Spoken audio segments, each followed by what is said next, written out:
We're It's a recording question. now, so. All right. Yeah, the question I had was, since all the unarmed strike stuff, like martial arts, the description in SRD says it affects only attack rolls and the damage. I could use dexterity. So with all the unarmed strike changes, does everything else also be affected by dexterity, like my grapple DC and things like that? Let's see. All right. So the new unarmed strikes, I would assume that whatever stat you're going with should set the DC of these things, because there are monsters that have finesse-based natural attacks, and I can't imagine that they're not going to adjust that for monsters. You know what I'm saying? Basic fighter, battle master, you get to pick strength or dexterity for your Yeah. maneuvers, so yeah. There's no clarity here. That dexterity. It says escaping dexterity would allow strength or dex. But the DC is calculated based off of my proficiency bonus. Strength. Yeah. 8 plus strength and proficiency bonus. I think there's enough of a precedent for dexterity and strength being swapped out for these kind of things that we can do that. But it's definitely something to include in the feedback when when the survey gets filled out. Yeah, that they need. That's gonna be part of the class whenever we get. Yeah, it's probably gonna be part of when they update Monk and update the wording for martial arts. They'll probably add that in there. At least I hope. Okay. All right. So, let's see. We're trying to move away from the world of Forgotten Realms, it seems like, flavor-wise. So we will just say that. Hold on.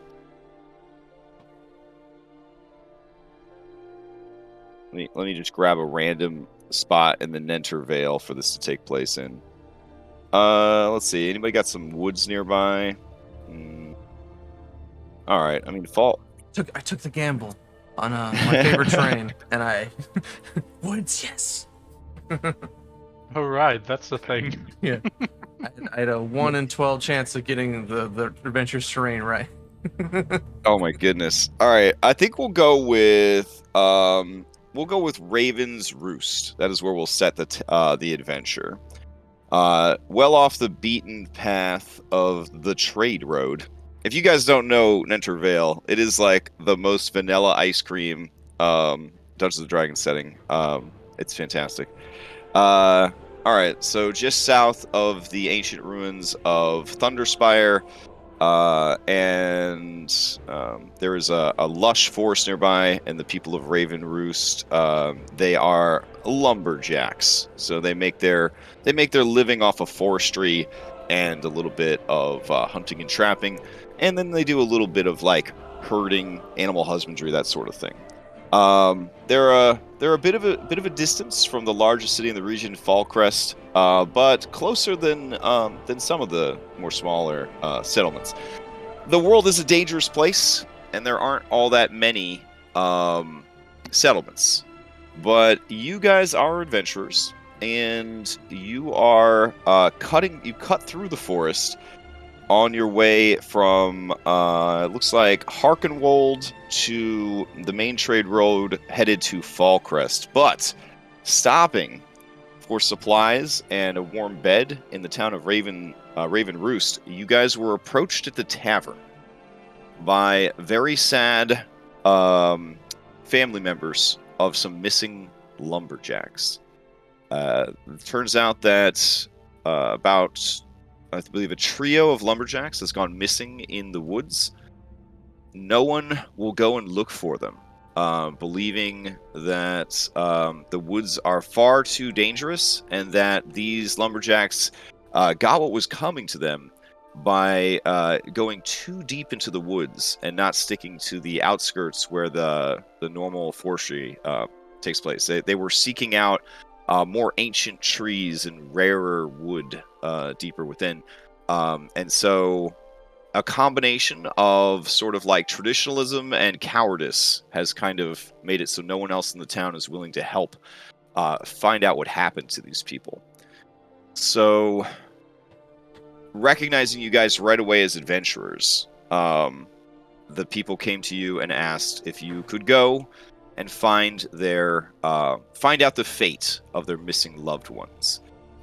They don't have much, but they did scrape together 50 gold coins amongst all of their holdings and savings, and even donations from the community that they're willing to pay you for this mission.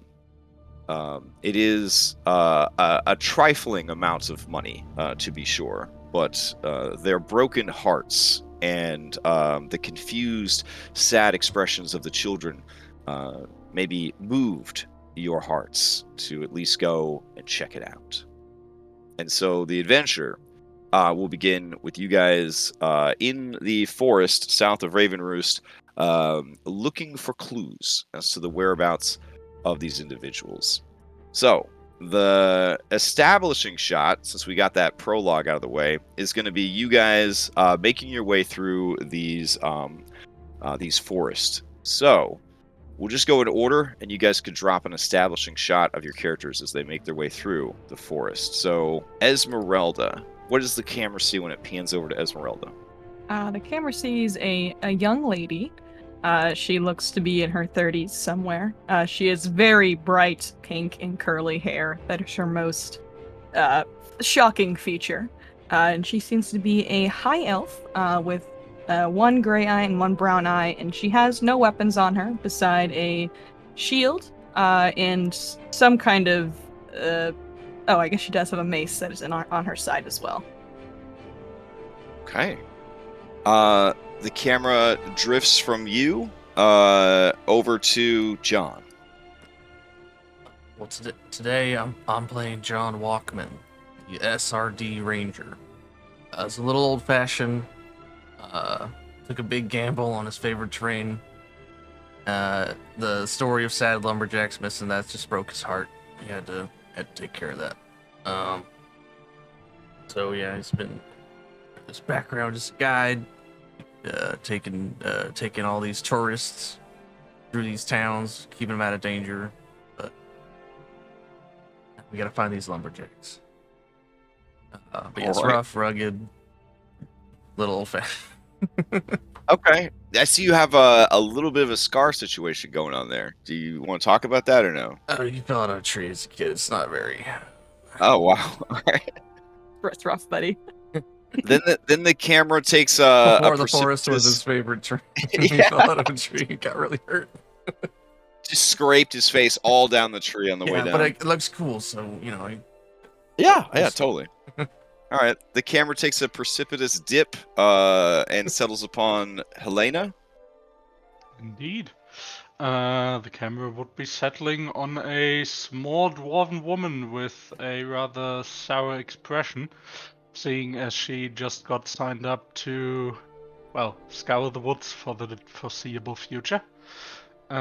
She's got a short sword on her side and a also rather short bow on her back, and is mostly just trotting after John, who usually seems to know his way around the woods.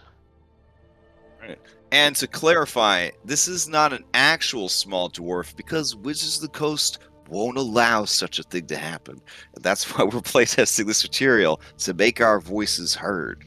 Hashtag small dwarfs. All right. The camera then rises precipitously and settles upon Shagar. All right. The camera will see a older female orc who seems to have a bandage over one of her eye.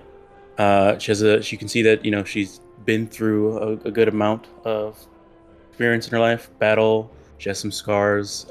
One of her tusks are broken. She seems very calm though and collected.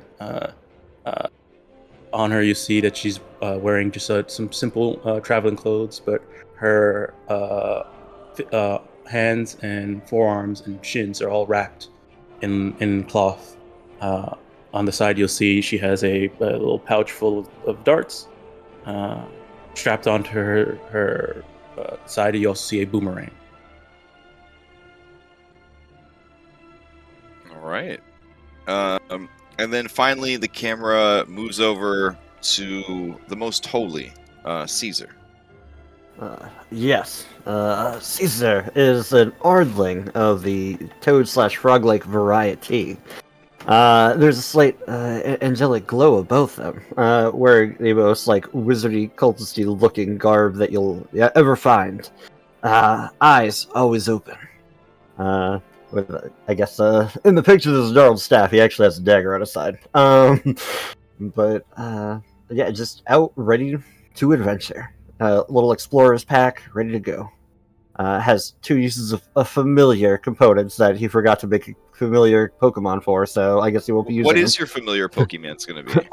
I totally forgot to make a token for Wow, it. we got some SRD familiars. We'll be fine. All right. I mean, You know let's just be honest. we like to play raw. You know we like to play raw around here. Yeah. That's Yeah, all of right. course. I mean, obviously, gonna think a log. Obviously, gonna be an owl. I mean, let's be honest. Okay. Oh man. Hold on, it's a frog-looking owl. Obviously. Feeling daring frog. today. All right. Mm. Okay. He has tamed his cousin's predator. All right. Yeah. Let me let me go ahead and grab that. Oh, owl will definitely eat a frog. A frog would eat an owl if it could. Oh. Oh no. Let's see. Owl. All right. There we go. Lovely. I'll bring Anyone that else over. y'all notice that talking frog following us? Seems to be glowing a little bit. Just You ain't can right. see it too. God. Oh god, it must be a forest spirit. It must have been cursed. This forest must have been cursed. It ate those lumberjacks. Let's see. We'll turn this. I'm just not gonna make eye contact. Maybe he's a helpful spirit who'll help us in our quest here. Or maybe he's a suspect. Oh, that's true. All right, let me bring you guys over to these forests so that you can begin your investigations. All right, so this encounter is designed to allow us to test out, skills and class abilities out of combat. So that's what this encounter is for.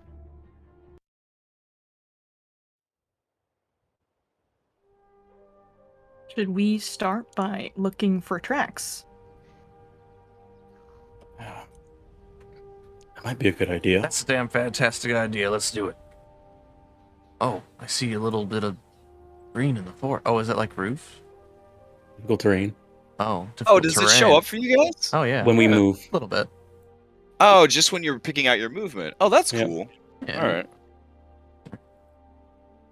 And Big my guy. next question is: do we want to do this stealthy like, or we want to just go all in?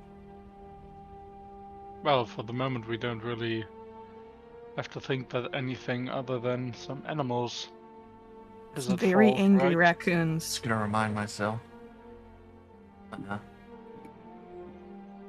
It's not fun. I've known Do some. you see mean any toads. tracks? We can't become lost. Okay. All right.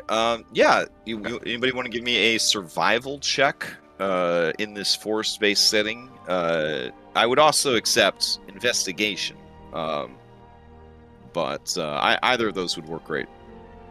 While we're looking for tracks and stuff like that, can I just try and keep an eye out and make sure we're not getting? Oh yeah. Give me a perception check.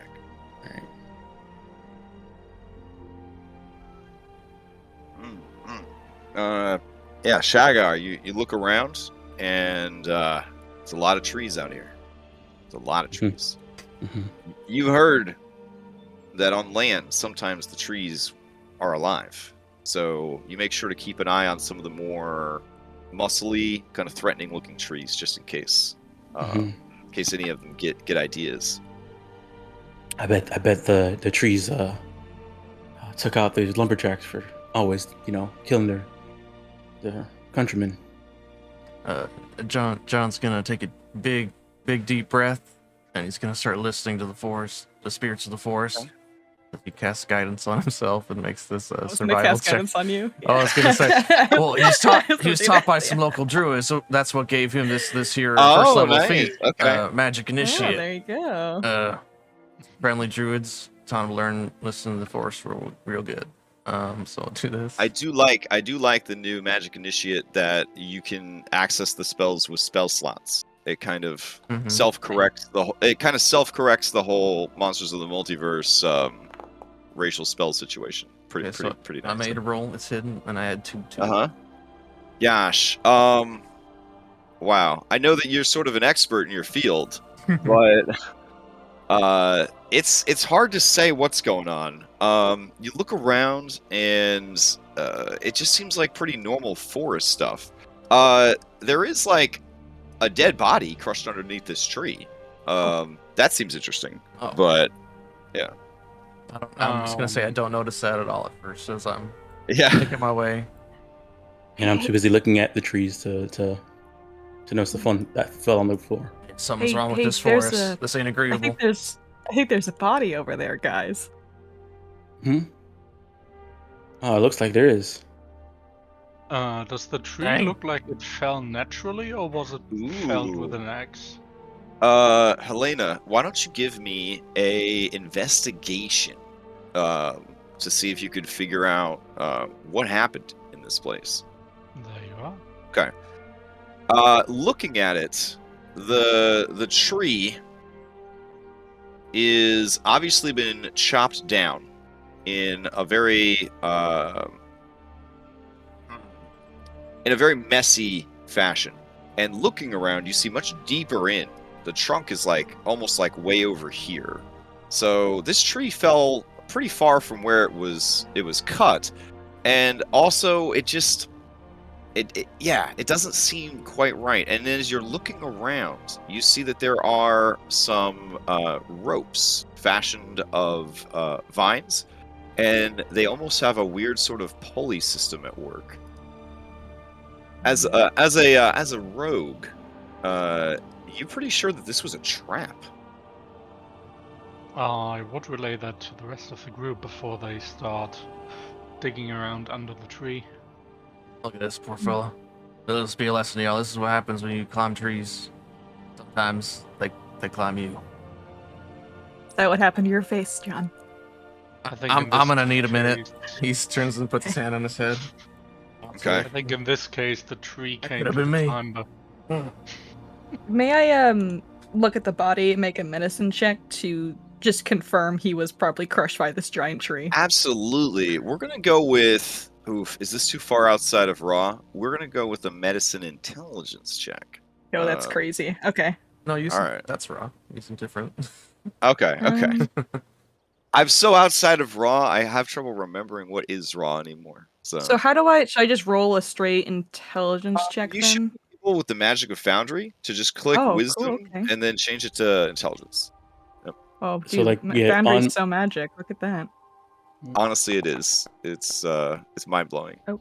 Wow. Okay. So the rolls are definitely not on our side today. You think, Esmeralda, that the cause of death was either the tree falling on him or the arrows poking out of his body. Hmm. Oh wait, sorry. There are no arrows poking out of his body. Let me check again. Let me read the adventure.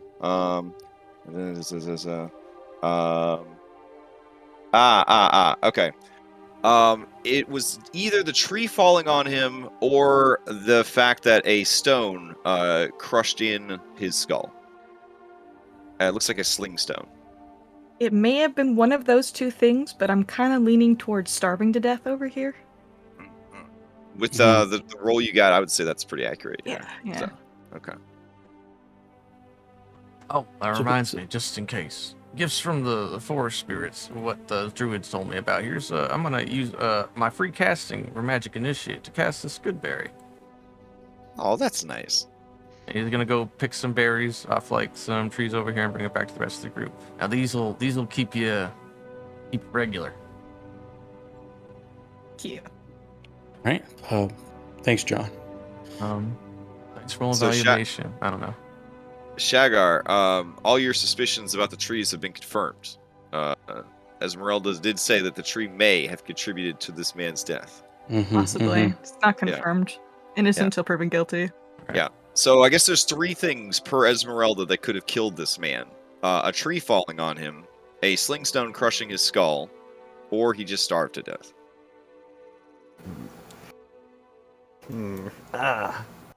Either Good way, to it know. looks like he's been dead for some time. You can see places where aminals have come and, like, carried away the juicier bits. Eyeballs are gone, tongue gone. All the tastier parts have been removed. John. He does seem to have his pack crushed under his body, crushed under the tree. Mm. But it looks like his traveling clothes and leather armor are pretty badly damaged by the fallen tree. John was just handing out good berries to everyone, and he looks at the frog, and then he just kind of sets the berries down on the ground, and then he's unsure. And I'm not seeing Esmeralda as a player I can send stuff to. Really? All right, let me check. do You not may exist. have to. That fancy model. Oh, right, send yeah. stuff to. You gotta the cameraman. Yeah, you gotta pick Esmeralda as your Oh. as your character. Oh, that's right.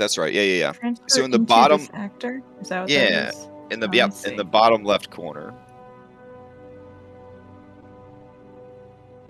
Players can only register one main character.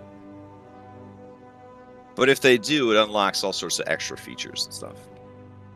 I'm sorry, where is this thing I need to click? So the bottom left, Bottom left. there's those little circles. If you click on the circles, you should be able to find your name, and then You I right click on see. your name and hit Yep. player configuration or character configuration, something like that. I don't have Esmeralda as an option, I don't think. I just have Cameraman Pork. You have to release I cameraman must pork. release him first. Yes, Yeah. okay. Be gone. All right. There we go. Should be all set. Yeah. all there right, you sweet. go. Okay. All right. Yes. Technology. The magic of Foundry. You can just put good berries in people's bags for them. Yep. Thank you. All right. Let's take a look here. What did you guys find? Yeah, Well, it looks like Caesar. the tree had help. Yeah, it looks like the Yes. the trees are attacking people. He's gonna pop out his monocle. He's gonna take a better look. He wants to investigate the area, if that's allowed. Yeah, sure. I mean, raw. There's no limit to how many checks people can make. Mm-hmm. All I've right. worked out to do my guidance beforehand, so I don't get to have it. All right, fair enough. You focus your divine senses, your throat sac inflating and deflating as you take in the scene. This is when, sort of with almost a shimmer and a tinkling of bells, you see things that the others did not. There are small, adorable, reptilian footprints, as if from a bipedal reptile creature, all around the scene. You can even see that they tried to lift the tree up to get to the man, but were unable to. They left this away. And you also confirm what the others have seen so far, and that is that this was actually a clever trap that the man sprung on himself and the tree fell, crushed him. Trap points it out. But look here, and then he, leaps over the other side. When he leaps, wings pop out for a brief period of time. Oof. I'm sold. Cancel ASMR. We don't need that shit anymore. So. Flying frogs. Oh no, I used bad language. Damn it. Oh, You make it's fine. It's fine. make a flying pig. That's true. You can make a flying pig. There's no reason for ASMR to exist anymore. The last thing that you notice with your investigation, Caesar, is that his pack is intact, and the way the tree has fallen and pinned him, there's a good chance that the contents might still be intact. The contents might be intact. I'm not a particularly strong individual. Perhaps one of you can punch the tree and move it.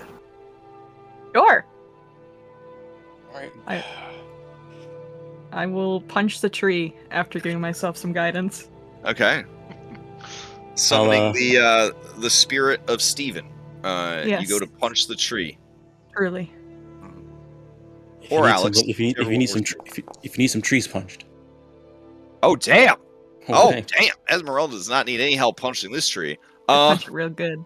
Yeah, you just kind of drop down into like square your knees up and just bam, punch the tree, and it rolls over. And in doing so, it reveals the man's crushed and desiccated body. There is a stink that rises up as you disturb the remains.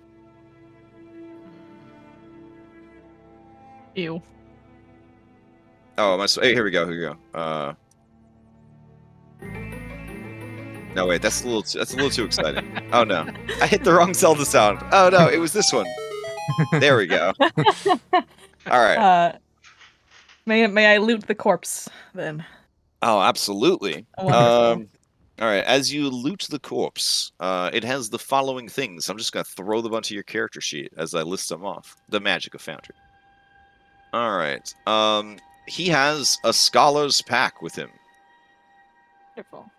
All right, and the contents of the scholar's pack are the backpack itself, a book of lore, a bottle of ink that somehow was not smooshed, an ink pen, 10 sheets of parchment, a little bag of sand, and a small knife. There is a shattered potion on his in his pack, and you see that. To your relief, there are 2 more potions that are not shattered. They are clearly labeled, like any academic scholar would do. Potion of climbing and potion of growth. Ooh. Mm-hmm. Does anyone And want if you these? piece the broken bottle together, you see that it reads potion of healing. That's a tragedy. That is a tragedy. Was that one? was Was that a lumberjack? Doesn't really look like it, no. Now, this book of lore, it very much looks like a field journal. Would I be able to... Okay, so he wasn't a lumberjack then. Can I just do a quick skim of the book to see what kind of, like, what this person was doing? I appreciate that because I did not write an entire transcript of the book, so I appreciate it very much. I'm just skimming quickly. So as you skim through it, it turns out that he is a, I guess it's a naturalist. He studies the natural world with a specialization in rare dragons. He came to this region seeking out or following rumors and reports of an adamantine dragon. Unfortunately, according to his information network, a band of mercenaries known as the Razor's Edge was also seeking out this dragon for more nefarious means, aka to kill it, take its hoard, turn it into items. He is hoping to find the dragon safe and sound and study it, because adamantine dragon is one of the most rare dragons in all of creation. Its hide renders it impervious to how do I put this in not game terms? Its hide renders it impervious to the more lethal strikes of its opponents, and its claws have a razor's edge that strikes with such force that most resistances cannot apply against it. Truly a magnificent beast. Its breath weapon is a powerful thundering bellow. Oh, they're hunting this dragon then, it looks like. And he was trying to find it. She kind of looks at the trap that has been set for this fella. I mean, that begs the question if the trap was for him or for the dragon. I guess I don't know how big this dragon is, but I don't know what tree would do it in, considering it's an adamantian, and from the notes it looks like it's impervious to more lethal strikes. Helena, as a rogue, you estimate that this trap tops was only dealing maybe 8d10 points of damage. Well, that's 8d10 you would otherwise not have, so... That's true, that's true. Yeah. Gotta use that Mm. environment for them boss fights. We've learned that trees are incredibly deadly, so maybe if we end up Yes. finding this dragon, we can drop a bunch of trees on it. Wait, we're so wait, drop a tree on the dragon? I mean, that's probably what maybe is prowling around the forest and took the lumberjacks, right? Maybe. Or it could have been the trees. Trying to get revenge Or on it the could have been the lumberjacks. trees. Or these tracks, and he points to the tracks on the ground. Oh. As Caesar points to the tracks again, you guys stare hard, and then you hear the tinkling music of Revelation, and you see the tiny, like little three-toed reptilian footy prints. Could I? Put those... Taken by lizards. You could definitely do a knowledge nature check to see if you can identify these. Yeah.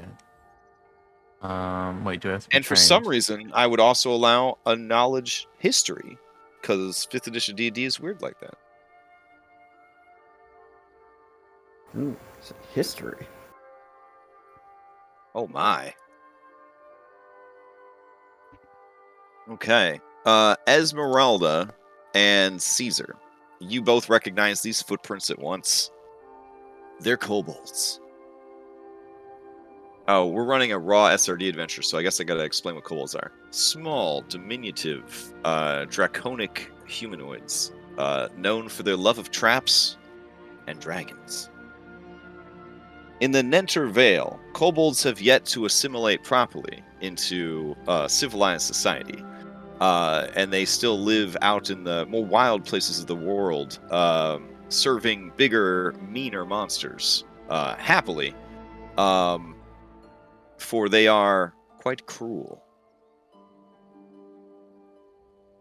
In this setting, hashtag in this setting, so. For all you kobold lovers out there. Sometimes they could be bad guys. Are kobolds able to make traps like this? Oh yes, one that would- they are expert trapsmiths. Hmm. Mm, Let's get a Where's move he- on. We're burning daylight. We gotta find these lumberjacks. yeah. Follow the kobold I'll- tracks. I'll Find protect the you lumberjacks, lot right? from the trees. No worry. We might want to move carefully. Hopefully there's not more aggressive trees prepared to Oh, strike. I have a great thing two-step, for another this. tree trap kills John immediately. I am going to cast a spell from the new wood elf race. Oh, I'm going to cast Pass Without a Trace on all of us. oh, very nice. Okay, so it's a 30-foot radius. Yeah, I can. I'll ping it here. Damn, would I have got a glow up? Oh god, it's a. Easily one of the best spells in the game, as a racial. Good stuff. All right, we'll make your aura pink. That just makes sense. We don't like this forest. A lot more agreeable to us all There of a you go. sudden. There we go. So, on the thing, I don't think you get it until 5th level. Yeah. Oh, Oh, did I do no. a mistake? Oh no, I did a mistake. Yeah, All right, no, that's you're okay, it's right. okay. I got Longstrider, not Pass Without a Trace. Oof. Right. I got Alright. second level spells and got excited. What can I say? Okay. Oh, Oh, it's okay. what could have been? What could have been? Then- All right.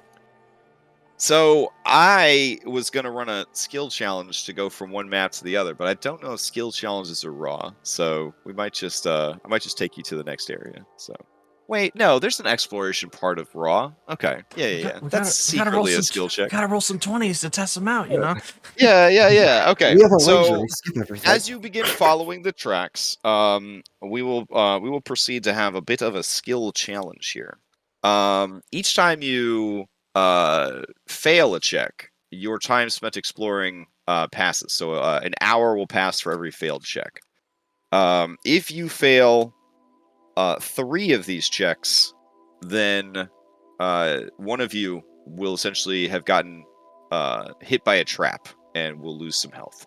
Once you have 3 successes, you have followed the track successfully back to the source.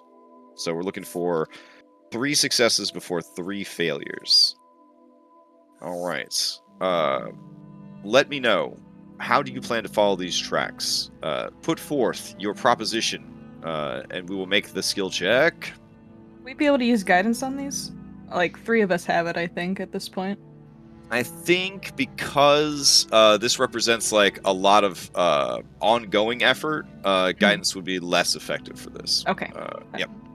I guess Shigar will keep an eye out, making sure keep an eye on all the trees, make sure we don't see any other traps. We can see the traps before they're coming, before we get close.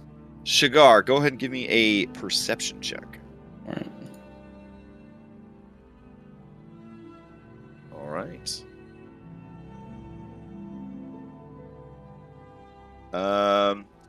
Shigar, you spend a lot of time looking and searching, but ultimately you are too distracted by the sheer number of trees that you're having to keep your eyes on. This was not a success. So an hour passes, and 1 failure. All right. Anyone else? May I attempt to brute force my way through trees to make hell the yeah. path a little easier to follow for us? Absolutely. Absolutely. I will resume my tree punching. All right. Tree punching activated. Oh. That is right. unfortunate. That is unfortunate. All right. That is just shy of what we needed, and we don't succeed at a cost. So that is another hour spent searching and following these tracks. They seem to wind and wend all through this region of the forest. My muscles have failed us. Anyone else want to try? In that case, as Shigar keeps an eye out for traps, Helena would in turn try and keep an eye out for any kobolds that might be around. Okay. Let's see. Are you investigating or are you perceiving? Perceiving, if at all possible. Okay. Yeah, we'll allow repeats on this one because you guys are like, lower level, you have less options because we're playing raw, all that kind of stuff. So if the same person does the same check twice, then we'll do diminishing returns. All right, Helena, go ahead and give us a perception check. Ooh, very nice. You do catch sight of the tracks yet again and point them out to your allies, and now you're back on the trail, following it through the woods. All right, looking for another skill check. Okay. John would like to use stealth to travel a bit ahead of the party. It says this is my natural explorer. I move at a normal pace when doing stealth through favored terrain. All right. So, like it's doable. Oh, very nice. Success. You feel that you are closer than ever, closer to finding out where these kobolds went, where they came from, but also closer than ever to someone being crushed by a tree or caught in a net or falling in a pit. Who knows? We need one more check. All right. I guess Caesar will. Yeah, they all turn and look at Caesar. Their imaginary friend. I don't. Yeah, part of the group of us. I'm just gonna continue, hopefully, to seeing these the tracks of the surrounding environment. Not survival at all. Investigate the area. As investigate to see if there's anything. All right, in the 2 hours and change. Oh my goodness, beautiful, Caesar. You never lost sight of what was going on. In fact, the 2.5 hours that you guys were lost, you were just letting your allies explore their own abilities and potential. But you could have probably taken them there right away. You got a nat 20 on your investigation. Oh, am I inspired? Oh yeah, is that how it works? ONE D&D? Yeah. Okay. You are inspired. Yeah. I obviously went to sleep last night, so I start with an inspiration. That's right, everybody, and You only get 1 inspiration though. Yeah. Oh, I don't. There should be a button on your sheet, right? Yeah, Crash. You have to turn it on for the tidy sheet because I know we have it all turned off. Oh, okay. Hold on. Let me go into settings. Actual. Only 1 inspiration. What a world. All right. Tidy sheet settings. Player. Yeah. Whenever you roll 20, you also show get inspiration. It says show inspiration only on hover. So it should be there all the time, right? I think is there like a GM section? GM options. Show And then player name. High death saves for players. That's good to know. Disable right click. There should be one that shows inspiration thing. Nah, I'm not. I just made a resource. Yeah, So just make a resource. I can write it down on my character sheet. Yeah, all right. Angelic glow inspired. Look at that. And also, if I already had inspiration, I could pass it to someone who doesn't. Yeah, but I think didn't have it. everyone has one because they slept and we all forgot we had inspiration. Well, That's only only humans get it for sleeping. Only humans. Oh, only humans. Okay, yeah, they give it to someone else. No. Oh, I wait, don't. oh, Yeah. okay. I have it now. Wow, humans just get inspired for existing. Mhm. Yep. Feels like a self-insert by the writers. Just put it out. Most of these humans. All right, All right. This way, guys. Follow our spirit guide. all right. I will grab you guys in the hero stack, and I'll take you over to the next map. All right, let's see. Go. Inspiration just because you slept at night. It's okay. It's not nearly as human-centric as the earlier editions. Oh my gosh. We're the only ones that can get to level 20 in a class. That's fair. That's equitable. All right. 4 levels of halfling or hobbit or whatever they were calling it before they got shut down.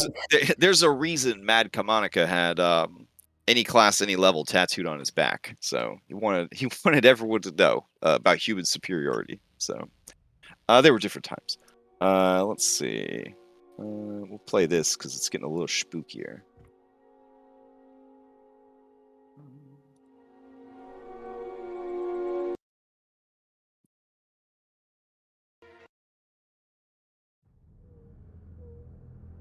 All right. You guys follow the footprints and you come into a glade. In this glade, and I think this music's a little bit lower than the rest, but maybe it'll pick up a little bit. You guys come into a forested glade, and I believe I could read some 4th edition flavor text to you. Wait, I don't think they actually had flavor. Oh yeah, they do. Okay. Are we supposed to be on a different map? Yeah, let me bring you over to it. Thank you. It's not even 10 a.m. on a Sunday. Yeah. All right. Okay, let's see. The narrow, winding path you've been following ends in a small forest clearing. The area is quite bare, containing little more than a pair of fallen trees, a shallow pool fed by a gurgling? Yeah, gurgling sounds right. Spring, and a small hillock on the eastern side of the clearing. A cavern yawns open at the base of the hillock, and you can faintly hear the sound of more rushing water from the darkness within. It is afternoon time, and the bright afternoon sun illuminates the clearing. This is 4th edition, 4th edition conversion, so I have to explain to you the different terrain features. These are trees. And I'm not trying to make fun of 4th edition because I love how they explain stuff. But obviously these trees are difficult terrain and could provide cover if you were small or prone. And then over here, this is what we call in the industry water. It is difficult terrain. It doesn't look especially deep. I'm gonna check those trees, see if we got any unfortunates. Oh No, John! What? All right, John. As John, no. The trees are coming for me. So, John, you step on this well-concealed man-bear trap. And the man-bear trap goes off. I would And as describe it John does, as a man bear. Oh, yeah. yeah. It makes an attack roll against you, as some traps are prone to do. Let's see. I would say that since you were unaware of said trap, is that I do how have traps I work? do have a passive 15, so if that helps. Ooh, passive perception of 15. Let's see. Oh wow. You did not see this trap. All right, but here we go. Here is the attack roll. 13. Oh, it does not hit. All right, you pull your foot, like just all of a sudden you hear the trap and just instinct kicks in. You pull your foot up just in time and you see the iron jaws of the trap just chink, like close on your footy. Look at that beautiful trap. So beautiful. All right. I'll unpause it. So watch your step. You should probably take. I want to examine this trap. Okay. This looks man-made. Does it? Oh, it does. Yeah. Kobold made. Knowledge of traps. Oof. All right. Do you have any tool proficiencies? This is a great time to test out those tool proficiencies. Anybody? Go once. Go like to twice. Oh. scribble. I got cartographers. I got wood carvers and navigators. Have weaver's tools. Okay. Griffer's tools. I have Weavers. Could you make us cool Oh, hats?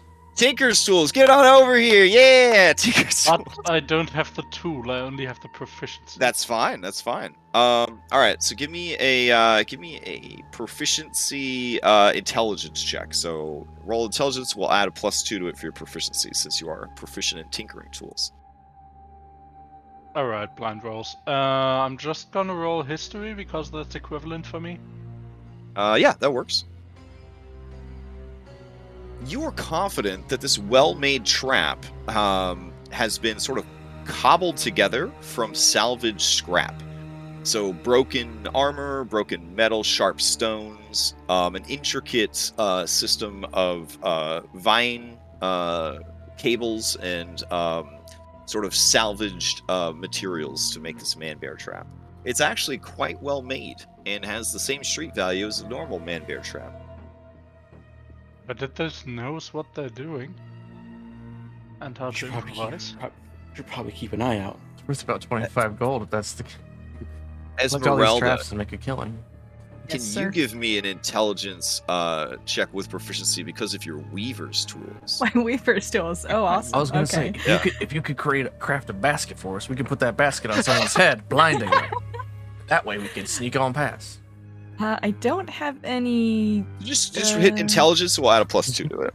Oh, actually, my religion. I use my religion roll for it. Okay, cool. Oh wow. Okay, so you hear the sparkling sound effect of revelation, and you see that the grasses are expertly woven together here, concealing a pit trap. Ooh. Okay. Yeah. I will point that out to everyone immediately.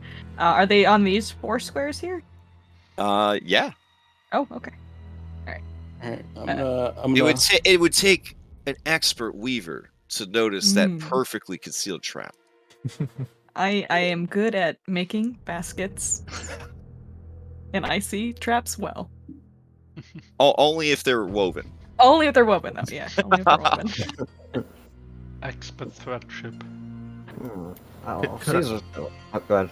Well, go ahead. Caesar's gonna slap a lily pad on it and cast Mage Armor. Oh, nice. Is there like a magical girl transformation where the lily pad actually turns into dope ass like armor, or? I think it's just kind of a lily pad. That's just Oh, nice. okay. Not gonna lie, it's pretty basic. So No. seeing it, can we, Shigar now seeing there's traps here, and then Yeah. Esmeralda pointing out traps here, she thinks, okay, the trees and the ground are now out to get us. This is why she likes to see. So she's gonna take a look around again, see if she can spot any others further down. Okay, give me a perception check.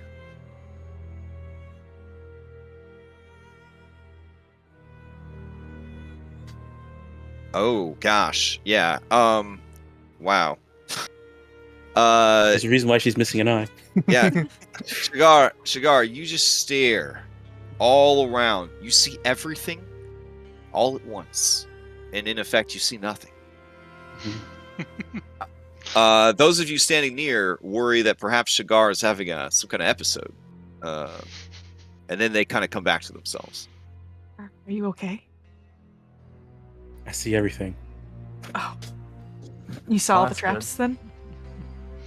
There are no more traps. Oh shit! Sounds good to me. I was Well, Oh yeah, Helena, what's up? while Shigar was having that little episode, Helena would have gone back to the tree line and looked about Gone maybe home. picking up a several foot long branch. Oh, okay. Kind of poke the ground as you go. That would be the idea. 90% off 10-foot pole. Got it. All right. You need help getting ripping off that thing. I have some tools. Do you have woodcutter's tools? you switch makers. Yeah, Switch Yeah, makers. I have satchel? wood carvers. Oh. In that case, could we make an actual 10-foot pole? I've had I some mean- time. Yeah, if you want to go and look. I mean, on the other hand, Shigar is pretty sure that we have no more traps, so I don't know if she'd actually help. Yeah, Shigar, you are confident that you've looked upon the whole area and it is clear. Right. She's gonna walk Actually- towards the water. John wanted to make a perception, see if there's another poor unfortunate stuck under that tree. Okay, fair enough. Go ahead and look over at that tree. Wow. Doesn't seem to be anything going on with that tree. Okay. Put that cave over there. I think we hear more water inside the cave. So that might be where the kobolds are hanging out. It's unlikely they trapped the water. Oh no! Never mind. the dramatic zoom in. That really gets me, you know? Just like All right, Uh. another man bear trap springs. Uh, A 21. ow. Yeah, that hits. Okay, as it strikes you, you take. Let's see, man bear trap. Trigs. Oh wow. Okay, this is quite a bit of damage. You take a D6 piercing and another D6 bludgeoning Jeez. as it, and now you are restrained. Or not restrained, sorry, grappled. So you have this on your foot. I would say that unless it's chained to the ground, how would you be grappled? Oh yeah, I guess it is. It's staked in. Yeah, there'd be a little bit of chain and it'd be staked into the ground. All right, so you are also- grappled. As this happens, immediately initiative starts. Also, Crasher rolling hidden for the Oh, damage. rolling hidden. Oh, my bad. I cannot Okay. see how much damage I receive. Here's your piercing, and Ow. here is your Oof. bludgeoning. We're level 3. I know. Ow. Ow. Not for long.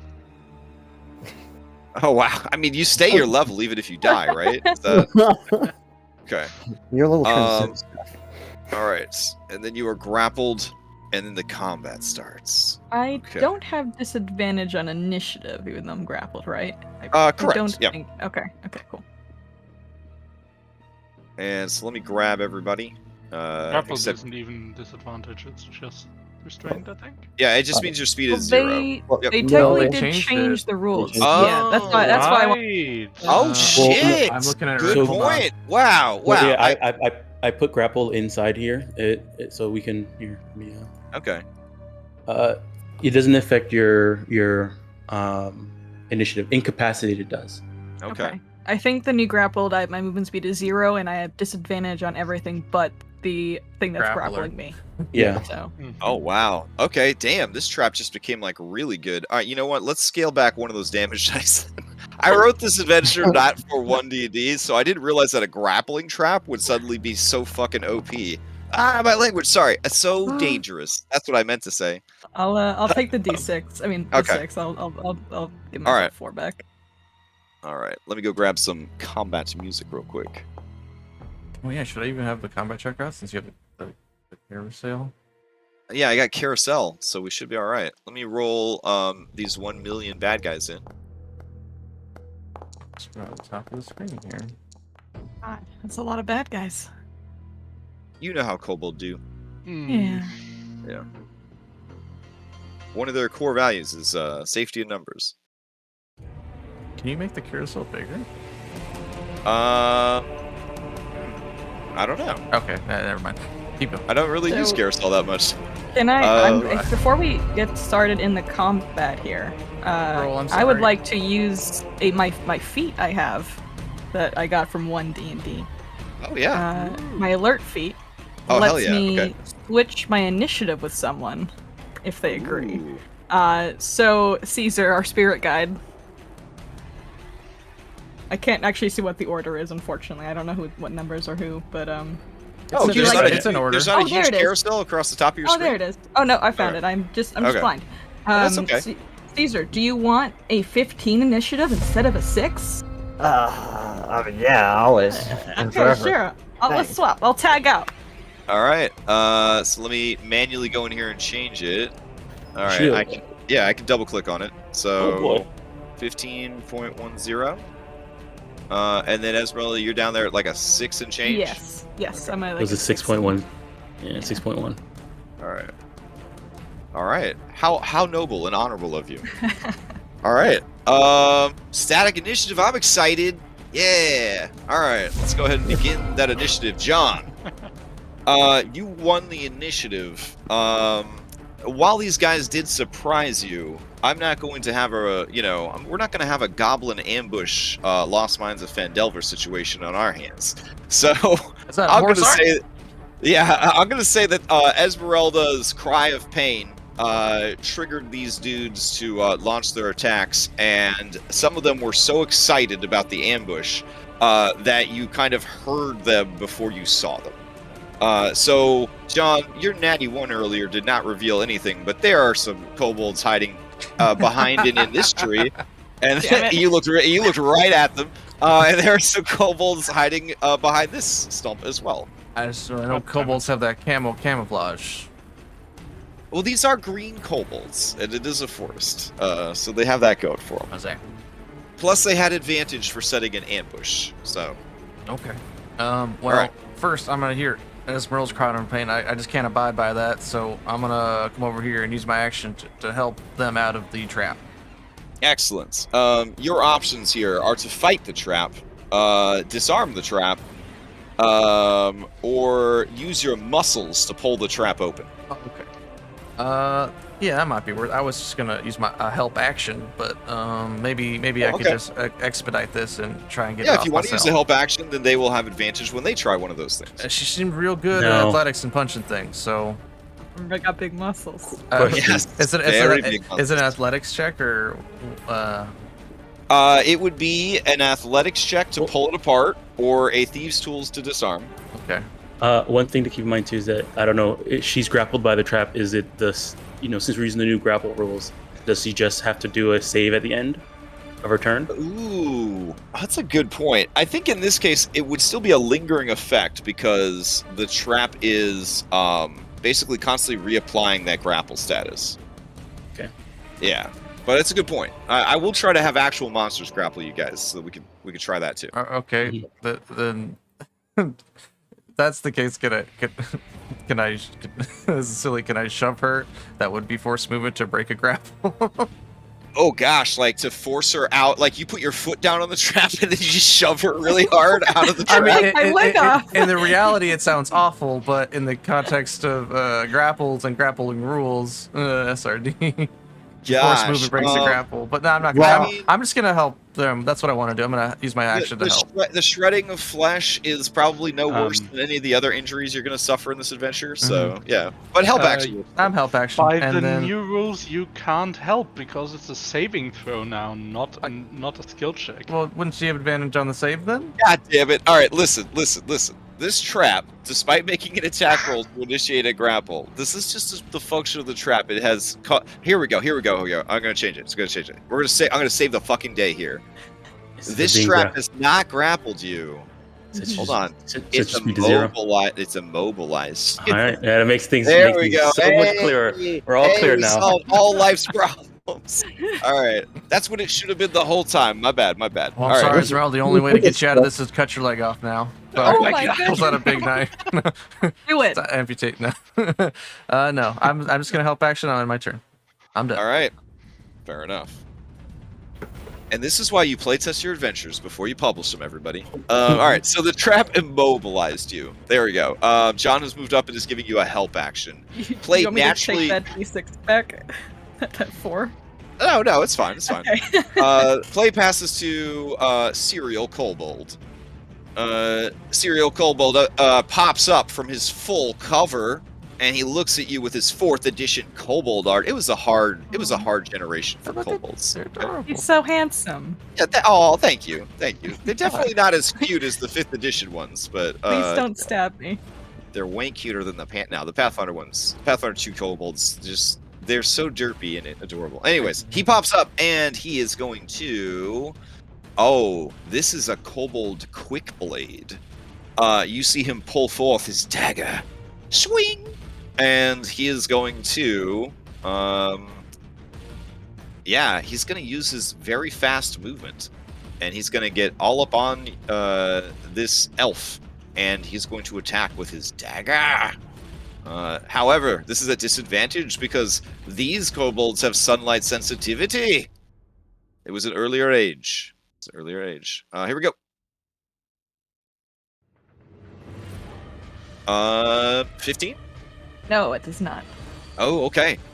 Since he has attacked you, and he is the mobile feat, he is going to back away so that he is not in initiative with you. Using the rest of his movement, he will move back to here. Alright. Play passes to this guy, Larcenous, Kobold Tunneler. He pops up out of the bushes, or not the bushes, out of the tree foliage, and he looks at you with his derpy little face, and his eyes are squinting because it's so bright. And with disadvantage, he attempts to use a sling shot on. Ooh, he sees a dwarf. Okay, yeah, he'll go ahead and attack the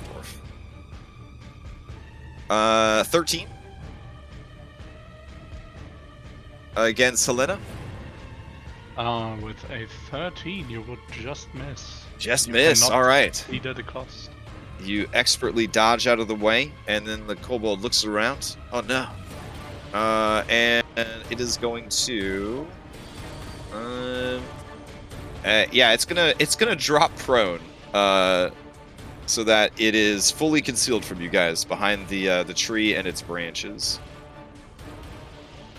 All right, and then play passes to Caesar. All right. Caesar would like to cast a firebolt on the tree next to the serial Oh, kobold. very nice, very nice. Okay. All right, he just screams out, "Power word, firebolt!" Oh no. Oh, All right. So, gosh. We'll just say that we'll put a 1 at a just a puff of incendiary sparks and smoke come out of your spellcasting hands. There is no fire. alas. All right. He's terrified to move anywhere. Quick question. Since Caesar has inspiration, does he need to call that before he makes the roll, or can he do it after? I believe it still functions the same way. Yeah. You still have to say you're using it before the roll. I just wanted to check. Oh, definitely. Ask as many questions as you could think of, because we're playtesting new stuff. So, Okay. He's just gonna back up into this water. oh, He's okay. 6'4". He can do Slowly it. sinks down. All Yeah. right. So each space of it should auto-calculate for you as difficult terrain. You can ignore that for your birdo, obviously. Yeah. Yeah, That's just because gonna flow Owly around. is flying. So right. I think that's it Wait, for now. He has to roll initiative for his owl since you're doing Oh yeah, that's raw. Oops. oh, Raw, do familiars have their own initiative? Oh my Yeah. god. Yeah, just got initiative. All right, hold on. There we go. Yeah, but Owl could have came over and helped you with this trap. Oh, he went. Yeah, okay. He rolled. Yeah, he rolled after you. All right, there we go. Worked out perfect. All right. Okay. Enter. All right. There's some kobolds we don't know about. Okay, this kobold Quickblade burst out of hiding, and he is going to rush over to attack this elf. He's actually very brave and no, he's not. He's a kobold. He's a 4th edition kobold, no less. So he's gonna rush up, and he's gonna try and take a. Wait, hold on. He's gonna hold his attack until an ally is next to this elf. Nah. It's bright, and he's overexcited. Here we go. Disadvantage. Oh no! So many ones. All right, so he gets a natty 1. He misses completely. It is D&D 1. So Yeah, it's true. That's thematic. It's a curse. All right, he's going to square off against you, and stand his ground. And blow a raspberry at him. Oh yeah. Oh dang. That's like a cuss word in Kobold Society. All right. Over here, inviting tunneler pops up from behind his cover. He looks around the battlefield. His eyes, obviously hurting in this bright afternoon sun. He readies his mighty slingshot. He sees that he's got 120-foot long range. He's already at disadvantage, baby. So he is going to take aim at. He does have an ally over there, so his pack tactics will give him a normal attack roll, even though the sun and the distance are making the shot hard. He readies his slingshot, and he takes a shot at Esmeralda. Here we go.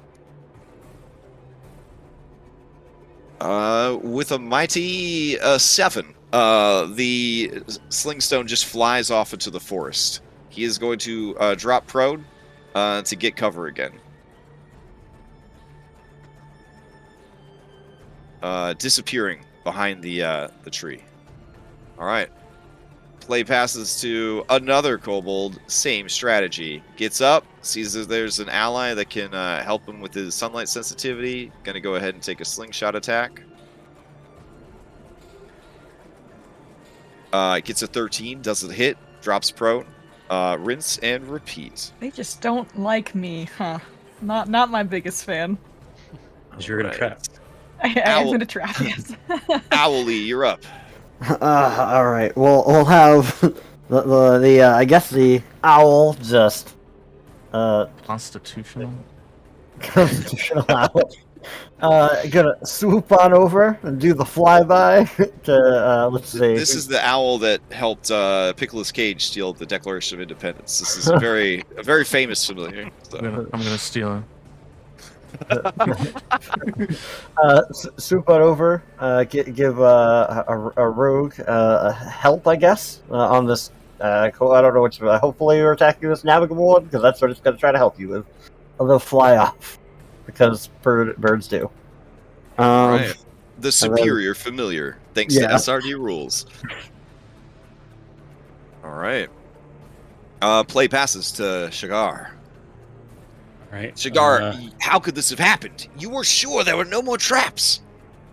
Yeah, I was too busy looking at the trees and the ground and not for kobolds. That's what happened. All right. I saw one step up over here. Yeah. My friends are in trouble over there. So she'll run up to this one. Navigatable.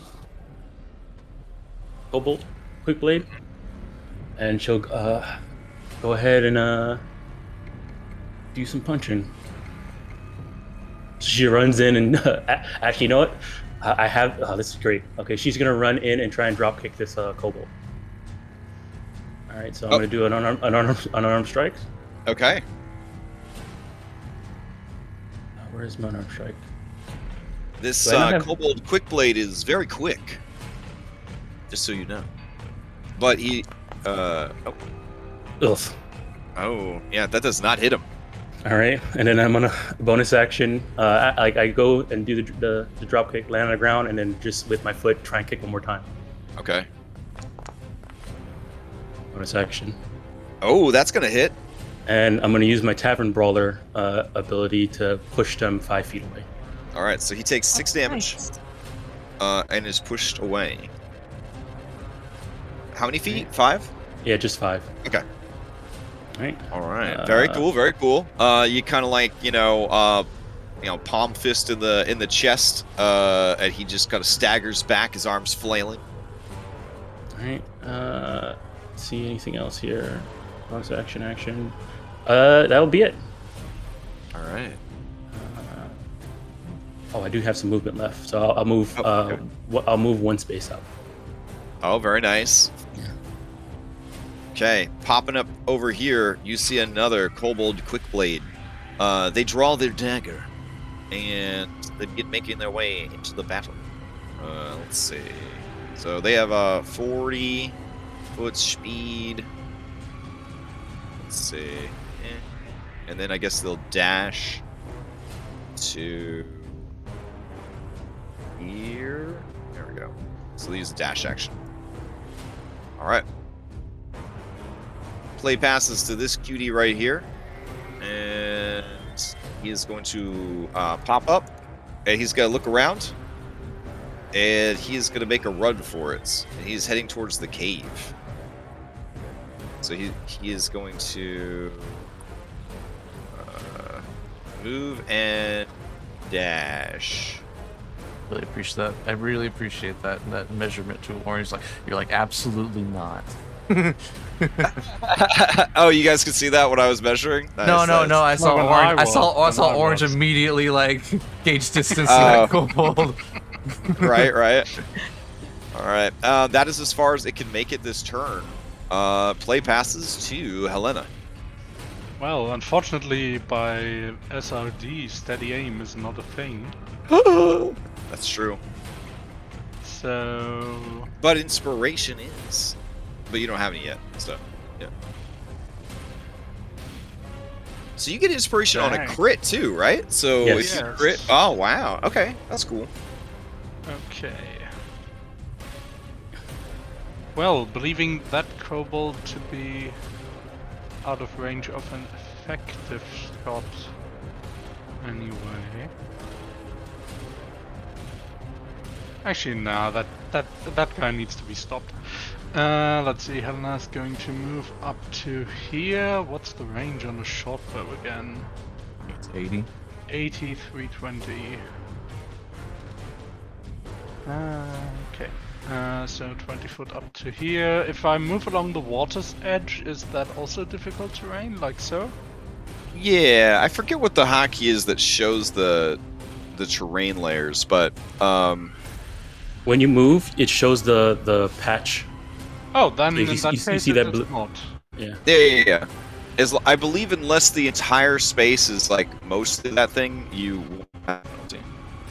Well, in that case, let's see where that puts me at exactly 80 feet. The shot Alright. shall be taken. Oh, Assistant. sweet baby is gunned down at the entrance to the cave. Excellent. As he's racing towards this this cave and the tunnel beyond, the crossbow hits him square in the back. With a guttural yip, he falls down dead. Not going to be that easy. And then as a bonus action, I would like to use a cunning action to take a dash. And yeah, the trees are automated, so that works with the difficult terrain. Yeah, it's a combination of there's a terrain mod, and then drag ruler, and then drag terrain ruler. I was trying, since it's a 4th edition conversion, terrain's so important to 4th edition, so I would try to be respectful of that and set up the terrain for this adventure. In that case, Helena's going to start making her way over towards the kobolds taking cover behind the tree. All right, you know that there is one prone right here, and you also know that there you can see one right here. He is kind of mixed in with these branches, peering over with his little beady eyeballs. But now you're close enough, you get a good angle on him. Well, that one's new. Damn it. Yeah. Okay, in that case, I will pass the turn, and he can give me the old one too, I guess.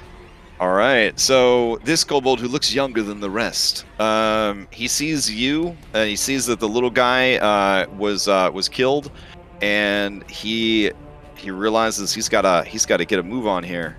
So he is also going to try and flee. God damn it. All right, so he's gonna run and kind of climb and scamper up and along these rocks. And let's see. Oof. He does have a better speed as a quick blade, but will it be enough with all that difficult terrain? He does make it to the entrance and dip inside. All right, play passes to Esmeralda. I am going to make an athletics check to pry this bear trap off of me with advantage, thanks to John. Well, I think it's. Oh, never mind. Oh, did you not give me the help action? No, that's what I did. I thought Okay. we were talking about it was a saving throw or something. You did it at the end of your turn. Oh but then he changed it. We got all over the place because the trap was grappling, and grappling is different now, and yeah. So we just retconned it to be immobilized. Yes. All right, little lady, let's go. All right. It looks like it's on the easy. tension. It's easy to disarm. It might be harder to thank pull it goodness. off. Oh, never no, mind. God. No, I advantage. you- Advantage. Yeah, I Oh, know. yeah, you had advantage. You flex your muscle. inspiration die. Yeah, you flex your muscles so much that you inspire yourself. You get an inspiration die, and you open the jaws of the trap all the way, and you hear it go, and it resets. Oh. Please be careful on this space. Well, I mean, yeah, fair. I mean, if you want with that nat 20, you could pull yourself free and not reset it, and just let it close back, so it's not a threat anymore. No, I'm gonna let it reset, because I definitely plan to shove a kobold onto it, and my friend over there. Okay. has tabard I powers, like so that. All that'd right. be beneficial. I am gonna step out of the square, though. All right. That seems like a good thing to do. Alright. Bonus action, I cannot do much, unfortunately. So I will... That'll be it. That'll be my turn. All right, very nice. And that ends the first round. Play goes back around to John. All right. Why does it keep skipping you, John? I don't know. That looks like That's weird. Right.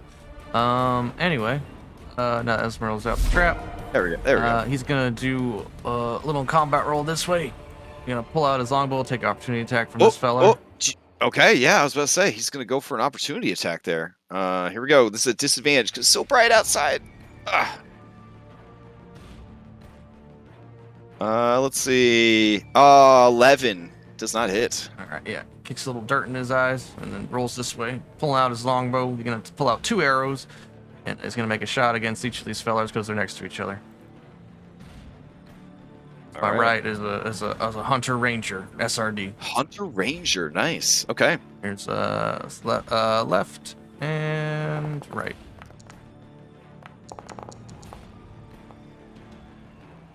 All right, you have hit both of them. Guy on the left takes 8 points of damage. I can't tell you he's bloodied because bloodied's not SRD. I saw the but blood come out of him. A lot of blood did fly out of him. Yeah. Dead is an SRD condition though, and that's what happens to that guy. 2 finely placed arrow shots from roughly 15 and 20 feet away. Yeah, he definitely does the thing where he puts 2 arrows into the hype. time. And then after that, we'll do a little bit more movement this way, and then 20 feet. Oh, that would go next to that feller. 1, 25, and then 30. Or circle around to this guy, make sure he doesn't try and break out for the cave. And then that's it for the SRD Ranger. All right. Play passes to a serial kobold quickblade. Oh man, things aren't going well. Things aren't going well at all. He is going to. He must defend. He must protect. He's gonna run up to Shagar and, with the stinging sunlight, making it hard to see, he attacks. That is a 7. It's gonna miss. Since he has a mobile, he will move away from you without provoking. So he's going to keep going. Sort of making his way towards the cave, it looks like. Alright, that is his turn. Play passes to these cuties. He's going to stand up from prone, revealing himself again. And then he is going to take a shot at... He looks for any allies that are near enemies. There are none. He looks for the most dangerous of everyone who is there, and he sees Orc. He knows that in Nentervale, there are no finer warriors than the Orcs, so he's going to finish you. 14? Miss. Okay. Then he is going to realize... You're level 3 monk. Oh yeah, Can you catch his bullet? Can you catch his bullet? It only can do it when you catch. If it hits. If it hits you? Okay. Yeah. Yeah, cool. Psh, why would monks get something cool? Come on. Alright, so he takes a shot with his thing. He doesn't hit. He looks around. And he realizes that you could just climb over the tree now that his melee friends are dead. So he is going to kind of move back over here. But bound by 4th edition policies, he will stay on the map. Alright. Play passes to Caesar. Alright, Caesar. King of the Pond. Seeing the cave over there, and that kobold go running in there. Not a fan of this. Is going to use their bonus action to angelic flight. Oh, very nice. Bam! And so they do their magical leap flying closer. Let me see that. Bam! Let's see if any amount of a 60-foot dark vision leak into the cave that sees kobold. Ooh, yes, you see the passage very quickly begins a downward slope, and you do see on the next map a young kobold quickblade running down that slope. He is approximately 55 feet from you right now. Alright, well, I gotta blast a first circle spell, or what level I think we call it. First level spell in SRD. He's just gonna put the guy to sleep. Alright, very nice. I think the minimum roll will be enough, but let's see the roll. Oh, yeah, the roll. Did it just roll it? Okay, that's fine. We have tools here. Absolutely. He collapses.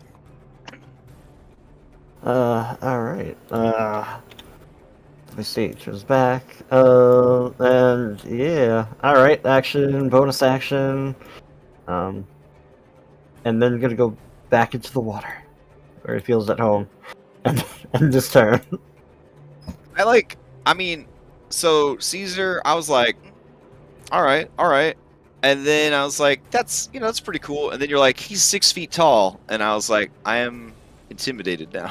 6'4" toad man with wings that pop. Yeah. Oh my god, you're taller than me. Yeah, it was really scary. I don't know what it is, but a tall, skinny frog guy suddenly becomes very scary. Like when I imagined you being somewhat short, I was like, it's a little creepy but cute. But now I'm like intimidated, like big time. Oh, we got the yellow signature line. Power word sleep, and then he Jumps into the ponds. All right, and then play passes to. Oops, I forgot this. You're used to passing initiative yourself. All right, inviting. All right, inviting is going to stand up, and let's see. All right. There's sees the quick blade coming. He knows he's got friends. He didn't see what happened over here with this frog guy. He is going to use his slingshot on Helena, or try to. Disadvantage because it's so bright outside. 7 does not hit. He is going to run away from you, and he starts to almost pathetically cower in the corner back here. All right. Play passes to Considerable. Same deal. Considerable uses half his speed to stand up. Pops up. Oh yeah, so this guy would not have been able to move that far because he used half his speed to stand up. Sees there's a situation going on here. Things are falling apart. He is going to take a shot at Shagar with his slingshot. That does not hit. And he's going to run just, I don't know, just randomly that way. And he will pass to Owly.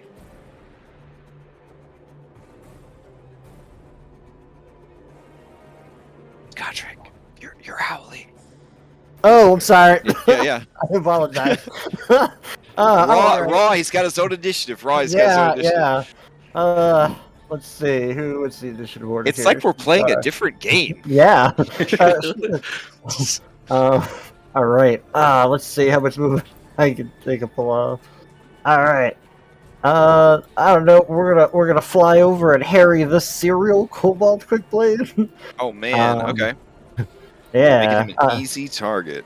Or east target, as my typo likes to say. All right. And then I think flying over towards the water because I can. And, okay. Yeah, that's and that. All right, Shagar, you're up. All right. Okay, I'm gonna step around this way. I'm gonna try and unarmed strike this quick blade, but I want to try and I'm making this a grapple. Okay, you're gonna try to grapple. All right. Yeah.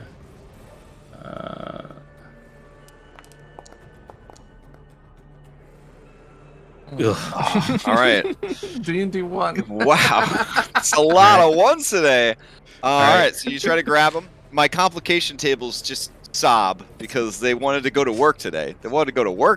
All right. I'll use the my rest of my move to step over to here. Cartwheel. Get around them, and then I'm gonna we'll just go ahead and bonus action unarmed strike again.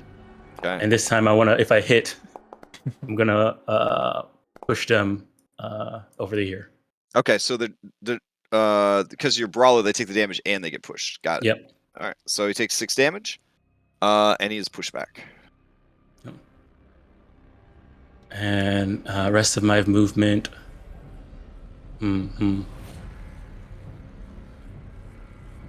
I'll use the rest of my movement to get closer to these over here. Okay. They look afeared, but not mechanically, just emotionally. All right, and then I'll end my turn. All right. Play passes to Flaky Kobold. Flaky Kobold. This is a bad situation. It's a bad situation. They're gonna have to attack Esmeralda to trigger mobile and not get opportunity attacks. So that's what they're gonna do. A dagger strike. A mighty 9. Nothing. No, All right. Garbage. Okay. Oh. All right. He's gonna run in such a manner as to avoid John the Ranger, and he gets to there. All right. I should have paid attention to who's going next. Play passes to Helena. You're surrounded. That's what they want you to think. But somehow not terribly worried. Yeah. Let's see. With these middling rolls, I would not be worried either. Okay. Well, not wanting another kobold to get away, Helena is going to take a small leap over the tree and keep moving, and use a bonus action to once again use a cunning action to dash. Just Get sprinting up at to this guy. kobold. Yeah. Indeed. The Terminator. And you said he's powered down pathetically. Does that include prone? Nah, I'm just crouching. He's just crouching down, shaking, just looking so frightened, so scared, so pathetic. It normally works. Normally they go after tougher opponents, but apparently you are full of the old cruelty of your earlier edition ancestors, and you bring that dwarven cruelty to bear on him. Well, in that case, let's see how that comes to bear on him. Oh no! All right. No advantage. He takes 5 damage and is still going. Let's see for how long. That shall be my turn. All right. Let's see. All right.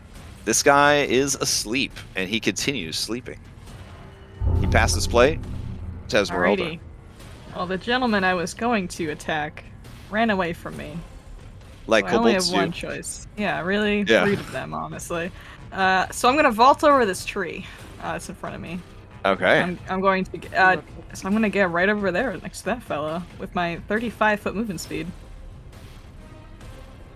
Oh, did I trigger a trap? Oh no, sorry. No, Okay.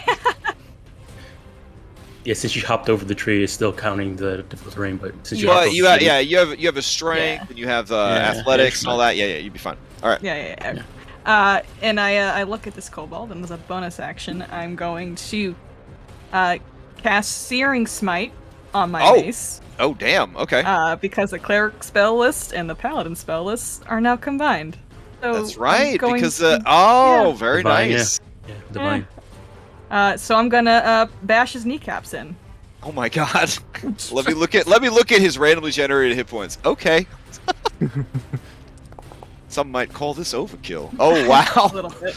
So there's like a oh. home run bat sound effect as his legs go flying off into the woods, and then his legless body just falls to the ground.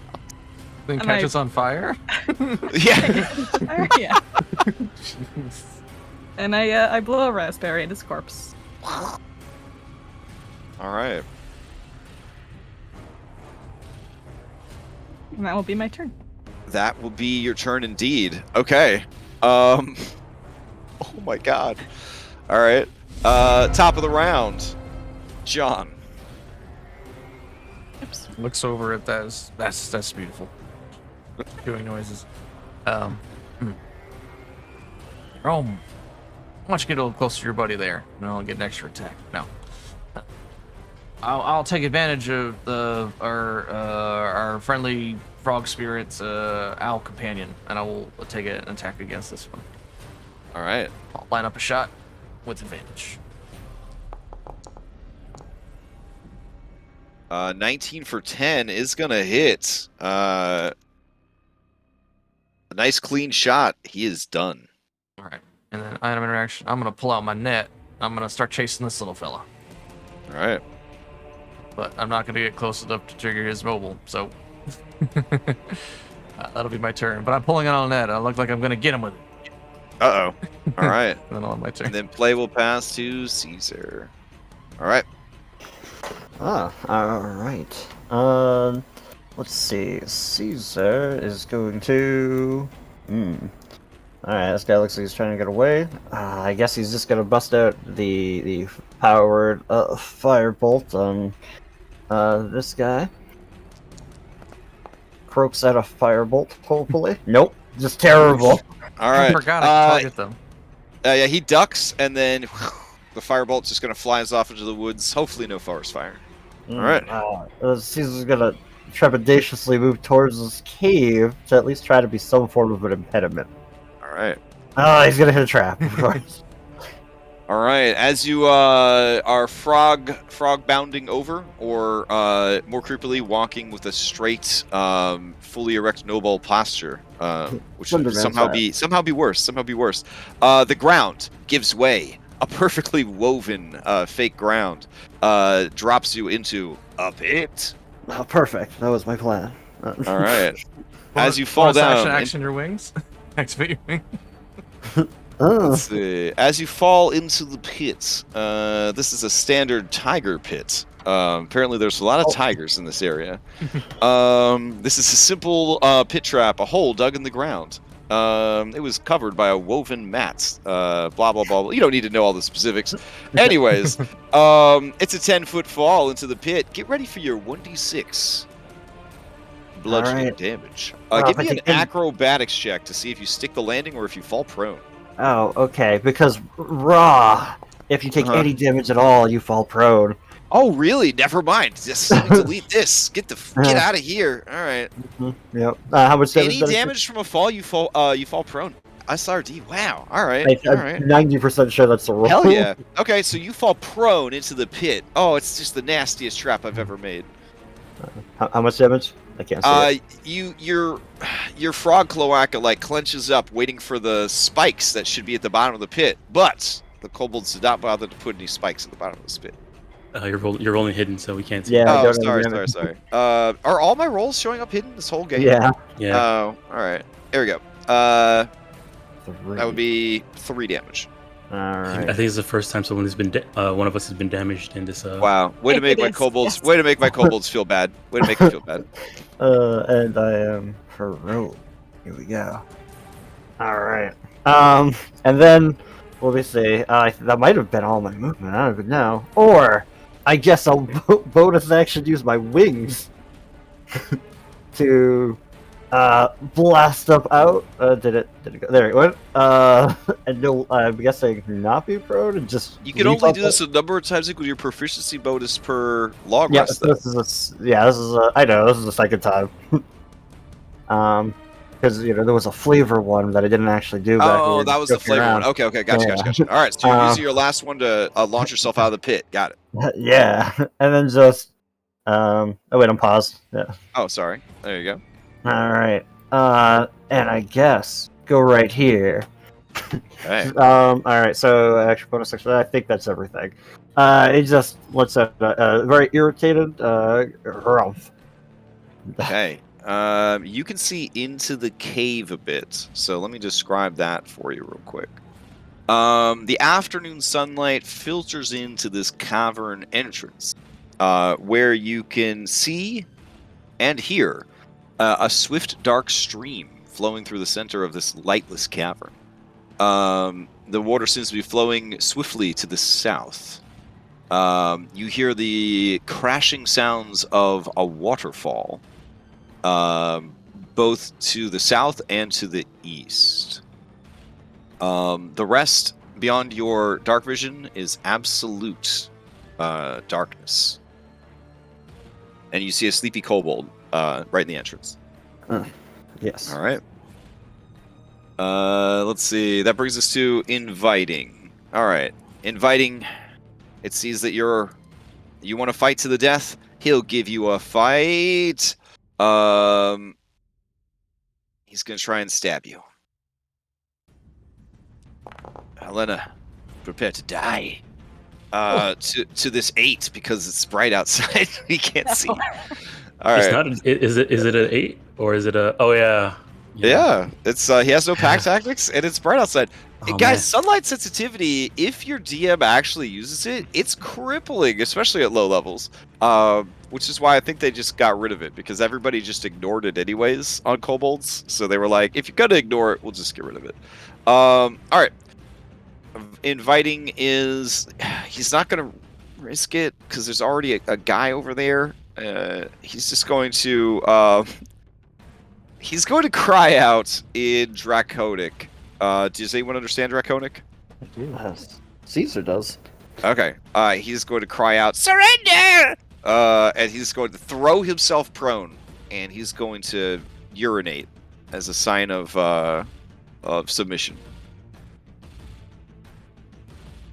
Which means that his little loincloth has now been soiled. I'll let you deal with that. Over here, Considerable, he's no coward. He's not going to give up. He's going to run away. He's going to flee into the woods. So he runs off map. If you would like to pursue him, you would essentially commit to going off map after him. Otherwise, I can guarantee you will not see him again this adventure. He has had a change of heart, and that heart is cowardice. Owly, you're up. All right. Yeah, just gonna you swoop down, screech in this Flaky's face, and then fly back to creepy boss frogman. There we go. All right. Okay. So first things first, Shigar's gonna unhook her boomerang from her side and toss it at this Flaky. All right. Oh. Damn. Oh, All right. nice. And then she's gonna run up from the side here, catch the boomerang, and try and kick him. Okay. Bonus action. No. Dom, you may want to retire. You may want to retire this adventure after this this adventure. D&D. Yeah. Whew. All right. There's just something about the land. It doesn't move under your feet. As a lifelong pirate, this is like you're basically an astronaut on another planet. Yeah. Right now. Yeah. Yeah. All right. And then that's action. Bonus action. That's it. Okay. Yeah. Okay. In return. He can't believe. Oh, sorry. I'm gonna assume that everybody's passing, so that I don't keep passing. So that'll keep things. All right. So Flaky Kobold can't believe he's still alive. He's really excited about that. Here's that guy say surrender, and he calls out in Draconic, "Coward! Coward! You will die before those secrets are revealed." And he is going to. All right, yeah, he's gonna run and go try to kill that guy. So let's see. I'm gonna say that he would have a rough time getting a shot off because he's prone. He's at disadvantage. He's disadvantaged anyways. He's got cover because he's prone. He can't be seen. All right, Shigar. He's going to start running away from you, provoking an opportunity attack, trying to get to that other kobold and finish him off. All right. I'm gonna try and grapple him. Okay. Make the attack. Wait, is that wrong? It's an armed strike. It's an unarmed strike. So. Oh. All right, never mind. As he goes to run away, I guess he would be leaving this space. You grapple him. In that case, he spins around and he goes to stab you. That is a 12.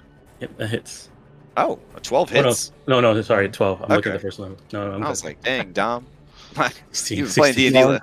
Wow, I don't know what you did with that character. All right. I'm not I didn't know used to monks were seeing. that bad. Yeah. I'm not used to sunlight sensitivity. All right. Play passes to Sleepy Boy. No, that guy's dead boy. All right, Helena, you're up. Okay. I John's assume gonna the call kobold... out. You do understand Draconic? No, I don't. Okay. Oh, okay. Then John's gonna call out. That little fella surrenders, and this fellow says he might have information. Take him alive if you feeling generous. In that case, Helena would bow slightly down to get next to the kobold's face. Stay right here. And then turn around and pick up the short sword once again to try and help Shigar getting rid of her grapply... short bow, my bad. Okay. Pew. All right, this guy is going to have really good cover because he's a shorty and he's got this tree in between you and him. So he's going to have some cover here, but we'll see how it goes. Oh, an 18. Does not matter that he had that cover. That's going to hit. And now a sneak attack. Indeed. Which can also no longer crit. All right, he dies. Frustrated and grappled by Grandmother Orc. And other than that, I'm just going to keep watch over the surrendering one. All right. We will stay into initiative, I guess, until you guys tell me to take you out of initiative. All right. So Younger is sleeping, and that brings us to Esmeralda. I'll just go rejoin everyone over here. I'll use my Okay. action to dash just to get over here. Sounds good. All right. John, to you. Okay. It looks like it's mostly taken care of. One got away in the woods. Do I still see him scampering away?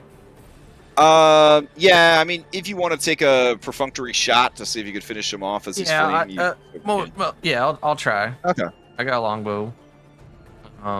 And if it doesn't hit, that'll give him punctuate him not coming back. Absolutely. All right, there you go. All right, I'm going to give him 3/4 cover because he's a small boy in a thick forest.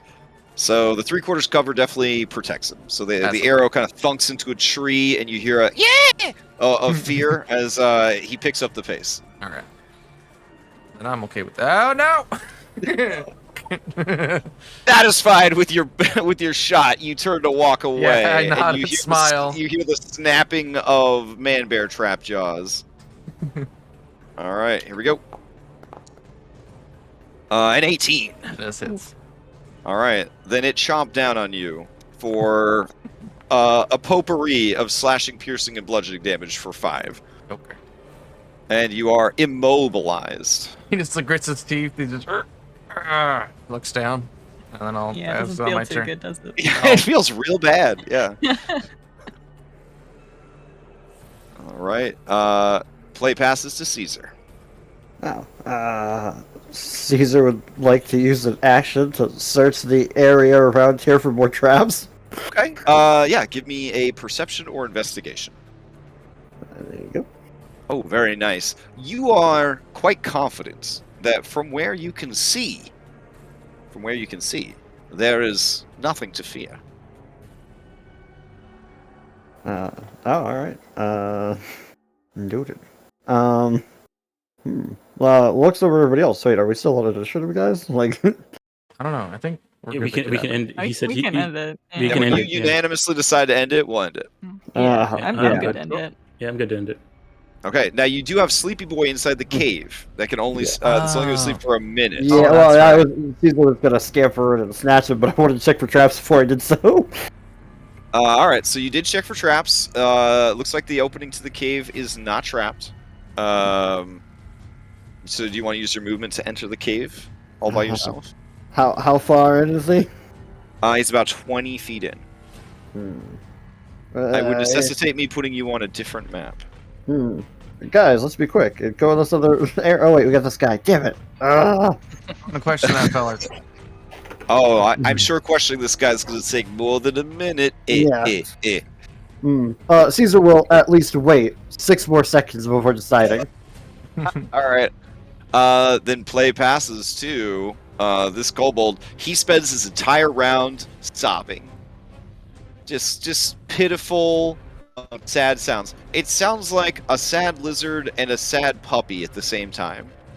It's just the saddest, most heart-wrenching sound as he just sobs. He sobs for those who have died and those who will die.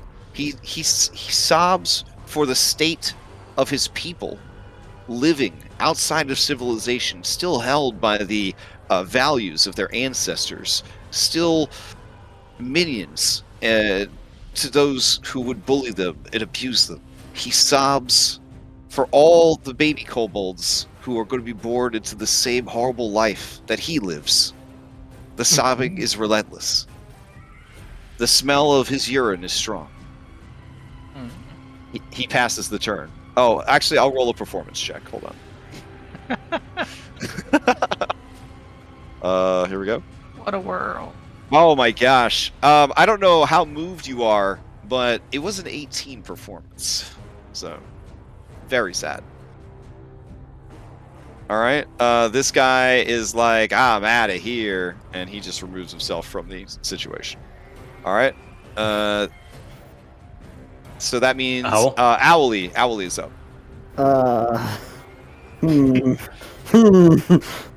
Owl's dead to the edge of the cave, not wanting to change maps, and stays there. Dodging, I guess. All right, fair enough. Play passes to Shigar. All right. I guess since you're not technically in combat, I could change out to She's gonna run up to this part. Can she see the sleeping kobold inside from here? Yes. Yep. Okay. Shikar's gonna take out her boomerang and ready to throw it. Oh, Okay.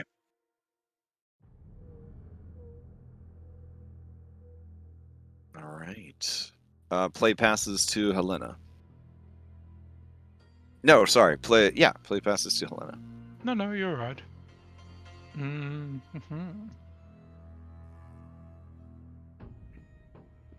Well, after that display, not really wanting to grab the kobold, which is now rather stinky, I imagine. Mm-hmm. Classic Jeez. technique. Classic technique. Yep. Just going to stand there and ready an action for if ever he tries to move away to shank him. Mm. And otherwise waiting for the rest to catch up. Okay. Let's see. He continues to sleep. I think he's got, I want to say, 7 more rounds of sleep. Sleeping for a while.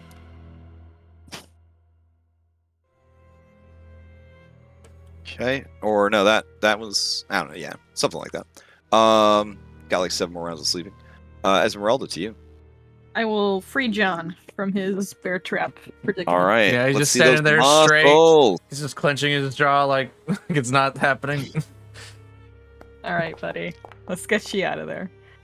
Oh, 15 is not enough. This Rough. is a really great trap. He is in there good.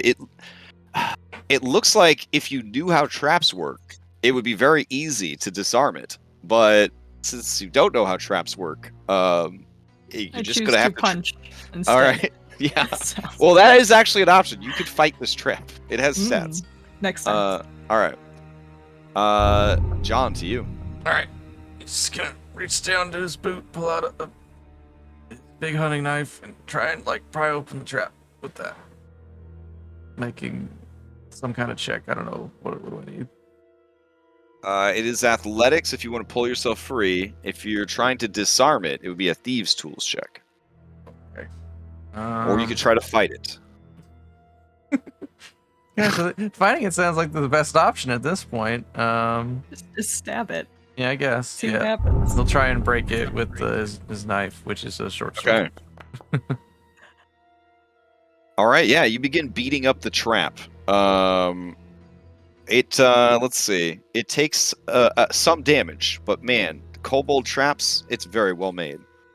You estimate that you would have to hit it just like that, maybe 5 more times. Oh my gosh. Okay, so it's not it's not a good option. All right. I said it was. Traps I said it was even the a maker. option. I Okay. said it was an option. Yeah. Okay. Well, I'm gonna snipe the we trap. just keep keeping a straight face, pretending like it doesn't hurt as much as it does. All right. Yeah, that's it. Okay. I have 1 action per turn. Alrighty. Now, Esmeralda, it might be a lower DC just to pull the stakes out of the ground, but then John would still have a man bear trap stuck to his leg, which I'm gonna assume would hobble or some Still not similar a status good- effect. Yeah, yeah, lower yeah. his speed. Hey, we could use the new slow condition. There you go. Oh. Yeah, we Yeah. actually have that now. Yeah. All right. I let's put see. grapple and slow inside the journal, so if you want to, Oh, thank you. yeah. All right, Caesar. You have waited 6 seconds, 6 long seconds. Ah, The yawning cave stretches out before you. Shakar You know gives what? you a look while she has her boomerang in her head. The yawning cave with the yawning kobold. Caesar's gonna go into the cave. Oh, okay. There should be a teleporter if you move closer. Yeah. All right. Teleporter. Can you guys see the teleporter before you, like, Wow. normally? Or Yeah. okay. Yes. I'm able to see it from here. Why though? I saw it when we first So- came in the map. Yeah. What if I hide it? Can you... Now it's gone. No. Yeah, it's gone Wait. now. All right, hold on. I want to do a test real quick.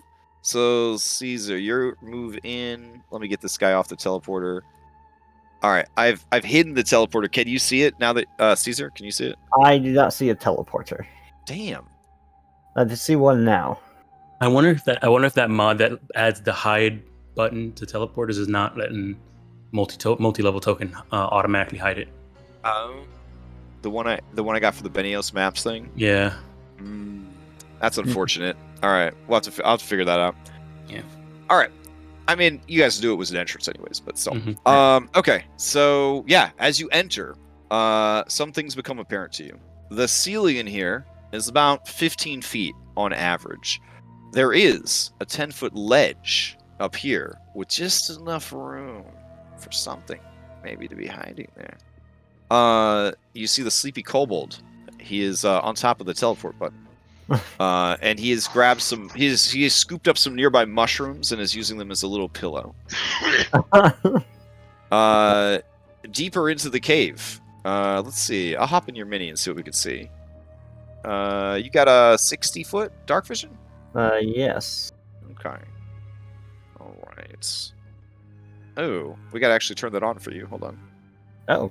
There you go. There you go. Okay. Thought I had that also. Was it? Oh, Was wait, it? no, Yeah. you know what? Oh, wait. I might be wrong this whole time. I don't think they have dark vision. I'm sorry. Everything has dark Oh. vision, so I forgot. Okay. Uh-oh. Do I'm gonna Ardlings see have dark vision? Let's find out. Tabulating. Checking. Nope. No. They do not. Oh, okay. My apologies. Mm-hmm. Okay. Hmm. Well, I guess there's still a reason for Asmar to be around. Yeah. Well, also, they're just sexier. I mean, not that that matters. And Not that that matters. And resistant Yeah. to 2 damage type. I don't know. Oh, yeah, and resistance to damage types. Yeah. And they have very, very powerful Light cantrip for free. sub-resistance. Yeah. Yeah, yeah. Even though they have dark vision. Yeah. Go supernova. All right, so can you see what's happening over here? I see that it's dark over there. I Oh, don't see excellent. anything. Oh wait, hold on. Yeah, there's two abhorrent and unmodified. Oh, okay. There you go. So you do see 2 kobolds. They are dressed in leather plate mail. And they have really cute little helmets on. Like they're going to go play some Blood Bowl later against a rival team. And they have shields. And they have... Let me check. They have shields and they have spears. And you can tell that they see you. And they're gonna roll into initiative.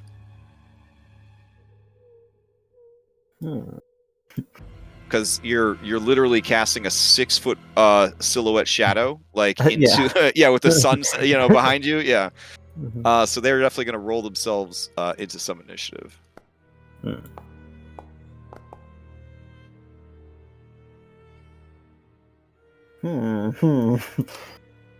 I better choose them poorly. Okay. And then, all right. Let's see. Yeah, they got shields. They look like they're gonna come at me. All right. Well, there is this mighty river in between the 2 of you. Yes, there is. Yeah, it's 10 feet wide. I think that he's just gonna pull back. I think go back up where they have disadvantage.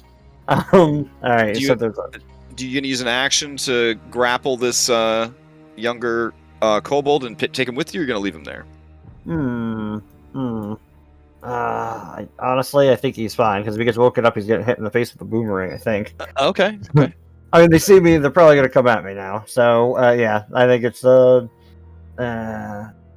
time to back up because however I get out of here. All right, just hit the little button. It should be underneath the guy. Here, I'll move him out of the way. The button is not there currently. Oh, really? Okay. How about now? There we go. All right. All right. So, all right. So, how many feet of movement was that roughly? Getting in and out, it's about 10 feet. Moving. All right. Then I'm just gonna kind of back up here, and then, I guess ready.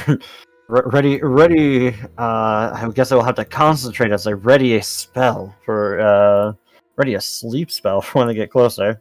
Ooh, keep in mind, if you ready a sleep spell and don't cast it, you'll lose the spell. Yes, I am prepared for having use the spell. All right. Wow. Okay. All right. Let's see.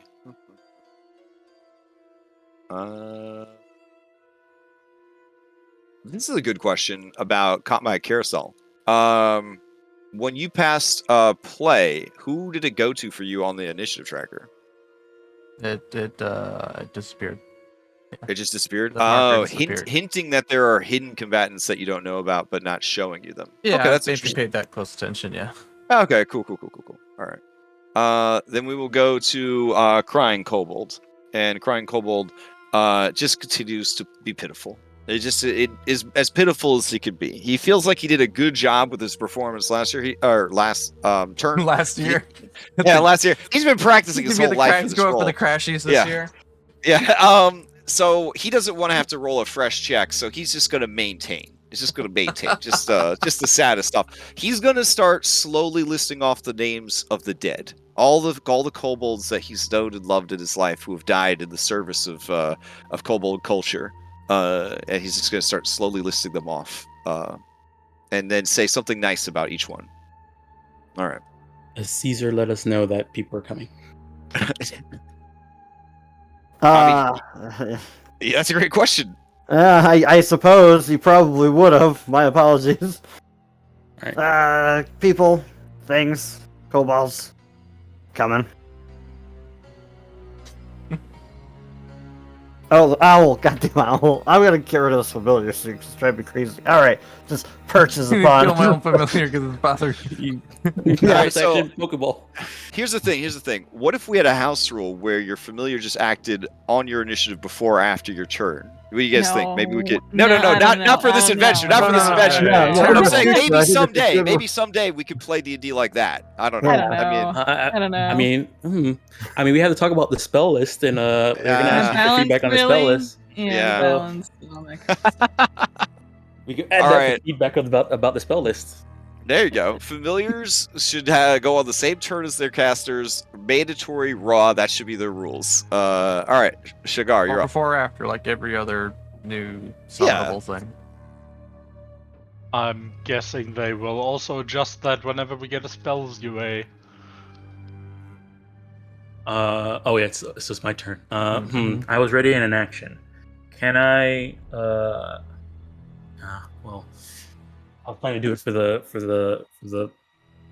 Okay, what I want to do then is if we know people are coming, and this guy is standing still, what Shagar will do is, come over to here, and try and knock out this kobold. Oh, okay. Non-lethally. All right, non-lethally. Let's see. You got advantage because it's prone. I'm just gonna have a beautiful scene with that kobold. Set him on the straight and narrow. We can do that after we come out. Who knows? Of the This cave. could be a descendant of the great Meepo from the Third Age of Magic. You don't know. I am proud to announce, Shagar, you have hit a target. They are KO'd. All right. And then so back here. I'm no longer writing anything. Bonus action. Don't want to. Yeah. So that'll be it, and then I'll just stay here. So if we have people coming, more kobolds are coming. All right. And in my turn. Okay. All right. Kobolds are going to take actions. They're going to move behind this rock, and they're going to hunker down and take full cover. I guess they can't both do that. I'm sorry. They don't have... we got to go in order. We got to respect the initiative. All right. So, Helena, back to you. Okay, seeing as this kobold has for the moment been taken down. He's out for the next 1d4 hours. Think you should be good. Excellent. In that case, going to move up to here. Trying to take some cover at the edge of this rock. And then ready a short bow attack if a kobold should become visible in the entrance of the cave. That's my turn. Alright, what did I just do? Oh, play got passed. Alright. There we go. The truck get moved? Yeah, it looked like the... Yeah, there it goes. Alright. So let's see. Younger is continuing to sleep. Esmeralda, to you. Is this flaky kobold's quick blade still Oh, alive? no. He's supposed to be at 0. Okay, I want to make sure. All right, I will. Okay, John, I can either attack the trap. Maybe maybe I'll twist this way. Okay. You want to Try twist it. that way? I want to go try. Okay, okay. I will attempt to free him again with my very large muscles. All right. Okay. This is pulling the jaws of the trap apart. No, I don't think so. Oh, 18. It's enough. All right. Do you want to reset the trap or just want to pull it open so he can be freed? I will just pull this one open so he can be freed. All right. You are free. Thank you. I think Caesar said there were more kobolds coming. So, yeah. Oh well. Well, I'm gonna go over there now. I'm gonna move I'll away. catch up with you. I'm gonna go join Caesar by the entrance. Right. If this was an ongoing series, I feel like that particular scene, people would immediately begin fan pairings. They would Oh, be like, I mean, yeah, because I saved her for her trap, but then she saved me. Yeah. Oh. and they're both being so awkward. Oh man, They're in like trap buddies. by session 30, you know what's going to be happening. All right, Shaun, back to you. All right. Another trap. Steps one step forward. Ka-ching. Listen, an extra life in the Dungeon of Doom, Kobold Edition. Yes, Yes. yes. Oh god. Okay. We're gonna look up every bullshit every trap that is completely unfair and ridiculous. So we're gonna throw it all into one dungeon. So some of those traps that I'm gonna Barnabas- get with Barnabas for that. Yeah, I'm gonna get with Trapmaster Barnabas for this one. Oh, All right, goodness. step forward. He's Precious gonna. kobold. He was distracted for a second. So he's gonna start making his way. It's like, oh, dang, Abby, you gotta punch him out. You could have got information like how many are in there, what kind of traps. Okay. He's just sleeping. Now, see, here's the problem: is that they're gonna be in there waiting for us, and we're gonna be out here waiting for them. And we're gonna be standing here a long time. They ain't stupid. We're not going in. I assume we're going in, but they're clearly waiting for us now. And now I see you're holding something. I don't know what you're doing. He's just kind of humming there. I mean, apparently some of them are coming out, so Okay. If that's the case, he'll settle into a crouch and pull out his longbow and ready in action to attack if he sees one. He doesn't think they're coming out anytime soon. If they don't come out, I'm gonna go in. Fair the enough. first kobold is gonna get shish kebabbed. Okay, so I'm done. you passing, John? Yeah, I don't Alright. have any buttons to. Oh, Go okay. Let's see. So let's.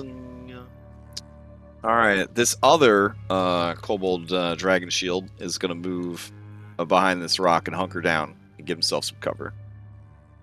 They have what is called the home field advantage.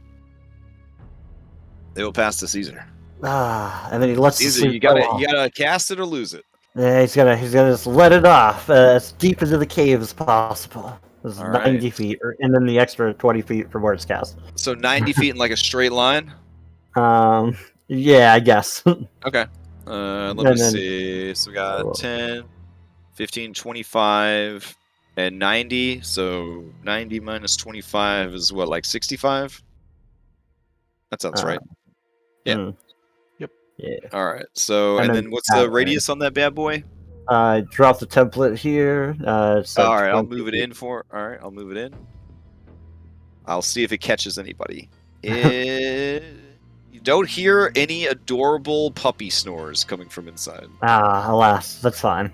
All right. All right. So, let me see. Taking off ready. There we go. Not concentrating. I guess I think that they're just waiting for us to go in. So if we want to regroup first, we can. Are we just running in? I'm up to just run in. I Yeah, crave let's- violence. Yeah, let's go in. Okay. Okay. Do you want me to take you out of initiative and then give you a freshie as you guys run in? Like I'll put you guys Sure. all inside the cave. Oh, yeah. Yeah. Okay. Yeah. And Okay. full disclosure, this isn't so that I could hit you with like a fireball or anything, as you're all clumped up in the entrance to the cave. So That sounds like what a liar would say. No. I'm telling you, it's the truth. Like, really, Just one question. I wasn't even before we thinking that move- until you mentioned it. Yeah. Just one question before we move in there. You said after the entrance, the floor slopes down, correct? A little bit, yeah. There's a downward grade. Would like to see if I can spot anything above the entrance somehow stuck there that looks Oh. rollable. Okay, Because kobold's gonna kobold. that's true. All right. Caesar did already investigate, but we use hidden rolls, so who knows? So let's go ahead, Helena. Give me that check. Helena, you are unsure, but it would be the perfect place for an Indiana Jones style rolling boulder trap. But if it is there, you can't see it. Fair enough. Are there any shields we can slide down them like sleds? Oh, that'd be pretty cool. Those two kobolds had shields. All right, I guess I'll hero stack you guys and bring you inside. Alright. Sure. Sure. All right, let's see. Try to avoid this pit. Oh no! It's fine. It's fine. Let's get you guys inside. See, if we had paid attention to how they were moving, we maybe could have spotted them traps. So they were avoiding them themselves. I mean, that's 100% accurate, but all right, Yeah. let's take you guys over. Oh, Owlie's like, wait! There we go. Did Owlie just fly through the walls? What? What happened to the... All right, whatever. Right here. Yeah, I know. Did you guys see him fly through the walls? Yeah, he flew Yeah. through. Was there like an update to another mod that kind of shut that down too? Oh well. All right, I'm gonna end combat. And now they are definitely in here, and they are ready for fighting. But I guess we can wait because you know they're gonna wait for the perfect opportunity to strike. Caesar, where did you say they were hunkered down, or Helena? Did you see them as well? Nope. No. Like down this general direction, I No, think. same thing. The cave is absolutely pitch black dark. However, Okay. sunlight is coming in through the passage, and it illuminates a swiftly moving stream that cuts through the stone, winding its way towards the southern end of the cavern. Sheer stone walls rise up on either side, and then there are let's see. Mushrooms growing here and there, as well as a ledge right here that goes up about 10 feet, leaving a crawl space of about 5 feet between the top and the ceiling. Everywhere else in the room, the ceiling's about 15 feet high.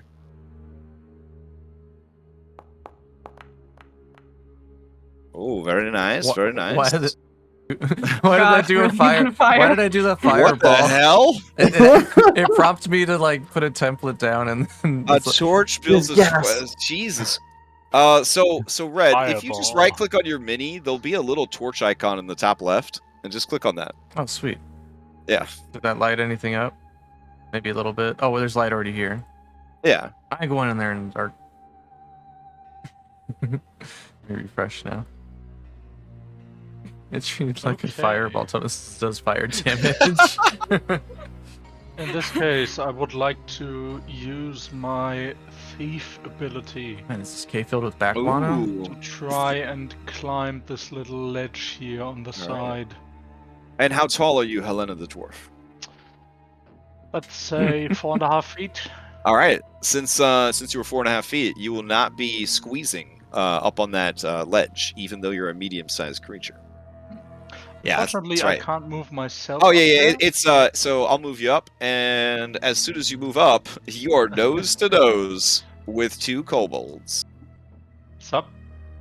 These kobolds, how best to describe them? They are laden down with strange gadgets and gizmos. You see hanging from several potion bandoliers all manner of gourds and clay pots. You could see and hear all manner of caged animals being just hung from strings and in flimsy cages. You hear the chittering of centipedes, the screaming of scorpions, and the buzzing of wasps as you see a very fat wasp nest hanging from one of the bandoliers. They smile at you, and their mouth is just rows of little needle-sharp teeth as they reach for their initiative dice. This is good, though, because you saved everybody from a really bad ambush. All right. Only put myself into it. Yeah, I'll just roll the whole dang cave into initiative. There we go. Oh, God. Yeah, don't have to avoid the familiar summons. All right. See, that's more rogue.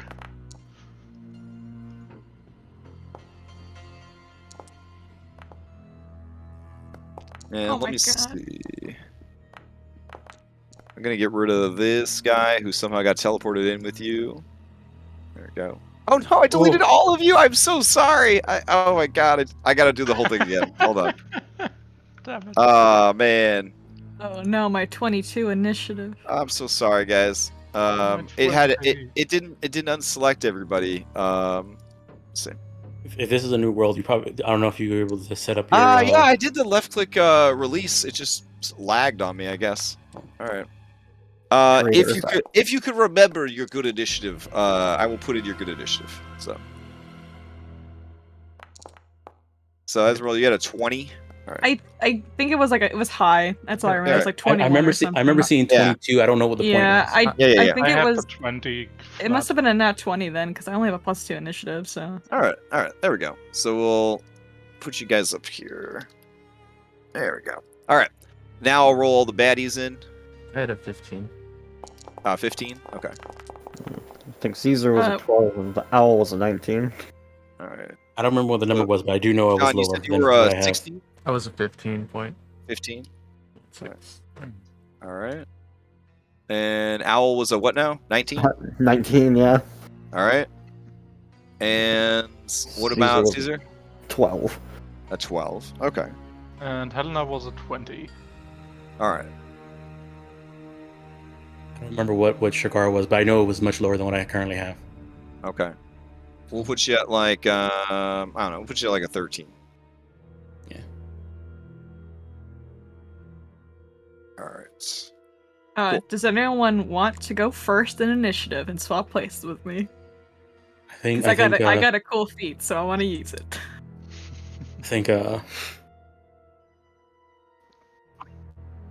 mean, so I'm Helena, right you're up below 10 her, so I'm feet. probably You're up good. 10 feet. Oh no, I mean, yeah, since you're right after, I guess it should be fine. Yeah. And did you get a nat 20 on the roll? Like for the initiative? I think so. It's hidden, so I can't. Yeah, so you would get inspiration. Well, from that. actually, I already have inspiration. So does someone else want it? Oh. Because I can pass it. Is that how we said that works? Yeah. All right. Who does not have it yet? I think. I saw Helen, mine. do you want to take it? Sure. I can use it to hopefully instantly kill that kobold. That's the goal. Yeah. Sneak attack a go. But I'll stay with 22 for now, since we're all happy with where we are. All right. Let's go ahead and get started. All right. You get the sense that many kobolds are in these caverns. Okay. And let's see. They will not have sunlight sensitivity, I'm assuming. There's my carousel. No, in this darkness, even in the beams of sunlight coming in, this is just dim light. So they will be, they're not worried about the sunlight anymore. Alright. I'm going to just fucking go. Excuse me. I'm just gonna go flip and go for it. Yeah. Flip them up. I still can't see anyone. Now, as an elf, you do have dark vision, right? I do, yes. All right, I let think me I turn can that on your see- mini. It's not enabled. There you Oh, go. there it is. Oh, I can see the world. All right, yeah, you alright. see there's another kobold inventor over here. Looking Excellent. cool on that rock. You see that there's another kobold inventor over here. And then I guess from your angle, you would see this boy hiding behind this boulder over here. Okay. And then down here, I don't think you see anything else. Okay. I'm gonna take out. Actually, I'm a cleric. I have cantrips. I'm gonna use those Alright. instead. I'm going to help Helena try to dispatch these kobolds up here. I'm going to Sacred Flame that buddy over there. Okay, from this angle, with that being a stiff 10-foot cliff, let's see. Oh, can I not see him? That's okay. Yeah, I if don't not. know if you'd be able to see him. She saw him because she came up on the ledge. Okay. I think you're far enough back. You could probably catch sight of him. It's a saving throw based one anyways. So Yeah, so I can But just see it's little a dex bits of him. save. Cover applies to dex saves. I thought Sacred Flame ignored No. cover. The target gets no Alright, benefit yeah, no, from you're cover. right, you're Yep. right. All right, here we go. No one can hide from God. Oh, that's for sure. They take 6 points of radiant damage. Alrighty. And that will be my turn, as I will hang out right here. Okay. Play passes to this dragon shield to the south. Oh, in honor of the original source material, I must teach you about the different terrain in this particular encounter. All right. Oh, I'm also supposed to say when you see the kobolds, kobolds stand in the place. They grip an assortment of weapons, and they look ready to use them. Oh, that's okay. I mean, as flavor text goes, it's not great. All right. So the whole place is dark. The ceiling is 15 feet. There is. Let me see how far in you guys can see. Well, I can't tell you about that thing yet. Let's see. Rubble. So, rubble over here is difficult terrain. And there is a rushing stream. This stream seems to be moving with a quickness. You get the feeling that if you were in there, that stream would try to force move you in the direction that it is flowing. That is how fast the stream is moving. It doesn't seem particularly deep, but it may be 3 feet or more. So for smaller characters, it'd be really bad. It would be difficult terrain by default, but possibly worse if the stream forced move you. You can, of course, just jump over it as long as you are able to jump 10 feet. Or, whatever measured distance you need to. And that's all I got for you. So, this guy at the south, he sees that you guys are coming in, and he raises his shield, and he begins moving towards you. Alright, he's going to move there, and he's going to take the dodge action. As he begins to advance on you. Alright, play passes to Helena. Okay. In that case, Helena is going to use her short sword to attempt to finish this kobold off. Alright. Oh! Oh, yes, you do. Ooh. Alright. Oof, man. So you get Just inspiration. to make a point. I already had it. I didn't decide to use it on this one, although I should have. All right. Well, you could pass it to someone who You can pass does. to somebody else. Yeah. Who doesn't have one? I don't have one. There you go. There you go, Sugar. All right, Cigar. You are inspired by Helena's murdering skills. You hear the sounds of screaming kobold from up on the ledge. The inventor falls dead. Bleh. As a bonus action, I would like to use Thief's Fast Hands. Oh. Try and make an attack on the other kobold with an alchemist's fire. Oh, very cool. Okay. Yeah. Let's see. A rogue after my own I heart. think that should work as a roll. But All right. So you chuck the alchemist fire, but the kobold kind of ducks out of the way, and I'll just grenades rule it real quick. I know that's not SRD, but so 1, 2. So it smashes against the wall over here. There's kind of an eruption of flame. One exposes the air as an action. You can throw it, shattering it, make a ranged attack. Alchemist fire doesn't do anything if you just throw it on the ground. That's kind of weird. Yep, no, it doesn't. Okay, it just burns out instantly. Without any flesh to burn, I guess it doesn't do anything. All right, SRT's weird. Anything else from Helena? I'm going to move up behind that kobold. Actually, one question immediately around him. Is there anything that looks like a trigger for some of the cage traps you mentioned? Was sort of a well. He's carrying all the caged animals on his person. He looks how he looks how Link would look if Link didn't have a bag of holding. Like he's just got so much dumb shit just piled on top of him. I see. Okay, Yeah. in that case, just gonna move halfway behind him. All right. And pass to the traitorous owl. Oh no! Are you sure it's a 50 familiar? eyes. During the deletion and reappearance of all the bad guys, something has changed in your owl. Something sinister. Yeah, I would like to, go up and just harry and hospitable for Elena, All right. and then, this divine right to decide to go wherever it feels like, without getting attacked.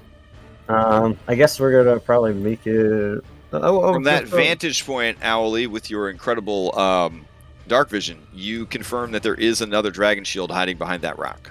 It screeches and flaps wings in that direction. Which is meaningless to anything. Why did I have 15 levels of concentration on this owl? Whatever, other than try to fix it. All right, John, you're up. All right, John's gonna take his torch. He's gonna run with his torch, and he's going to throw his torch. Get okay. all those buggers in the back. And as an improvised weapon, I should be able to throw it at least 60 feet. Yeah, it's incredible. Yeah. All right. I'm gonna throw it into this space right there. Yeah. Okay, let me see what I can do here. Hold on. And I don't think torches go out when they hit the floors. See, fire. 2040 fire. So right about there. Yeah. All right. Not sure why it's not providing any light. There we go. So we can see him better. Ooh, now you can see that there is a dangerous pit. The pit is 10 feet wide and seems to be slurping down the stream as it just funnels into that hole in the ground. It seems like the swift-moving stream's intention is to dump people into that cavernous hole. Watch out for that hole. And then he's gonna pull out his longbow and he'll get ready for his next turn. All right. That's it. Oh, actually, bonus action. Yeah, there's a lot of targets here. I think we'll point at this fella up here who thinks he's hiding, and I'm gonna hunter's mark him. Bonus Okay. action. I say you're marked. Oh, why is it rolling 3d6? What the heck? Oh, because it's weird. Okay. All right. That is weird. That particular hunter's mark is coming in at bludgeoning, piercing, and slashing. I'm gonna get a different one. It's trying to cover every conceivable angle for you. That's nice. Anyways, I guess play will pass then to this boy. With the torch flames illuminated, he must make a decision. All right. Let's see. Oh, I also should point out that I did add this as we would only play till noon, but I don't really have anything going on for a while. So if you guys wanted to play the adventure all the way to the conclusion, we certainly can. There's one more map after this one of similar size. Okay. So Yeah, I'll leave that up to you guys. I still need to go outside and change that kobold's life after we're done here. So. Oh, geez. Okay. I need like 5 minutes to just get breakfast, but yes, I don't have anything else to do today. From me, it All would right, depend so- how long we actually go, but for the moment, we have time. All right. He's going to come out from hiding, and he is going to move, and he is going to dash. And because, even though he's small, because he has a running start, he is actually able to jump this hazard. So he will jump to there. And I guess I got to refund his difficult terrain since he jumped it. So he's got an extra 10 feet over here. So he would be able to get into a melee. So he'll go to there. Yeah! All right. Ah, And that is his turn. Because I don't believe he's got anything in particular here that is important to you guys at this time. Nope. All right, cool. Let's see. One of these dudes. Oh, I think it was that guy. Okay. The shield that this guy has on him seems to be of particularly fine make. The others are just kind of, they've got like wood and like scrap metal and leather and stuff like that. This guy's shield seems to be very nice, possibly of dwarven make, like a nice stout little dwarven buckler. that just functions as a shield because 5th edition. All right. And he is going to end his turn there. All right. That brings us to Shagar. All right, I'm gonna run up to this guy right here. I'm gonna go ahead and unarmed strike. For some reason, my unarmed strike doesn't show up on my little hotbar thing.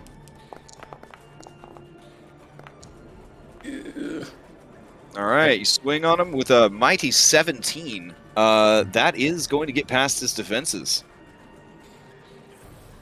And he takes 4 points of damage. All right, and then I'm gonna spend a key point to flurry of blows. Okay. Are these all intent to damage? Yes. Okay. But one of them will shove, but I'm gonna not use the tavern brawler one. I'm gonna use the open palm one. Okay. So hold on. Let me. So 1.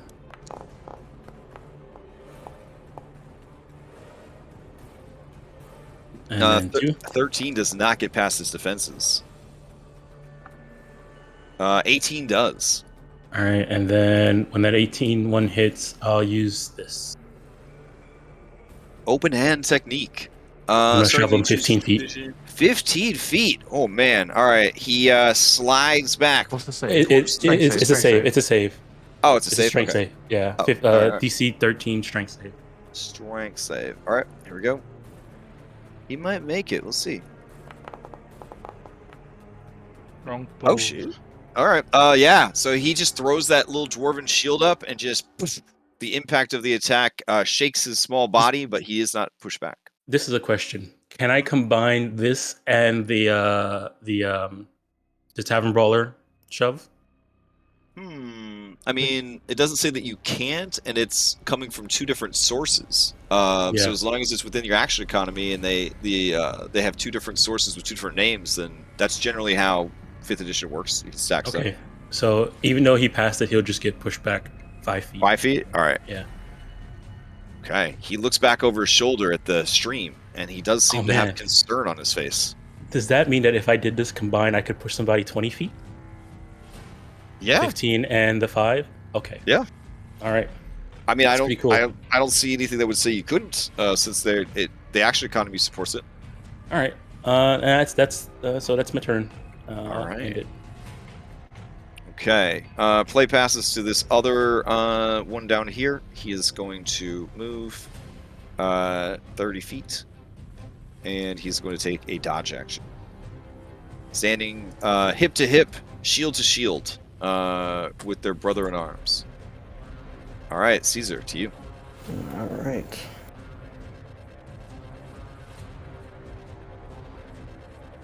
Let's see here. All right. So, vantage point wise, what's height? I guess are either of these visible? The ones in between the two. Are they This guy is definitely on the edge here, so you can see him, but he will have 3/4 cover. You're just kind of catching his tail as it kind of lashes out over the side. This guy's just perched like a Disney gargoyle over here, just trying to look super cool. Yeah. Noted. All right. Yeah. It looks like they're marked. I'm guessing Yeah. that's from the hunter. All right. This dude has a shield. All right. Okay. Well. So yeah, I will. I think. Let me see. I'll move over. And possibly, I guess, try to shoot this dragon shield because that seems like the tougher opponent. I guess I'll just use his trademark powered firebolt because he doesn't Okay. believe in crossbows, even though he can't crit with his spells. Oof. He takes it right on the shield, and the flames kind of across it, dealing no damage. Yeah. It's Caesar shrugs like, this checks out. All right. Inhospitable kobold inventor. All right. He can only do one of his amazing things here, but they're all amazing. So let's see. What is he gonna do? All right. There's a lot of you down there, but there's also this lady up here. Okay. Wow. Maybe I will roll a d8 on this because there's just so many good choices here. Nah. We'll definitely. Yeah. This guy is inhospitable, so he is going to throw a clay pot. And he's going to throw it to a space within 20 feet of it. So let's see. He will stare you down, Helena, and then he will throw over the side towards your allies a clay pot, and it will land right there. When it bursts open, you see a swarm of writhing maggots pop out. And they roll themselves into initiative. Yeah. Go. Oh, you plenty of time to deal with them. Plenty of time to deal with them. All right. That's or lucky. get away from them. That might be a better. Yeah. And then he's going to let's see. He's going to use his movement to sort of press himself up against the wall here, so he only has to deal with Helena. And that will be his turn. All right. Play passes to this boy right here. He is going to move. Let's see. Ooh, all right. Yeah. He's going to move, and then he's going to item interaction. Item interaction. Yeah, monsters get item interactions raw. Yeah. Pretty sure. Oh, yeah, he was holding a cup of water, was he? No, he's going to kick it into the stream. Okay. Yeah. Does he burn his foot? Does he burn his foot? No. Okay. All right. He's going to use this whole action to kick it successfully into the I water. appreciate that. No worries. All right. Took me And action you're to put it there, so. All right. Fair. Let's see. Delete this. I don't want to delete everybody. Got to be real careful here. All right. Precious darkness. And then he will back up. And that will be his turn. All right. Play passes to this guy. Okay. What's this guy got going on here? Got to get close for these. Got to get close. All right. All right. So this guy's going to run up to here. And it's going to raise with both hands over his head a cage. Those of you with dark vision, you see that inside the cage, there's some kind of cat, I guess. And he is going to lob the cat at you guys. So, let's see. I guess we'll just use a cat. There we go. Does it look petable? All cats. No, that's not true. It does look. It looks like a skunk, actually. You realize that he has thrown a skunk. Like a Pokeball, the brittle cage shatters, and a feral skunk appears. You like turn his hat all the way backwards? Absolutely. Before it throws And the skunk rolls itself into initiative. All right. You get the feeling that this skunk has been trained to recognize kobold from not kobolds, and it is an attack skunk, and it is ready to ruin your world. All right. Satisfied with his incredible Pokemon mastery, play passes to Sleepy Boy. Sleepy Boy is actually eventually going to wake up here. I'm going to say that he's got, we'll say, 2 more rounds until he wakes up. That brings us to this guy over here, perched like a Disney gargoyle on the edge of the stone. He measures the distance of his throw, preparing to set loose Pokemans into the arena. Let's see. But I don't want it to be difficult terrain. Can you just do it normally? All right. So he's going to move to the very edge, and I guess I'll toggle the switch off. There we go. And I'll measure 20 feet. Oh, yeah. All right. There we go. That seems good. He grabs a wasp nest from his bandolier, and he throws it. It hits the ground, and it shatters. And just like a Pokeball, his Pokemans emerges. It is a swarm of wasps! And they roll themselves into the initiative. It's terrifying. Not the wasps. All right. And, yeah. That seems pretty good. I guess play passes to the wasps? No. This guy went. So then his turn is over. He's going to back up a bit. And then he will end his turn. Play passes to Esmeralda. Alrighty. There are suddenly many Pokemon in the arena. I am going to... Man, I don't know what to take care of first. Well, first things first, I'm going to cast a spell upon myself.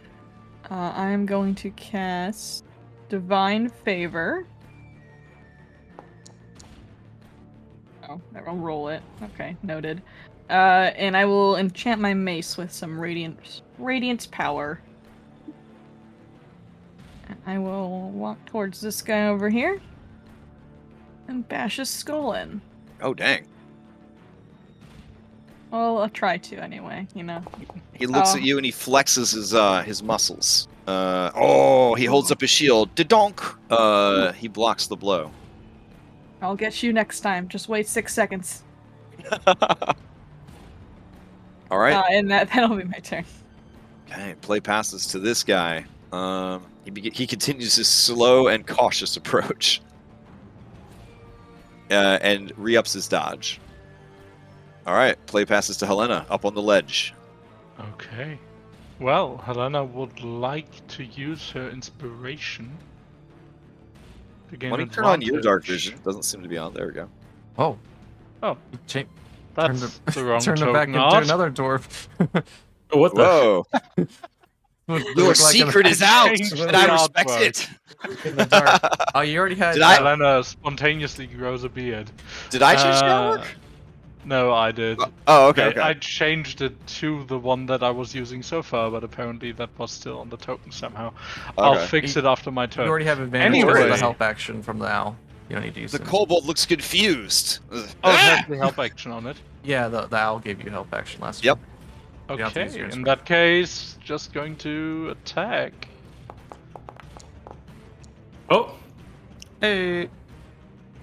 So that's hell yeah, that is a critical hit. don't forget to roll your extra d6. extra d6 for the crit, and then the sneak attack damage can no longer crit. All right, but that's a total so far of 11 plus 21. 9, 20 damage. He is done. You shanked him. Also, you get inspiration again. But I didn't use it, so I can give it to somebody else because I have Correct. help action. I think we You're all an inspiration have it. machine over there. Huzzah! If we all have it, The owl we all- has inspiration. There we go. Yep. The owl helped me, and now I help it. Okay, and how big is the height difference to this ledge? That ledge right there, great question, is just about 5 feet off the ground. So below me. Yeah. And I guess I'll is- mark this guy as 5 feet up. There we go. Is that Did somebody else help? Yeah, he on is that, he or- is hunter's marked. Oh, okay, but I don't benefit from that. Mm.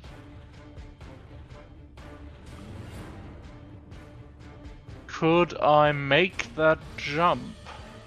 Let's see. You said you were 4.5 feet tall. What's your strength? 10.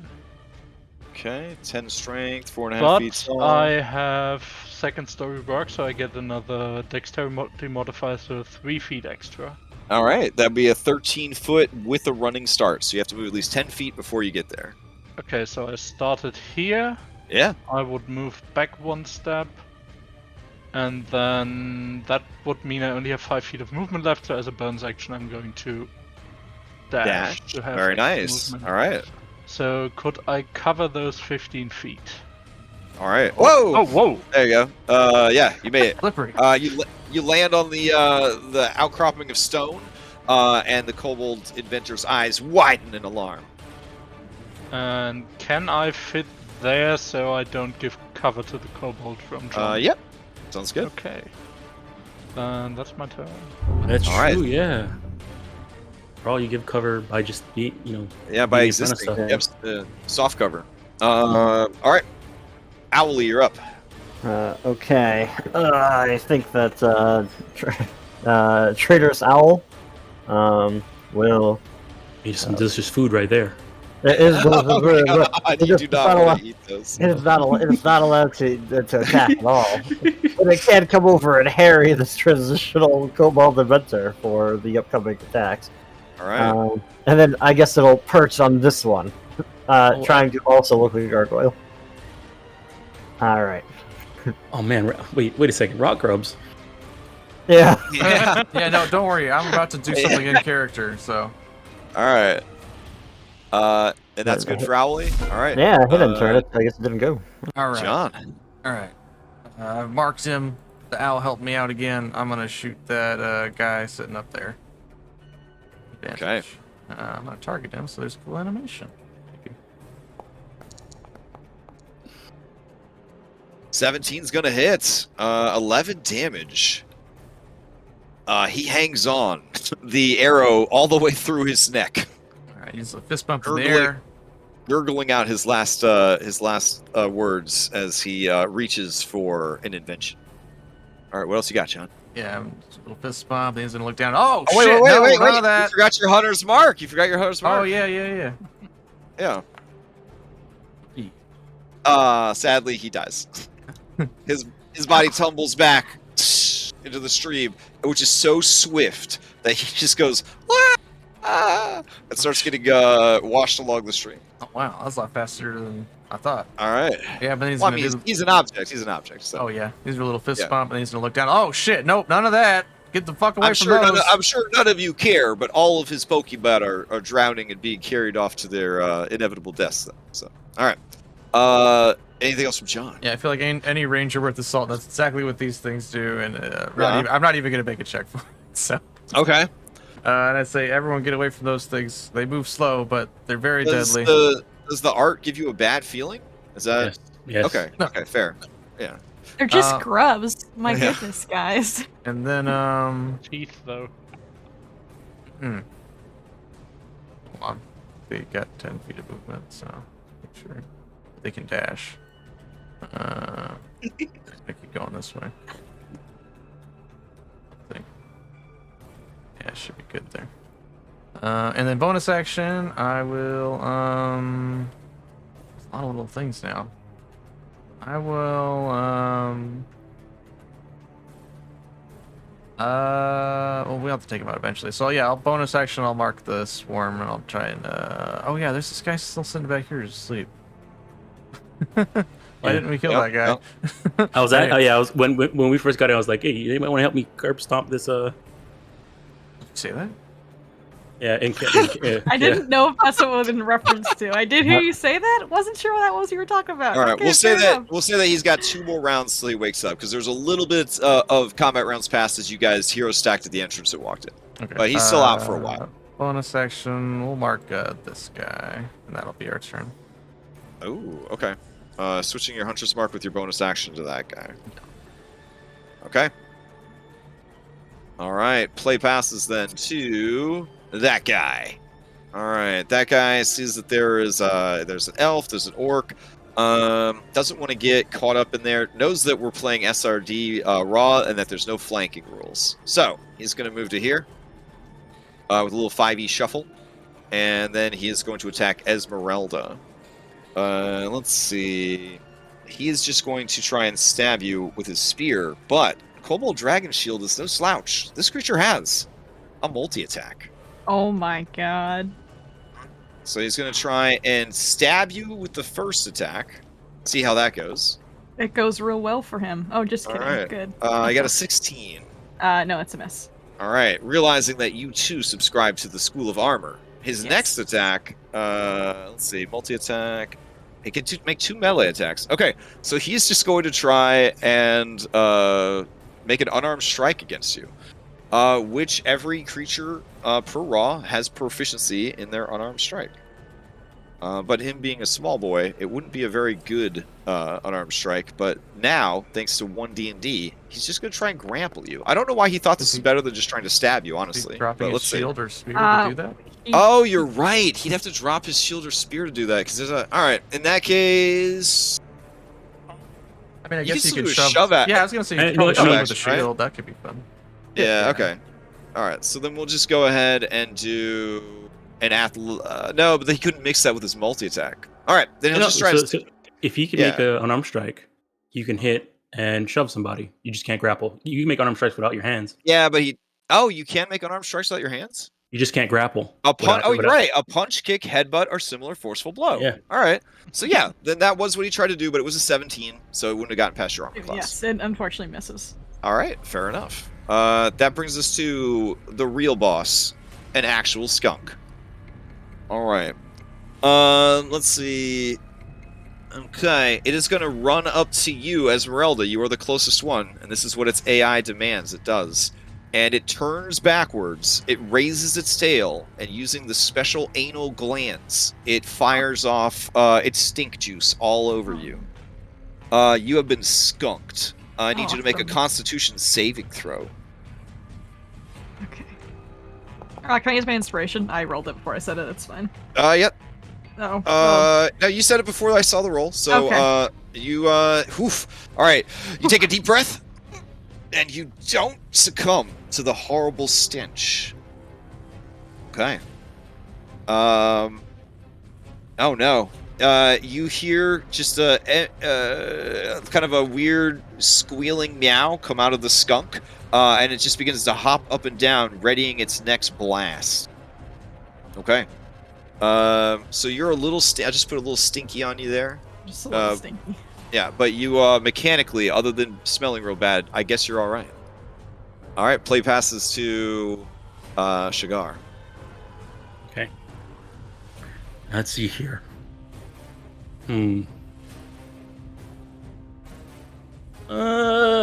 John, Shigar saw that John said we should get away from this thing, and I'm assuming because they're dangerous.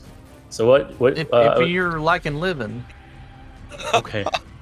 All right. So then, what Shigar is gonna do? She's gonna try and grapple this horn kobold. Mm-hmm. Where is it? Okay, unarmed strike. All right. Oh, Oh, rough. I'm gonna All make- right. He whirls around, holds up that dwarven shield, dink, blocks All the right. incoming attack. bonus action. Try again. All right. Ugh. 15's pretty good, but this shield is better. Right. Protects himself. In that case, then she's gonna come around this way. All right. And in my turn. Okay. Yeah. All right. Let's see. This guy is going to move 30 feet. And he is going to... Does he keep dodging or does he go for it? He's going to go for it. He stops dodging. Oops. He stops dodging. And he's going to dash in.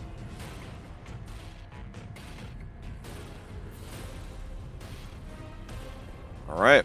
That is his turn. That brings us to Caesar. Alright. Sees this thing that everybody's running from. And I think he's gonna burn some inspiration and try to firebolt it. All right. Power and firebolt. Once again. Lets the croak out. That is going to hit. Alright. All right. It seems to take full damage from the attack, like swarms do.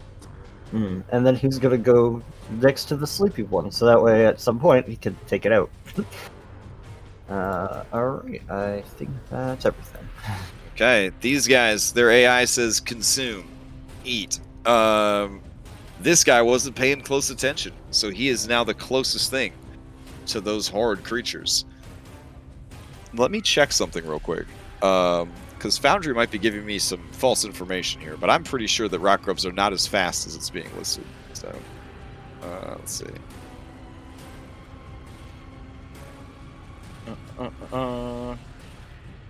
Yeah. They got a speed of 5 and a climb of 5. So they begin slurp and slurp, moving across the floor towards him. He looks back, and you see a sweat drop on his head. He is terrified of these creatures. All right, play passes to this guy. This guy is out of the fight. I'm not sure why some of them are being removed and some of them are not. That's okay. That brings us to classifiable. Let's see. There we go. All right. He's going to run and jump across.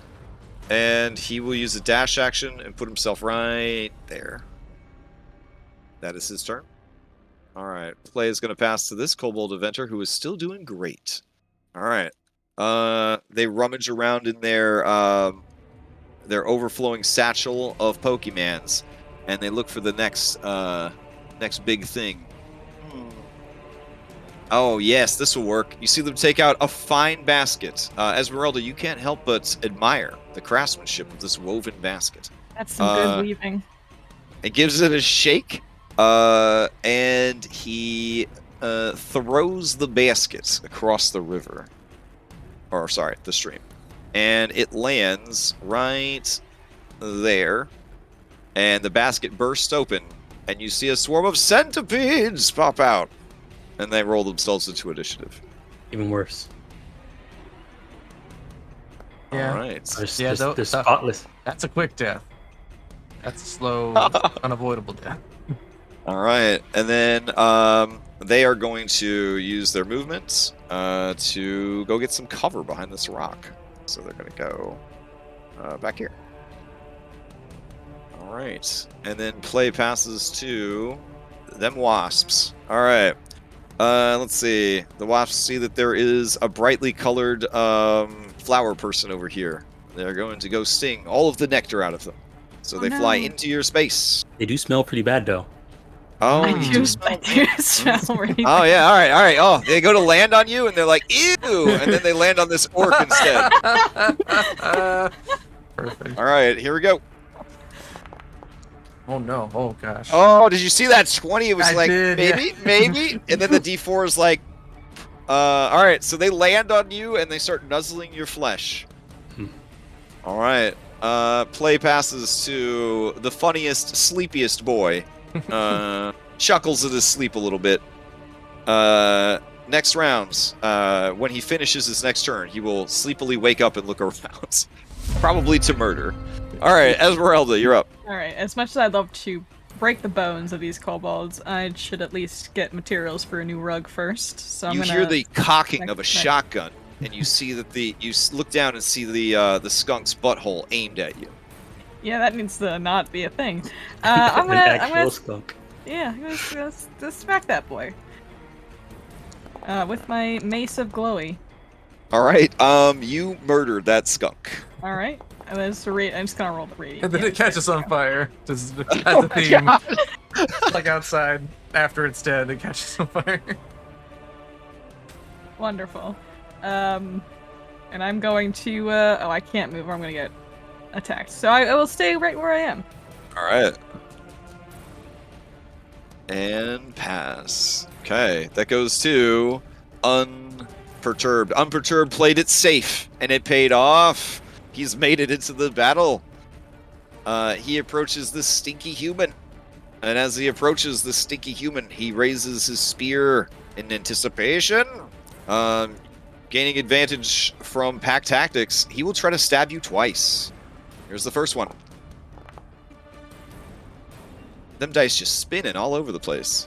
21 for 6. We're using the first number on these because he's wielding it one-handed. All right, and then he's going to use a reaction to do dirty tricks as per his 4th edition ancestors. So your speed is reduced to 0 until the end of your next turn. All right. And then he is going to try to stab again. All right. That's a 20 for 5. So it's hard for. Okay. These guys are tough and beefy. Some of the strongest kobolds you've ever faced. They don't all look- of they your don't- many 3 levels of adventure. Don't look very tough or beefy. Oh, Sorry, dang, sorry, dang. fellas.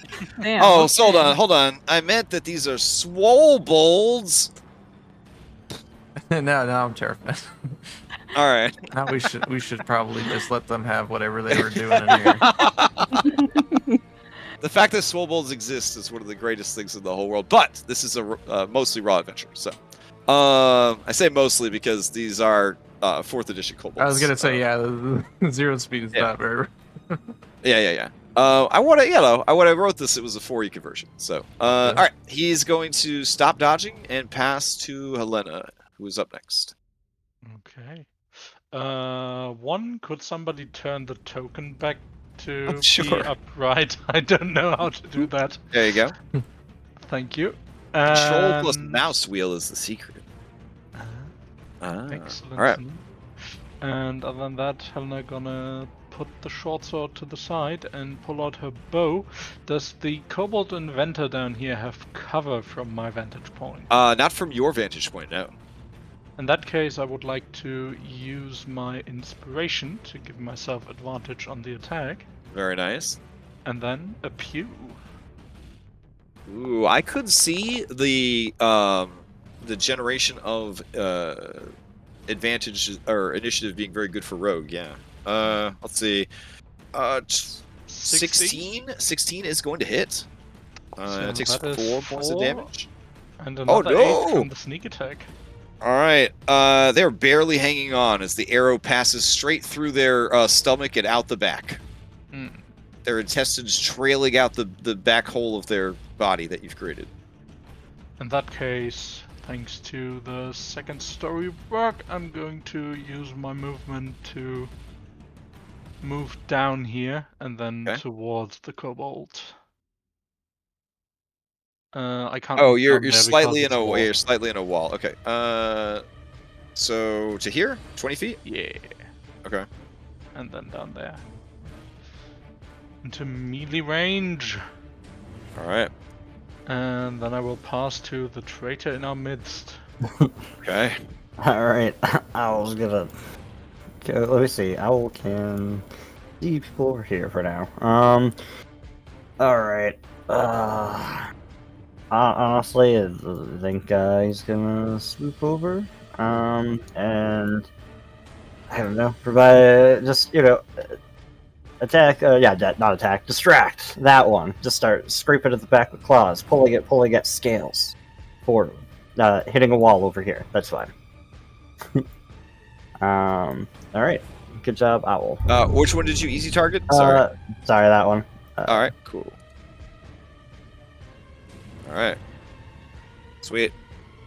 Play passes to John. No, play passes to the spotless swarm of centipedes. All right. These are trained attack centipedes. They're gonna quickly move in here and eat the as an item interaction, eat the skunk. And then they nasty. They don't care about skunk smell. They're gonna move in on you. Mm. All right. Esmeralda, they're gonna try and bite you. A lot of Right. D4s. Let's see. They They miss. miss. But, Yeah, so they're just crawling all over you, trying to find tasty flesh to bite onto. All right, play passes to John. All right. He's gonna drop his longbow. He's like, "This is what we call melee," and then into your veil. He's gonna pull out his big knife and he's gonna stab this one. All right. This attack will be at advantage. 20 definitely hits. And then, as my right is an SRD ranger, I'm also gonna attack this one since he's right next to him, this buddy. Oh, actually, I Okay. could attack the swarm. You want to attack the swarm, Shigar? You can go for the I mean, these guys The are kobolds. tough. They literally have health and AC. That's their whole deal. Yeah. But the swarm's gonna do a It's lot up of to you. damage. It's up to you. Yeah, I'll What try would and John swipe. do? I'll try and swipe some of those things off you. Probably easier to hit. There you go. 12. 12 hits the swarm. However, they take half damage from the attack. That's fair. Okay. And then oh, that guy still has my hunter spot. I have 3. Oh yeah, so oh, I have to do that. Oh yeah, I have to charge it up. It's like a smite. Okay, no, I'm done. I'm done. Okay. Play passes to this boy right here. He is going to try to get away from this rock grub swarm. So he's going to move here. And let's see. He is going to attack with one of his attacks. He's going to try to do a shove, unarmed strike shove against Esmeralda. All right, here we go. We'll just use the spear, I guess. Yeah, it's all the same. No, I got an unarmed strike. Here we go. Oh, yeah, it's gonna hit. Okay. On the bright side, Raw, he would have knocked you out of the swarm. Hooray! Yeah. So then you can move back to here. Here, alrighty. Yep.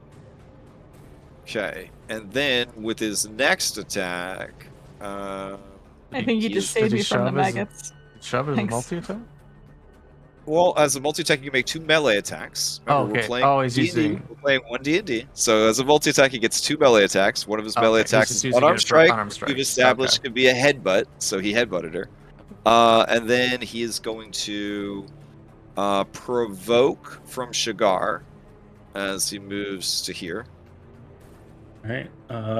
You can use your action if you'd Yeah. like. Yeah, I'm gonna use my reaction to try and grab him. Okay. Nope. Oh. All right. So then, now in position, he will take his second attack, and he's just going to try and stab John. All right. Here we go. All right. That's only well, it's a 17 because of pack tactics. So that'd be 4 more damage, and then he will do the same thing, trying to lock you into place with his dirty tricks. All right, and then play will pass to Gregoire. All right. Let's see here. Okay. The one that John hit was this one, right? Mm-hmm. Yeah. Okay.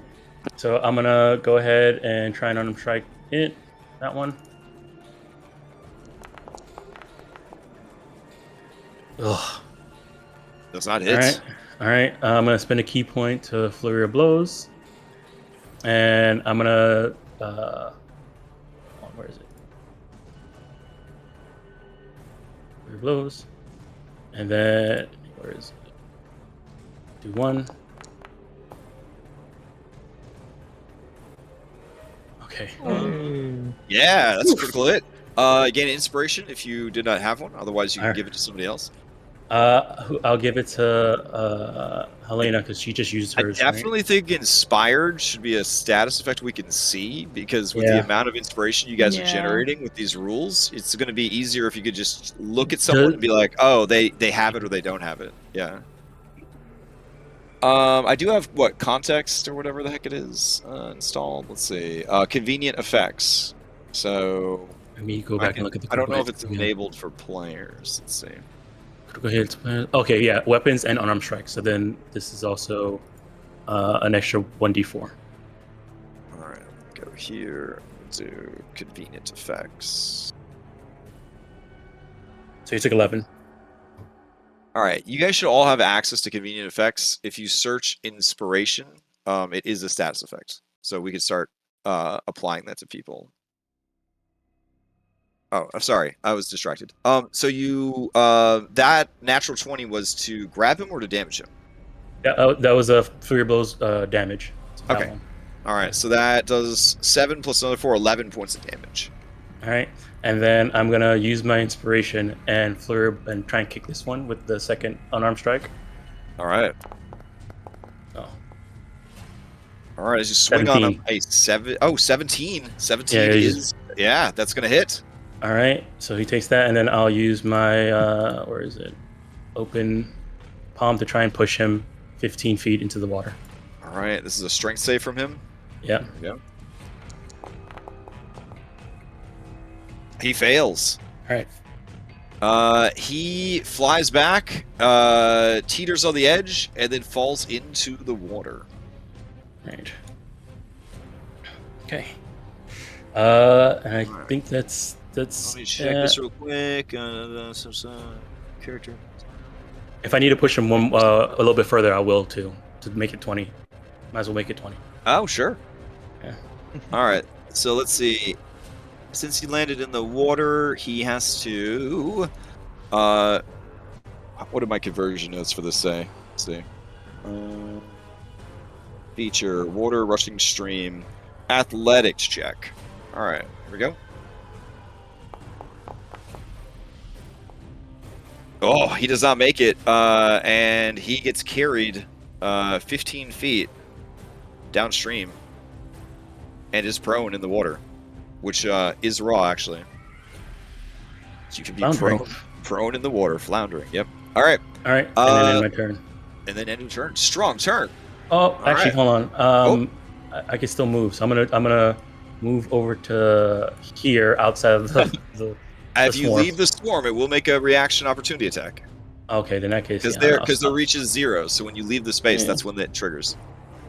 Opportunity attack, or So you could possibly get swarmed by another. But you could punch him. You could punch him and shove him. Then, yeah. No. I believe you can shove a. Oh, they're immune to that. Yeah. Can you force move a swarm? They're immune to grapple, prone, restrained. I don't know. That's weird. That doesn't make well, sense. Either way, I'm out of unarmed strikes anyway. So. Okay. All right. So they will try and bite you. Here we go. I gotta get away from these rock grubs.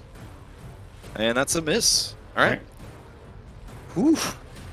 And then anything else? I'll stand under the owl. Okay. Fair enough. All right. And I'll end my turn. Okay. Officius is up. Officius sees his ally got thrown into the stream by this orc. This indicates to him that the orc is the strongest enemy that they face. He is going to attack you with pack tactics twice with a spear. Actually, the first one is going to be to try and shove you prone. So he's going to do like a little tail sweep, like a Mortal Kombat 2, like sweep kick with his tail. All right. Let's see. God, every monster now we got to add unarmed strike to. That's wild. Okay, so that's what 13 misses. All right, then he will just try and just do a normal stab. 22 does hit. 22 does hit. Okay, then you take 6 points of damage, and he will use Dirty Tactics on you, reducing your speed to 0 till the end of your next turn. Okay. All right. Play passes to Caesar. Oh wait, sorry. He's probably gonna 5e shuffle. No.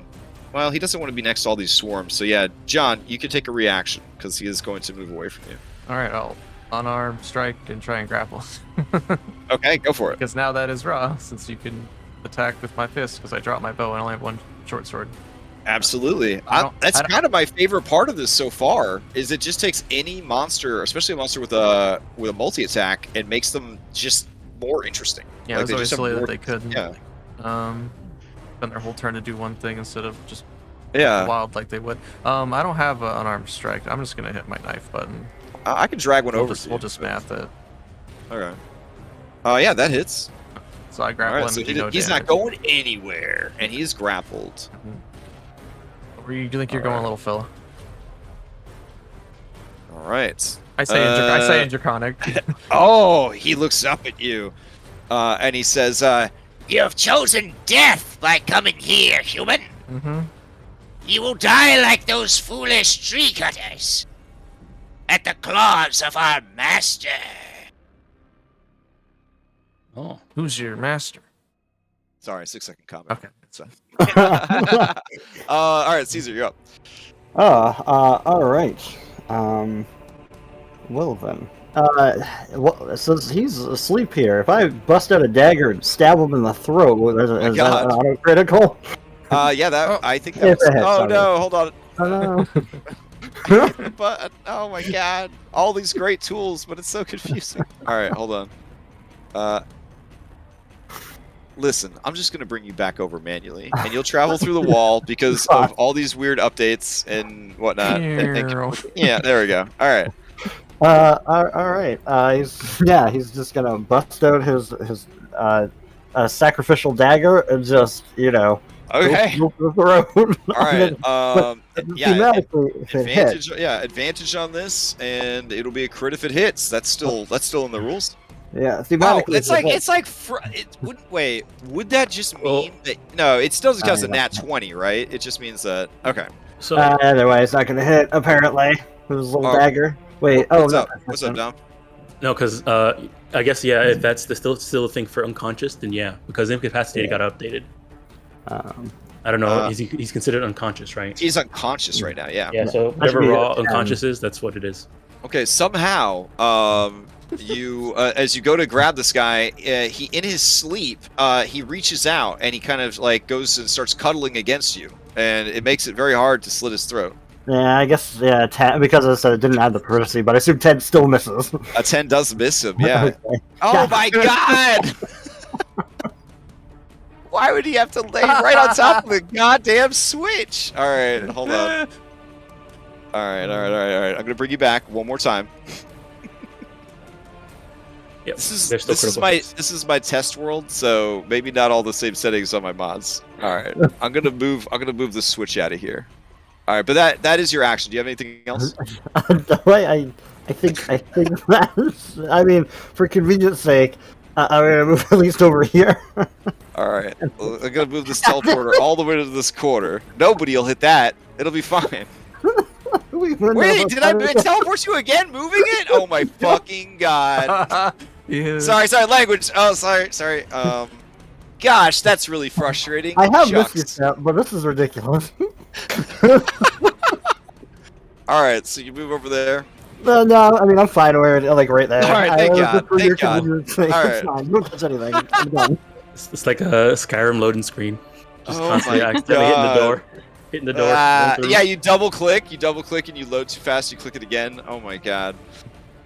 Oh, Yeah. All right, these worms. They're in a union with other swarms, so they will not try to attack that swarm. There is the most targets over here though, so they're gonna go 5 and then 5 again, and begin moving towards Tasty Jonathan. All right. Play passes to this guy. Oh no! All right, he's in the water. He's got to make another athletics check. Will the swarm be able to make a union by itself? Oh, they definitely. Oh my god! He's gonna be washed 5 more feet towards the hole. The whole. All right, and then let's see. On his turn, let's see. Avoid falling. You're considered prone. All right. A prone is in the stream. Oh, makes the check at disadvantage. Oh god, so he really wouldn't have made it. All right, he's gonna try and right himself. So he's got to do on his turn. He's gonna use basically an athletics. Oh, there you go, champ. All right, he rights himself, and he is going to just pull himself up onto the shore, and just kind of collapses there, gasping for breath, and looking frightened at this this hole he was almost washed down into. This inexplicable hole, because the 4th Age of Magic had a lot of weird shit like that. All right, and then he will pass. All right, this guy, he sees that the writing's on the wall, and he will die for his people, as many kobolds before him have died. He knows that kobolds only live about 20 years tops, so he's had a good run. No one tell him that kobolds actually live a very long time, if they made better life choices. He grabs what looks like a very ominous and slimy pot. You can see green ooze kind of licking at the lid of this clay pot, and it has a little kobold skull painted on it. Helena, he's going to try to smash this against you. It is at disadvantage. Here we go. Nope, that's not the roll. There we go. Oh my, but that's disadvantage, so here's the second one. 17?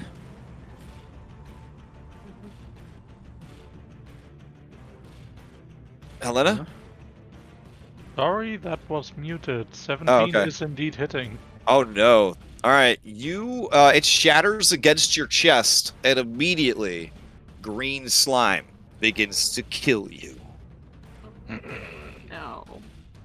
If you did not know, green slime is one of the most deadly things in Dungeons & Dragons 5th edition. I did not know. What's it do? You about to find out. Alright, let's see. Green slime, it's corrosive. It eats metal, flesh, and all organic materials, but apparently not clay pots. Let's see. Okay. Alright, you take 1d10 acid damage. There we go. And now that it is stuck to you, yeah, so 9 acid damage, and it is stuck to you, and therefore, it is going to continue doing that damage to you every round. When? At the start of my turn? At the end of my turn? Let's see. This is much like this. Okay. Continues on each of the creature's turns. We will say the end to give you a better chance of survival. Thank you. All right. So that's a whole thing that's happening. All right. There we go. Okay. And then he is going to wait and see what happens. That is his turn. Play passes. Field test. Yeah. He's never seen it work before. He is a scientist. He would like to see this before he dies at the ripe age of 20. All right. So these wasps, they look around. They're in a union, so they're not going to attack other swarms. But there is a guy here. So we're going to do odd or even. Odd will be John. Even will be the kobold. All right. They fly into the kobold space and begin to sting him. Or try to. They definitely sting him. He takes 10 points of damage. From the stinging insects. Right. And apparently, I don't have my token shuffling enabled on this server either. So that's fun. I think your token visible might be turned off on this server. That's why they're flying through walls and stuff like that. Oh, you're right. Okay, because I test mods on the server, so I was probably doing something with it. Okay. Let me see. Your token visible is off. All right, I'm gonna save it, and that'll cause us to reboot. Why don't we take a 10-minute break? If you guys are intent on continuing to play, but that way people can grab some lunch or breakfast or whatever they need. Sure. All right, Sure. That sounds good. Sounds like a plan. All right.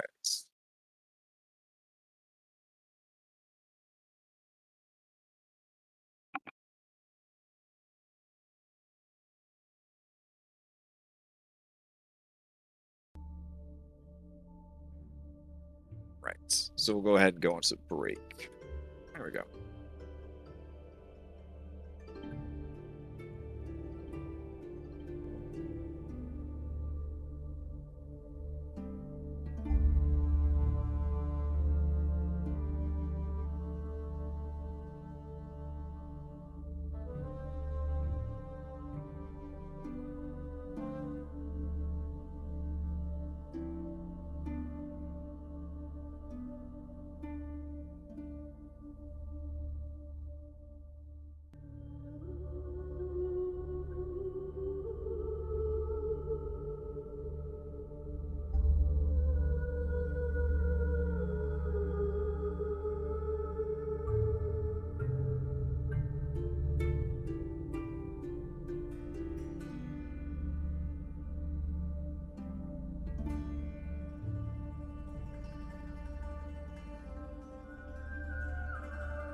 I'm gonna say it, Dom. I would gladly give up monster criticals to have these unarmed strike rules. Yeah. Like, oh my gosh. Here's the thing I'm gonna mention though about that is that apparently they have this new condition for slowed, and while you're grappling someone, it means you are slowed, which means all attacks against you are advantage. Well, no. It's only. It says it has the stipulation while moving somebody, you are slowed. Okay. So as long as you're just grappling and staying still, you're fine. Right. But they need to clarify that. Like, I'm gonna move this kobold on my turn, but and then I'm gonna stop moving him at the end of my turn. So when am I considered while moving? So Yeah, if you were attacks. opportunity attack while moving somebody, they would have advantage on that attack. Yeah. It seems like it would never happen the way they word it, but Well, no, I mean it's pretty clear that rather than say your speed is halved, they just say while moving you have the slowed condition, because now they're saying, now you're moving slowly, but when you stop, the condition will go away. I mean, I kind of get it, but I don't know how much clearer they can make it, but the implication that your AC is penalized makes you wonder, like, when exactly is that going to come into play? But yeah, it would be reaction attacks. Yeah, unless like opportunity and attacks. then it does the thing unless I'm 2 sizes bigger than grappling. Right. But yeah, I think it's cool. It makes sense. Yeah. And this is a great encounter / map for this increased ability to shove and grapple and things like that because of the hazard of the stream. Definitely kind of throws some good opportunities to push and shove people into it. I do like the changes to it that affect monk as well, like just having the freedom to do so many things with your unarmed strike. Yeah, and since you as a monk have so many more attacks at a lower level than other people, it really does put you in a position to sort of set up and support your team too. Yeah. Because in static initiative, you could knock somebody prone, start beating the crap out of them, and then know that their initiative's not coming up for a while. Your allies could come in and then just like curb stomp them. Yep. And you are in a position to sacrifice some of your damage output, which is going to be probably lower than some big, huge, strong dude using a two-handed weapon, to set other people up for success. So the good part is that I'm only sacrificing one unarmed strike instead of my entire action. Yeah, exactly. Oh, and for the monsters, that's huge. That's so huge that they can be like, hey, you know what? You're fighting this giant. Yeah, the giant's he's gonna step on you, and that's gonna be a shove to prone. You know what I'm saying? Like, it's cool that they have like that flexibility now just built into something as simple as that unarmed strike. And as long as everybody remembers that an unarmed strike is any part of your body, that does give them quite a bit of flexibility there. It makes me wonder when they build some of the creatures, like, would a giant, like, as a passive ability of a giant in ONE D&D, when it shoves, is the distance like 10 more feet than it normally would be, to kind of represent that the giant is very big, and so when it shoves you, you wouldn't just go 5 feet, you would go like really far. Like, these are the kind of things that they could start looking at as they integrate that into the monster design. Ooh, I could see them adding that to the size rules. Yeah, I would say it would be 5 times their size, like size category. Oh, that'd be cool. Yeah. Medium is 5, large is 10, huge is 15. Yeah. Oh, so it looks like everybody's back. All right. Thank you, break mod.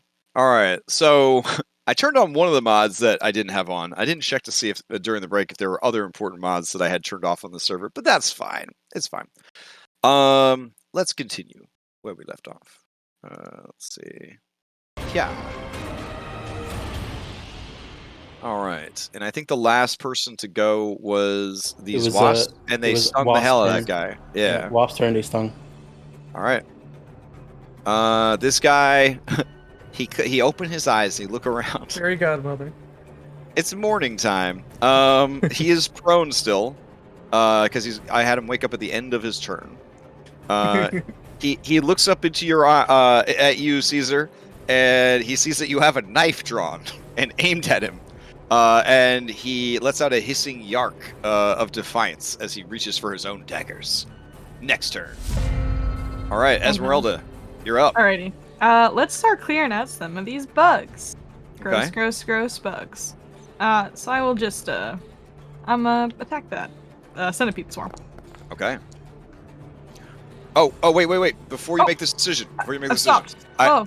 So in the interest of Raw, I went and I looked up during the break. I looked up interpretations of DMG page 105 green slime. So here's how it goes. Initial contact, 1d10 acid damage. At the start of each of your turns, until you have removed or destroyed the slime, you take, get ready for this shit, 2d10 acid damage. Oh shit. Okay, However, where's hold on. However, I'm holding. you could remove the slime just by using an action. But whatever you remove the slime with is essentially coming into contact with the slime. So if you go over and you scrape it off with your bare hands, that'll happen. If you use anything that is made out of wood or metal, it will be instantly destroyed. All right. So just to let you know, before you do that, their turn is coming up. You're the only ally that could prevent that 2d10 damage. Okay. Right, Yes, but then they would come into contact with it, yeah? If they blanket or something, which I do have. Oh, okay. So I can use that. All right. So yes. So I am going to really wanna smack these centipedes, but morality deems otherwise. All right. So I will. Do I have to make a check to cross this river? Nope. Yeah, you have enough strength and height. You should be fine. Alrighty. I will just skedaddle on over here then. Okay. Hello. And then I will take out a blanket from my priest's pack, and I will give her a little, just like a wet cat, just kind of, So you just kind of drop your mace and take out the blanket, and you start using the blanket to sort of wipe away the slime. All right. Essentially, you soak up the slime with your blanket. Your blanket does not exist anymore. All right, that's okay. All right. You need to give me a dexterity saving throw to make sure none of it touched you. Uh-oh. I'm not very good at those. Okay. Inspiration. I do not have it, unfortunately. I used it. All right. So that is an 8. Dexterity saving throw. Okay. The DC was a 10. So you have saved Helena, but now you got some on yourself, like horror movie style. Just a small dollop got on you and begins to burn and spread. Oh god. So here's your 1d8 acid damage. Ow. And at the beginning of your next turn, you'll take... Okay, but now Helena can wipe it off you. And then we'll start all over again. But they have fast chance, so maybe they can do it... Alright, I might be able to do that as a bonus action. Yeah. Thank you. Using an item to wipe something off, that'd be fast chance. So when it comes to inspiration on nat 20s, do you get it on any roll for nat 20? Yes. That's what it sounds like, yeah. So you are now inspired. Wonderful. Alright. I will keep the inspired open so I could just apply the status effect to you, since it's apparently so important that we keep track of it. So you should see a little clover. Who doesn't have inspiration as I go and apply these buffs? Shigar does not. I think I gave you one. Alright, so John, do you have inspiration? I gave Helena one. I just used it last round when I... I'm sorry, everybody's talking at the same time. Okay. Alright, and then it sounds like nobody else has it then. Oh, wait, Caesar, do you have it? Nope, I used it. Okay. Alright, so it's just John and Esmeralda right now. Cool. Yeah. So on my turn, last round, I gave one to Helena. Because I got a 20 on my shot. On my. So then I have one too. All right, there we go. All right, so Esmeralda, that's your move and your action. You have bonus action? No, that will be my turn. All right, play passes to Unperturbed. Unperturbed is surrounded by enemies. His ally is being attacked by wasps, but he's got this human ranger here, who is looking a little beat up and has rock grubs creeping towards him. He's going to try to lock down this dude's speed with his very, very terrible Dirty Tricks ability. Here we go. Attack with advantage because of pack tactics against John the Ranger. This is going to hit for 6, and then he will use Dirty Tricks on you. And then he is going to... ooh, could he? Let me check. Could he fit? Yeah. All right, Shagar. He's going to move away from you, provoking an opportunity attack. All right, I'm gonna unarmed strike him. Okay. I'll try and grapple. Okay.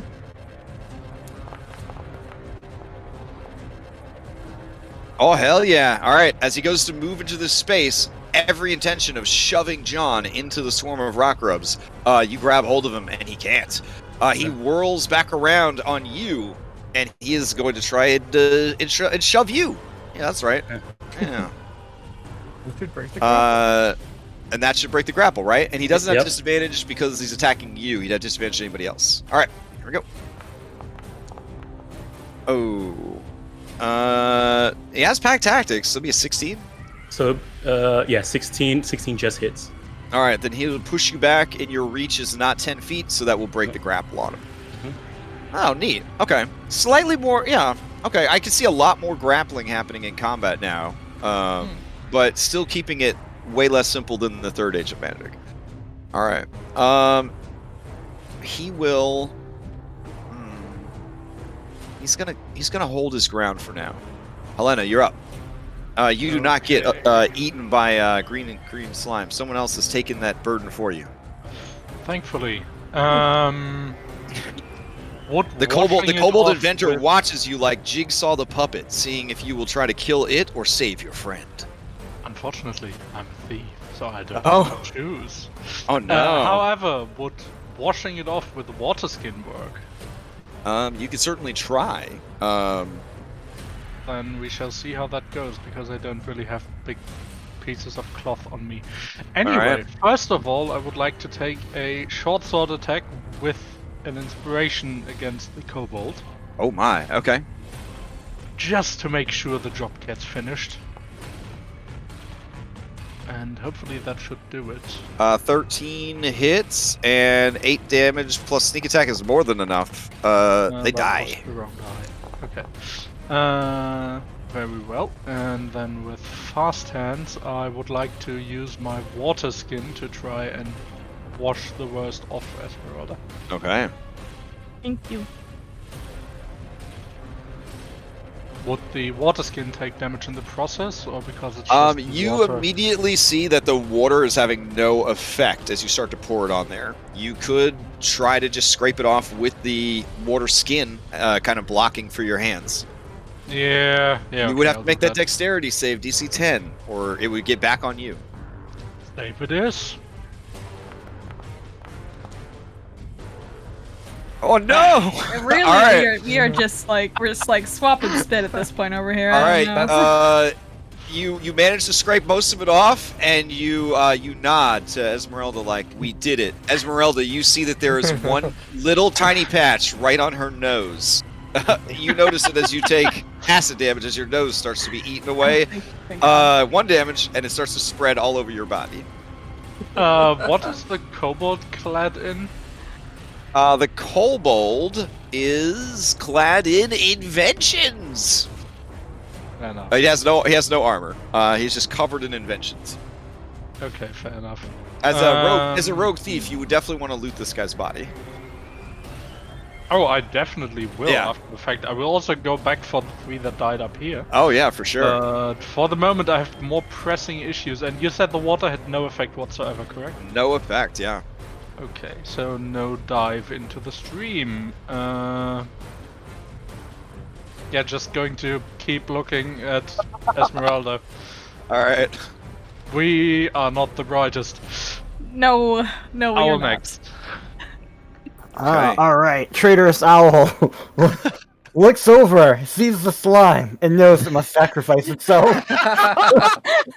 And it swoops over, diving in, catching whatever green slime with an action it can. It knows it will die. Alright, it's using its body, so it's of course going to be infected. Oh yeah, it's gonna die. Alright. Yeah, Alright. It dies, and where it dies, a patch of green slime appears on the ground. He will not be forgotten. Beautiful. Helena gives a salute as the owl flies into her face.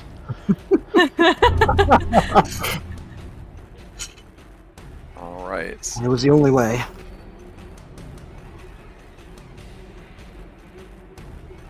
lot of damage. Like, that was rough. I'm telling you, green slime is no joke. In older editions, if you were killed by if you got dropped to 0 by green slime, your body just ruptured and fell apart and turned into green slime. Oof. Yeah. Oh yeah, it was real nasty. All right. Anyways, where he died, this is now green slime. Okay. I guess we'll change it to green for immersion. There we go. I would definitely avoid that space if at all possible. Probably. Okay. What an incredible sacrifice by Owly. All right. I will delete Owly. Yeah. The least right. traitor with Owl, actually. Yeah. He was a traitor to the slime. He and the slime used to be partners, robbing banks, and then, anyways, it's a whole backstory. So these guys respect the rules. They're not going to move into that guy's space, and so instead, they are going to. I mean, John, you're the only one not occupied right now, so I guess they'll move into your space. Yeah, it's fine. Maybe this will keep you safe from the rock rubs if they respect that sort of thing. All right, here we go. They're gonna try and bite you. Shit, well, I'm probably dead then. Oh, just barely missed. 13, Wow. barely misses. All right, you slap and beat at them and shake your body to try to keep them from biting you, and it works. Play passes to you. You're currently immobilized. Rock rubs to your right, kobolds all around you. Yeah, it's okay. It's been fun, guys. You little dirty snake, though, you're gonna get it. I'm gonna move the kobold I'm holding, and I'm gonna dip him into the rock rubs a couple times. Oh no! All right. Come and get it. All right. He begins to scream as you place him into the rock rubs. There's no question about who they will attack. Yeah. You want to call out your master's name or something so we know before you're pretty any gods, friend? I mean, seeing that you asked, seeing that the offer was made, yeah. He's going to cry out at the top of his lungs, Varza! Varza, they come for the dragon! all right. Okay. The guy's name is Viza, and then I'm just gonna. I'll even stab though he just got pulled out of a swarm of wasps and he has like hives all over his body from their stings and there's rock rubs climbing up his legs. He taps you and he says, It's pronounced Varza. Okay. Varza. Varza, like with the. No, Varza. Varza. Oh my, hey, don't worry about it. okay. We both have similar fates. Anyway, I'm gonna try and stab this guy. Okay. Here you go, big knife. Oh, hey. Takes an extra D6. All right. Okay, this guy back here, he takes 10 damage and is bloodied. Okay. And I'll use my inspiration before I just die. So in my second attack, I will plethora of options. I'll just attack the centipedes that are on me. The power of Pokemon. Oh no. Ooh, a 9. A 9 does not hit the swarm. It disperses and moves out of the way of your big knife. And that's it. Can't move. Okay. Yep. All right, this guy is up. Let's see. You're in a swarm of centipedes already. That seems like a good thing. So he is going to try and shove you down with his first attack. With advantage because pack tactics. So he pushes you down so that centipedes can get all over you, and then he's going to try and stab down at you. For 4 points of damage. All right, and then he is going to... he's going to back away because he doesn't like rock rubs. So he's going to start moving towards this frog guy in the back. Do you want to use a reaction on him? Yeah, absolutely. All right, what are you going to try to do? Stab him. Stab him? Okay. I don't have a free hand anymore, so. Unfortunately, disadvantage prone does not hit. He continues to walk towards, menacingly, towards Frog. Caesar, you see him coming. His spear tip dripping with John's blood. His eyes menacing. he passes play to Shigar. All right. Let me see here. Okay, I'm gonna run into the space of the Okay. All right. swarm, and can I? Okay. Ooh, how does grappling an ally work if it's no longer a skill check? Like, Yeah, that's what I was about to ask. Yeah. that feels kind of weird, right? Because weren't we allowing people to deliberately fail checks to get grappled? Yeah. Yeah. Okay, this is what playtesting is all about. Where does this put us with grabbing an ally and moving? Do I have to hit their AC? That seems so That's Celasta. so It dumb. hurts. That's so Yeah. Celasta. It hurts. Yeah. But is that how Yeah. it works? We need a flat-footed AC now. Yeah, I mean, that just seems like. I mean, obviously you're gonna hit him because he's prone or whatever. But I don't know. I mean, Shigar is one eye. yeah, that's true. I mean, with the way my perception has been. Yeah, this yeah. time. All right, look, Do we Go for it, just whatever. we're gonna run it raw, but I don't, and then we should definitely comment on it because, like, if you're using grappling to force move allies, then that you actually get a little bit punished by this, right?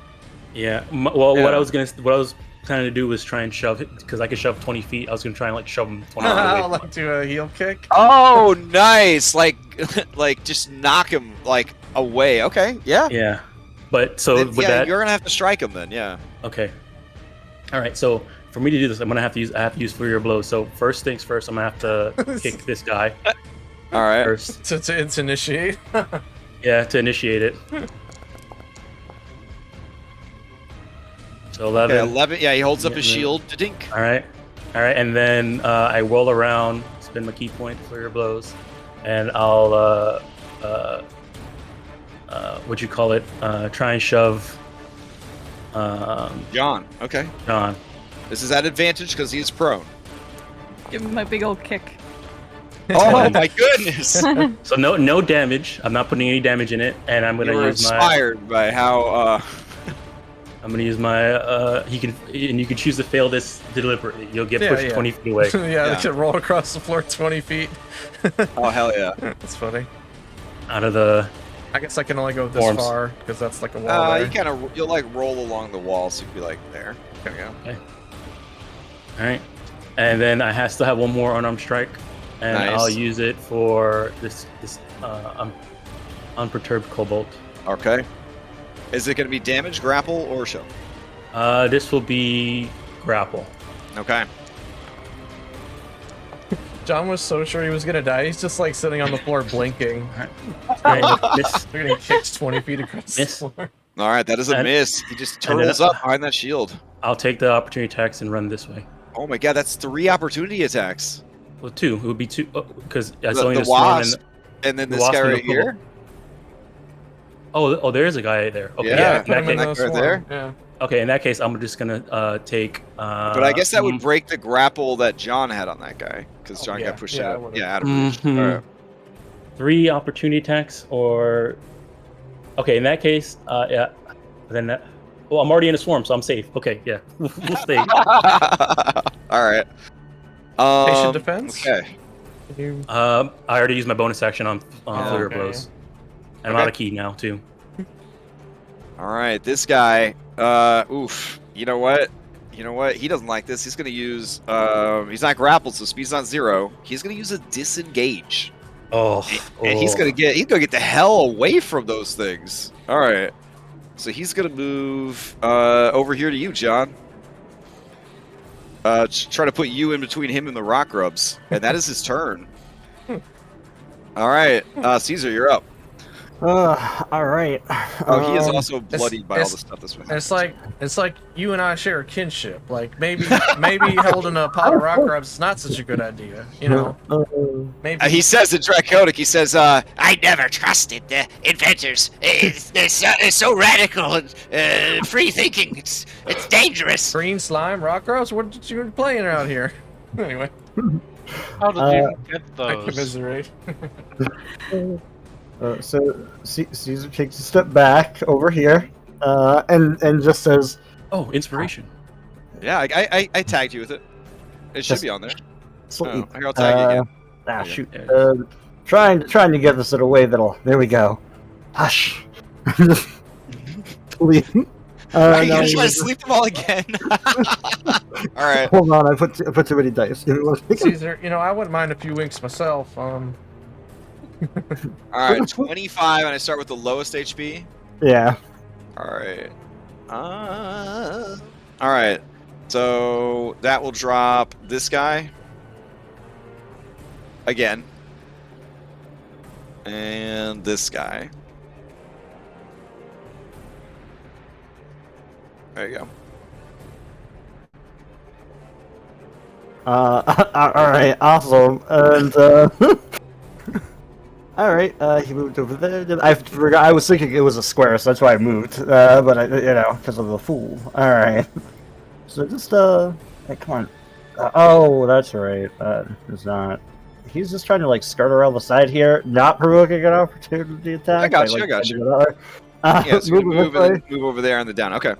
Yep. And then just looks over at John with a thumbs up, and action, and yeah. Yeah, end turn. All right. Let's see. Respecting the situation that's going on here, the rock grubs look sadly at the wasps that are already there eating at the buffet. There's that guy over there, but they'd have to move through this other swarm. All right, John, they're gonna just slowly begin moving towards you. All right. That brings us to this fine fella. All right, they are like, oh no, they're gonna get up, and they are going to half speed to here, and then they're gonna full speed move to here, and they're gonna dash to a different map. All right. Play passes to this guy who is Deadzos, so I'll remove them from initiative. That means it is time for the centipedes. They're going to move on to this guy. Oh no, the swarm piece. Oh, it's the swarm. Okay. There's so many. So, all right. Here we go. They're going to try and bite. Nope, that was the centipedes. Ignore it. Hold on. There's so many bugs. Here we go.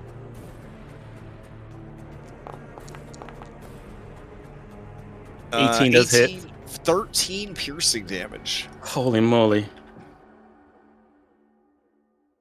All right. And they will Shark's not doing well. Yeah, they'll continue to swarm around you, stinging and biting you, like wasps do. That brings us to this guy. He woke up. He thought he was having a bad dream. He woke up and there was a frog man about to murder him. It was a very sleep paralysis experience because it felt so real. And then he went back to bed. Jesus Christ. All right. Over here at Slime Central. What do we got? Okay. Can you do me a big favor and just move the swarm off of Shagar for 3 seconds? Sure. I can't see her max health. All right. It's 24. That's what the wasps are trained to do, is hide UI. Yeah. It's their special training. Should be able to hover over the combat carousel and see it too, I think. Oh, okay. Ooh. Oh, I can. Nice. Yeah. Oh, I can. And okay, Foundry's amazing. Man, crazy. All right. Well, that's kind of hurt, and I'm playing a cleric. So I feel like that's kind of my responsibility a little bit. I'm gonna head back over here. Okay. Be careful to go around the slime. And I'm going to channel divinity. I am going to give. I'm going to give John 7 HP. And Shagar can have 8. I think I did the math for that correctly. I almost finished writing my will here. Thank you. All right. Good channel divinity. Yes. Actually, nope. Shagar. Nope. Sorry, you get 7. All right. John gets 8. Okay. Nice I can only heal you guys to half HP. Alright, and as a bonus action, I'm going to cast Healing Word over it, John. To get him back on his feet a little bit. Wait, what radical homebrew cleric are you playing here? This is amazing. It's Life Cleric. Wait, what? Yeah. I don't know. Where has this been hiding the whole time? Which is the ghost, huh? Where has this been hiding? In the SRD, I don't know. Behind, Yeah. it's been hiding behind what you call Twilight. Yeah, well, he's doing- And before that, it was hiding behind Grave Cleric. Yeah. Alright, so I will just a first level to John over here. And also you gain a bonus to this equal to my wisdom mod. Wow, nice job, me. 7 plus 3, so 10 to you, sir. Wow. 10 points. I was very consigned about to be dead. His whole life's changed forever. He met Esmeralda. Have you found religion? Maybe you Yeah. should ask them afterwards where all this healing comes from. Yeah, I mean, I would love to give you a whole lecture on the god I definitely know lots about. Absolutely. Oh, for sure. Yeah. And that is going to be my turn. Ooh, strong ass turn. All right. Seeing that Shigar's in a bad situation, unperturbed kobold who is grappled by you, correct? No, I failed to grapple. Oh, okay. Then it is going to first try to shove you down, but it doesn't have pack tactics anymore. All of its friends left. 15? 15 misses. Oh, damn. Okay. Then he is going to try and stab you.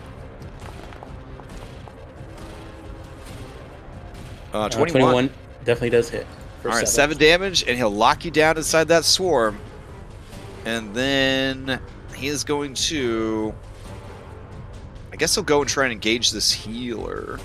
So, if you have a reaction, you could use it, because he is moving away from you.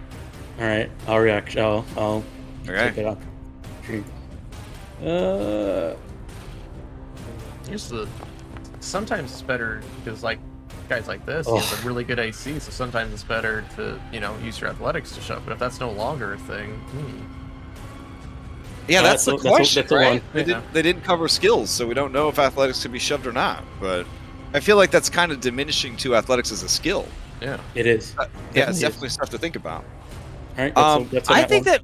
Yeah, but That's like- see, here's the thing though, Red. Raw, you can't grapple on an opportunity attack. Oh yeah, no, So no. yeah, but you could give up your entire action, I think, still to do an athletic shove. You're right, yeah. But you wouldn't gain multi-attack or extra attack action because you'd be using your entire thing to shove somebody. Oh, that actually works kind of elegantly within itself. So yeah. All right, you swing on him, you miss. He gets into position to hopefully push Esmeralda into the lake next I to didn't her. even realize I stood right next to the fucking river. It's all good. He'd have to shove you twice to do it. So yeah. Oh, All right, that brings us to Helena. Okay. Well. Still 2 kobolds and all of the wasps. So, swarms had resistance to normal damage. Correct. Yeah, they have BSD. No, BSB. Wait, BSP. BSP. There we go. BSP. Yeah. Okay. Well, carefully maneuvering around that goop. Going to use the short bow to hopefully still help against the wasp swarm. Hopefully. Oh god damn it. Oof.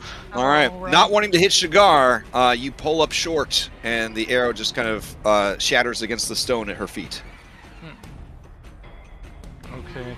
And then could I use fast hands to go through this kobold real quick, like see what he has on his back, Ooh. if there's anything. I will say with useful fast there? hands, I will give you 2 items off of their person. Okay. Would you like a skunk in a cage? A scorpion on a stick? What does this guy have left? An alchemist fire or an acid? 2 items. Mhm. Well, the alchemist fire and the acid sound good. All right. You may add an acid and an alchemist fire to your sheet, or I can do it for you. I have them loaded already. I shall do that. Okay, great. Okay, then that's my turn. Okay. That brings us to these centipedes. They ask nicely if the wasps are willing to share. The wasps say no. The centipedes look at their options for movement, and they don't want to get too close to the water, and they see that there is a boy over here that is still prone. I guess maybe much to your relief, John, centipedes come to eat you instead of rock grubs. That is dearly. They climb all over you, and they start nuzzling your flesh. But fortunately, they don't get to do an extra 4d4 damage, and thank God they don't get to do an extra 16 damage automatically, like in some crazy ass murder hobo games that I've heard people play. All right, so yeah, they start chomping away at your flesh. Esmeralda, you see all of God's work unmade. God damn. Not even God can stop that wound. John, to you. All right, so here's the question. I've been slashed in the ankle so many times this fight to not be able to move. Yeah. But it says till the end of their next turn. What was the last kobold that hit me that would prevent me from moving anymore? I think it's till the end of your next turn, right? When it says there. Says no, there. you're right. Until the end of your next turn. Shoot. I don't know. We use static initiative though, right? I don't know. What's the last? They all ganged up on me. So I don't. I think it was unperturbed was the last one. So yeah, you should have movement now. Okay. Then I'll use. Wait, if I get up, will they opportunity me? No, only if you leave the space. Oh, okay. Well, yeah, I like to stand up. Okay. Just a Half few. your speed to stand up. Just and a few of them off, yeah. And then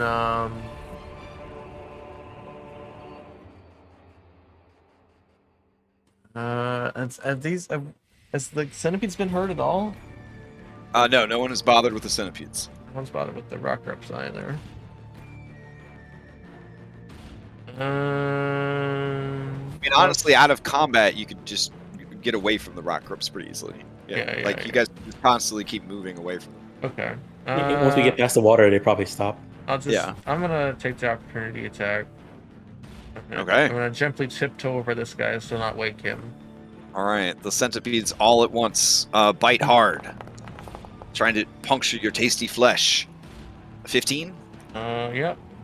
All right, 11 more damage. Yep. Whew. All right. Just gonna over here. Are you heading back to town? Is that? Yeah. Okay. New calling. No, I'm gonna pull out my other big knife and I'll make 2 attacks on this guy. Ooh, dual wielding. Okay. Yeah. So I left my longbow way over here when I first wasn't able to move. But you know what? Right, because you got golf club swung out of there. All right. Yeah. So here I will put an expertly drawn longbow there. What's gonna be better? Advantage. Now I'm like, okay, is it better to just punch to automatically shove prone? All right, your second attack hits. That's not me. I haven't. Oh, who's making these dagger attacks? Oh, Caesar. Okay. Caesar. Sorry. I was editing something. I must have been clicking on it. I'm sorry. All right. No sorry. worries. No worries. Yeah, we'll just try and make 2 attacks. There's not much else we can do. Oh. Okay. Hey, that's gonna hit. 8 damage. He is bloodied. Okay. Could I have? Because I totally forgot. Because I think his bonus action is suited up beforehand. Oh, he's already Hunter marks. Hold on. Yeah, I could do that. So yeah. Hunter's mark. 13. Ooh, very nice. He is almost dead. Okay. Then we'll try and hit him again. Section. 11 does not get past his defenses. He throws his little shield up, turtles up. Dunk. All right. That's it. All right. I'll just smile at him. Let's go on next. All right. He smiles at you, and he stabs. 13 does not hit. Barely. All right, and then he's going to 5e shuffle around behind you, and maybe it'll be easier from this angle. And he tries to stab you again. Not my butt. Oh my God! It's barely missed. Oh my All right. It was exactly the same. Play passes to Shigar. Okay, and now, inside this swarm, I have disadvantage on range attacks, right? Because you are technically in melee within 5 feet, yeah. Okay. And I got dirty tricked, so I can't move. Correct. So I guess I have to beat up this swarm. Or I can dodge. No, because your speed is 0, so you cannot. Oh, my dodge. speed is 0. Yeah, so it is just beating up the swarm. All right. Yeah, it's just punch. I gotta punch wasps. Oh my goodness. All right. All right. So unarmed strike. Quiet your mind. Listen to the stream. 11. All right. 11. The wasps hear John's commands. They close all of their eyes collectively as a colony, and they focus their key energy. They very barely evade your punch. Okay. All right. All right. Then bonus action. Try again. Okay. Oh, that'll do it. All right. All right. Here's the next D4. Inspiration. All right, so that's a total of 10, and they take half. We can't shove swarms, right? No. Okay. I don't know, honestly. Can you shove a swarm 5e? If I wasn't caring about trying to run this raw, I would be like, for sure. But per the errata of the SRD, since swarms cannot be grappled, I don't think they can. No, wait. It says pushing back. Wow. Why is this such a contested thing? A bit of silly question. I agree. Logic would say no. Raw, yes, you can. You can't knock them prone, and you can't grapple them, but you can shove them back. All right, do it. In that case, well, since they're okay, which direction is away from me then? Because I like to shove them. They're in your space, so any direction would be away from you. Okay, then I want to shove them this way. Raw is kind of silly. Okay. All right. This way, towards the north. I only can shove them 5 feet. All right. I don't have any more key, so. All right. You shove them into the bow and arrow space. Yep. Okay.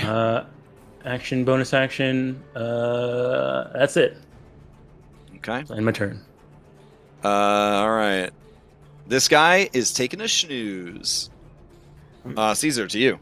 All right. Actually, wait a second. Which one was the one that gave me that dirty tricked me? Because maybe I can move. I don't know. Was it horned? Gosh. No, it was this guy. This guy was he went around. Yeah, Oh, unperturbed. Yeah, because he hit you unperturbed. right over there. Yeah. Okay. I'll start color coding him. If it was unperturbed, then if he went after oh no, it's his next turn. Okay, yeah. So Yeah. All right, yeah, we're good.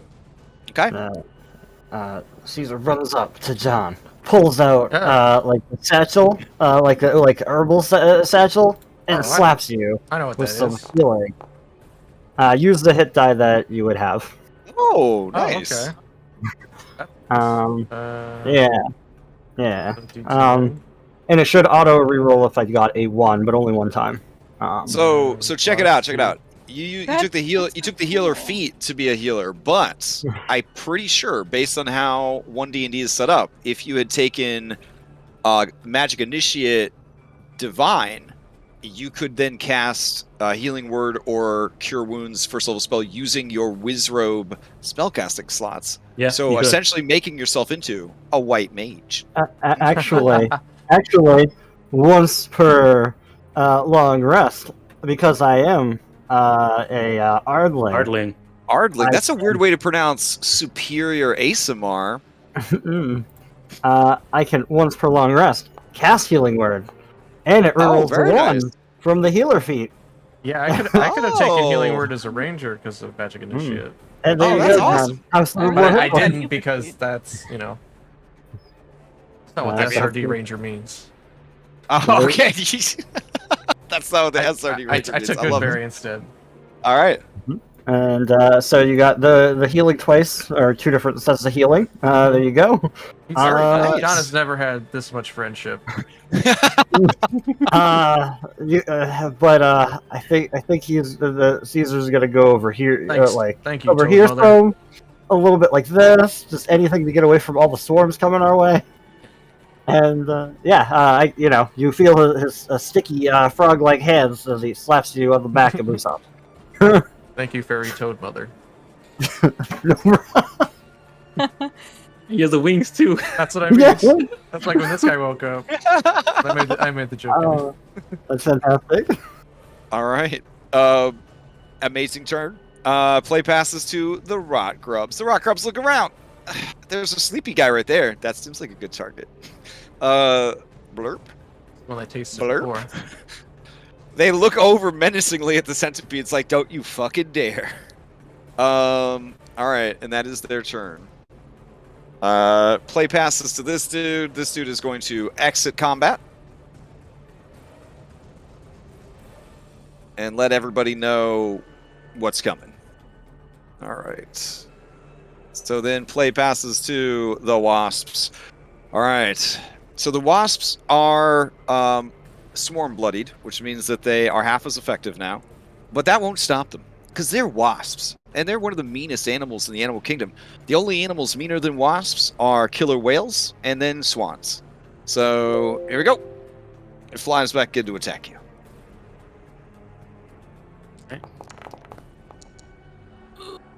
Show the world how bloodthirsty you Okay. are. Oh, okay. There's so much dice on the screen. I just scary. Yeah. All right. Funniest continues chuckling at his sleep. He's having a good one. A real good one. Nice dream over there. All right. All right. Esmeralda. All right. I don't know what to do. I can't really move without getting attacked. So I guess I'm just gonna try to beat this guy up a little bit. Okay. All right. Shoot, there's no way I'm gonna hit. All that. right. Yeah, Let me 15. check. Oh, this guy does not have a fancy dwarf shield. A 15 is his Ooh. armor class. All right, and I still have my divine favor up, so he takes 4 bludgeoning and 2 radiant damage. Oh, no. All right. He takes 6 damage total. And I'm going to, just do a little. Right. Move away from the water. yeah. Yeah. Now that'll be my turn. Okay. Play passes to this man. All right, he sees that Shigar is, as he expected, not a threat. This guy doesn't like old people. That's why he's a bad guy. No, he just... Anyways, all right, Esmeralda, it's just you and him squaring off. right, Ultimate battle. I didn't take a heal, so this is the next thing. He is going to unarmed strike, try to grab you, and his intention is clear. He's going to try and throw you into the water. Wait, he wants to read the rules on grappling. He is a small boy, and you're a medium. Is he able to drag her to the water, or them to the water? Yes. Let's. I don't know. Okay, then he's going to go for it. You could do up to one size larger than yourself. All right, we're looking at a 15. No, he sucks. All right, he's going to try one more time. Right now, you just got to picture he's grabbed you by the shins, and he's just trying to lift you up, and it's just not happening. Yeah, no, he continues to suck. So. All right. Realizing that you are an indomitable giantess, he is going to, but he wants to move north of you, but he sees that there's grubs. He's going to move right here. There we go. All right, that will be his turn. Play passes to Helena.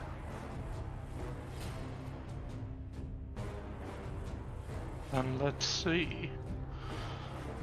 We still have a kobold alive, and we still have the wasps and the rod grubs, but those are busy eating another kobold. It looks like that's their intention, yeah. Unfortunately, I don't think it would end well if I would try to use the alchemist's fire on the wasps. Get there the space with Shigar. I guess raw it wouldn't hurt them because it's like the target. No, because you're hitting this person. Yeah. Yeah. All right. Yeah. Go for it. We're playing raw. All the wasps will be on fire, but not As sugar. an action, you can throw it 20 feet. But you can also Yeah. throw it as an improvised thrown weapon if you would like, which extends the range to 60 feet, but it would be a disadvantage. Even though it would work, I don't think it would be in character. So let's go with short bow instead. Okay. On the wasps. All right. You will, for whatever weird reason, be able to sneak attack the wasps. All right. So total of 11, so 5. Even halved your rain of arrows, because we don't track that shit. Your rain of arrows comes and you take out all of the remaining swarm, dispersing the rest. It's an arrow that explodes into tinier arrows, taking out each individual wasp. You see, Raw, you know, have to dwarf. track the arrows, though. Yeah, we gotta check the arrows. Yeah, we're playing Raw. Yeah. True. Thankfully, Brought Foundry rations too, just in automates case. I that. don't know what's gonna happen today. Thankfully, Foundry can automate that, so it is actually tracking my arrows. Yeah. There you go. I seem to have forgotten one important part of this. These swarms that got summoned. So after each of their activations, not the rock grubs for whatever horrible reason, but the other two, there's a 50% chance that they just give up and go on their merry way. So, yeah. Oops. Here, I will make it up to you. I will also say that the rock grubs went off on their merry way. I mean, I feel like they just chow down. Yeah, on yeah, this yeah. guy, They'll and that's burrow it. into that Yeah. guy, and that's where they live now, as they colonize that guy's body. All right. So I'll also remove this guy from life. There we go. All right. That seems like a fair trade. I got a lot of mileage out of those wasps that I shouldn't have. So, okay. Play passes to John.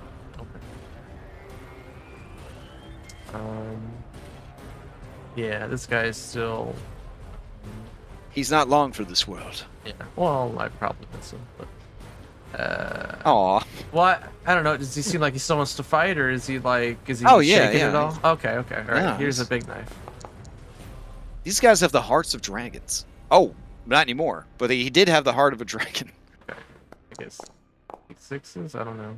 That didn't. And inspired. Oh, okay. Cool. And, I'll come over to this guy and The sleepy baby. yeah. Oh, I'll move my hunter's mark first. No, I can't. Okay, because I'm bonus okay. acting and attacking for my extra attack. Oh, so you do attack this guy? Yeah, 12. Okay. Obviously. You are within 5 feet. He is unconscious, so that is a crit. You do get to add the extra damage dice.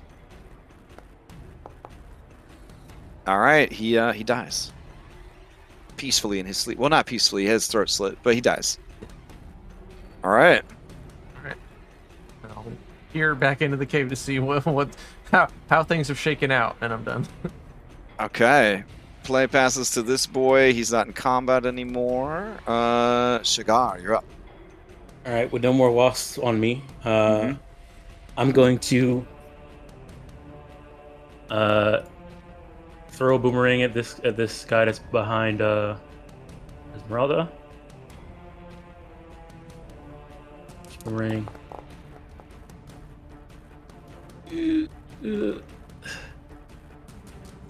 Oh, why did it go advantage? It would have been. I think it's automatically rolling your inspiration that crashed Oh, on you. okay. Yeah. Oh, does Okay. it cash it in immediately? That's Yeah. aspect. Yeah, it That's did. what it that's says, so I think that's not something. good. Yeah. Yeah. All right. Okay. Well, I didn't call it out, so it would be a 14. I don't know if 14 Okay. hits. Then I guess gotta find a better way to add inspiration here. Maybe that'll be a cub. one Oh, instead of a- duplicate as a custom. There we go. All right. So let's see. Turn off the active effect here. Blop. Throw that in the trash can. All right. Go back to details, and we're gonna put inspiration 1 D&D. Submit changes. All right. Right. So now we've got inspiration 1 D&D that won't automatically roll on you. There we go. Sorry about that, guys. No wonder. I was like, why do you guys keep losing your inspiration? So come over here, catch the boomerang Mhm. that missed, and then follow up with I'll use my inspiration this time Okay. for an unarmed strike.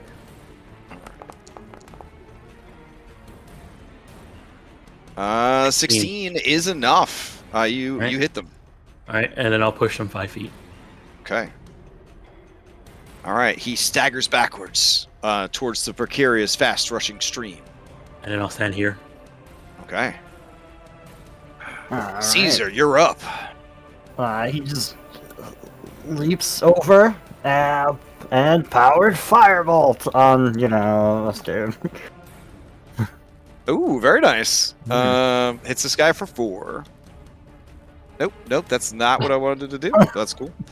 All right, 4. Cool. Then he goes here, and then that's his turn. All right.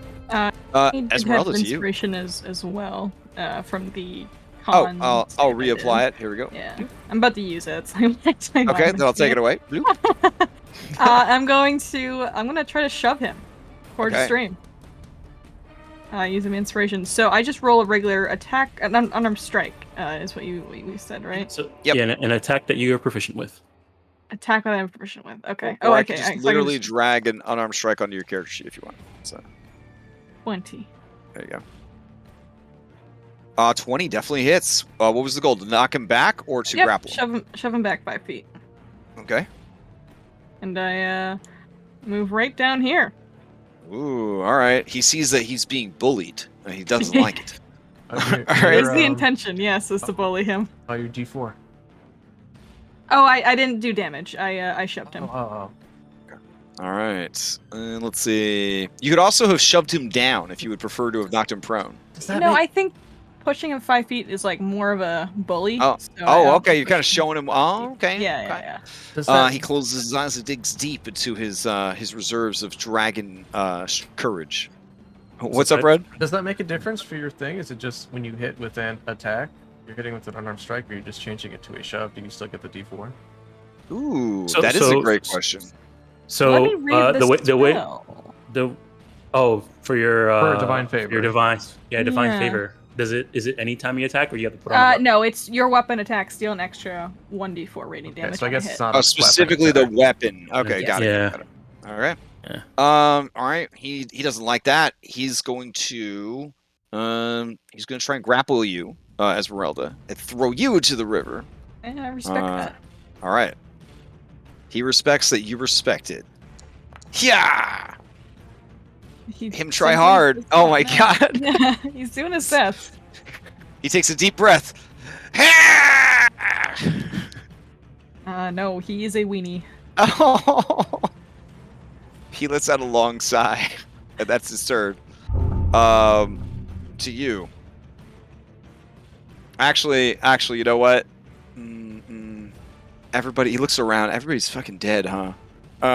He says in Draconic, Surrender! I surrender! Party! What does John say? Because we don't understand Draconic. He said, "I'll never give Caesar. up." shit! That's thumbs to up. the Yep. intruders. All right, Helena, you heard it. This guy's a zealot. There's no saving him. He only wants your death. I'll run over and get. Oh no, sorry, not me. What? Excuse me. Yeah. Helena, what do you got? That does not bode well for him, as I still own arrows. So let's see if he survives. No. Uh-oh. Oh man, you blast this dude. Okay. 10 in total. All right. 10 in total. Oh, Okay. man, so many ones. He is Yeah, that was a rough bit. he is well past bloodied. And he looks around and he says, Party! Surrender! and you can see that he's upset. He could have sworn one of you spoke Draconic. Oh no. All right. Anything else from Helena? Oh, and Helena, you would have gotten inspired again. Oh, Bloop. that is true. All right. That's honestly, for a raw mechanic, that's kind of cool. It's I do kinda like I mean, it. nice. like, Yeah. I'm a fan of it. not having 3 and just getting inspiration so often. I think it's pretty good because we end up using it a lot more. Yeah. It's just And kind of weird that you get it in 20 because the 20 already comes with extra benefits. right. It's definitely. It'd be fun it's if you definitely. got it on a nat 1. That'd be interesting. But the system is cool because even if one person is hella lucky and they get nat 20s all session, if they're not using the inspiration, now they're giving it to their friends. Yeah. So it's still pretty cool. Yeah. All right. Helena, play passes from you to It's John. my turn, yeah. I'll come closer and I hear him. Oh, he wants to surrender. False alarm. I couldn't hear him from all the way back there. I'm gonna go pick up my bow. Move dash. That's All my right. turn. If you accept his surrender, Shigar, I will end combat. Cigar, push him into the water.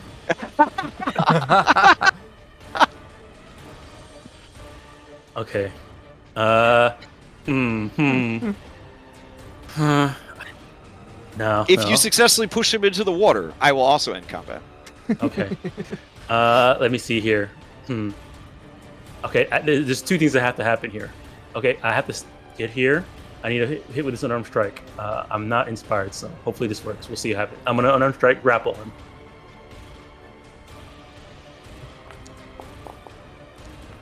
Oh, it hit. Yeah. All right, grappled. I'm gonna move him over the. Hold on, I'm gonna stand here. Move him over this way. Actually, over here. Oh, nice. Okay. So you kind of And- grab him and spin him around, and then chuck him into the water. And then I'm going to unarmed strike, headbutt him, unarmed strike him while grappling him. Oh no. Okay. To knock him out, non-lethally. Dang it, Sugar, we gotta ask him information. Can't knock. All right. Alas, that is not enough damage to knock him out. Okay. All right. And then I'll use the rest of my move to bring him back over. Oh my god. Oh, okay. I'll keep my grapple. And All right. we can end combat. Okay. All right. You're just giving a little scare. Mm-hmm. He knows that you guys are for serious. He's crying a little bit. Okay. And you can hear him whispering to himself, Ah, thank you, Tiamat. Oh, mercy.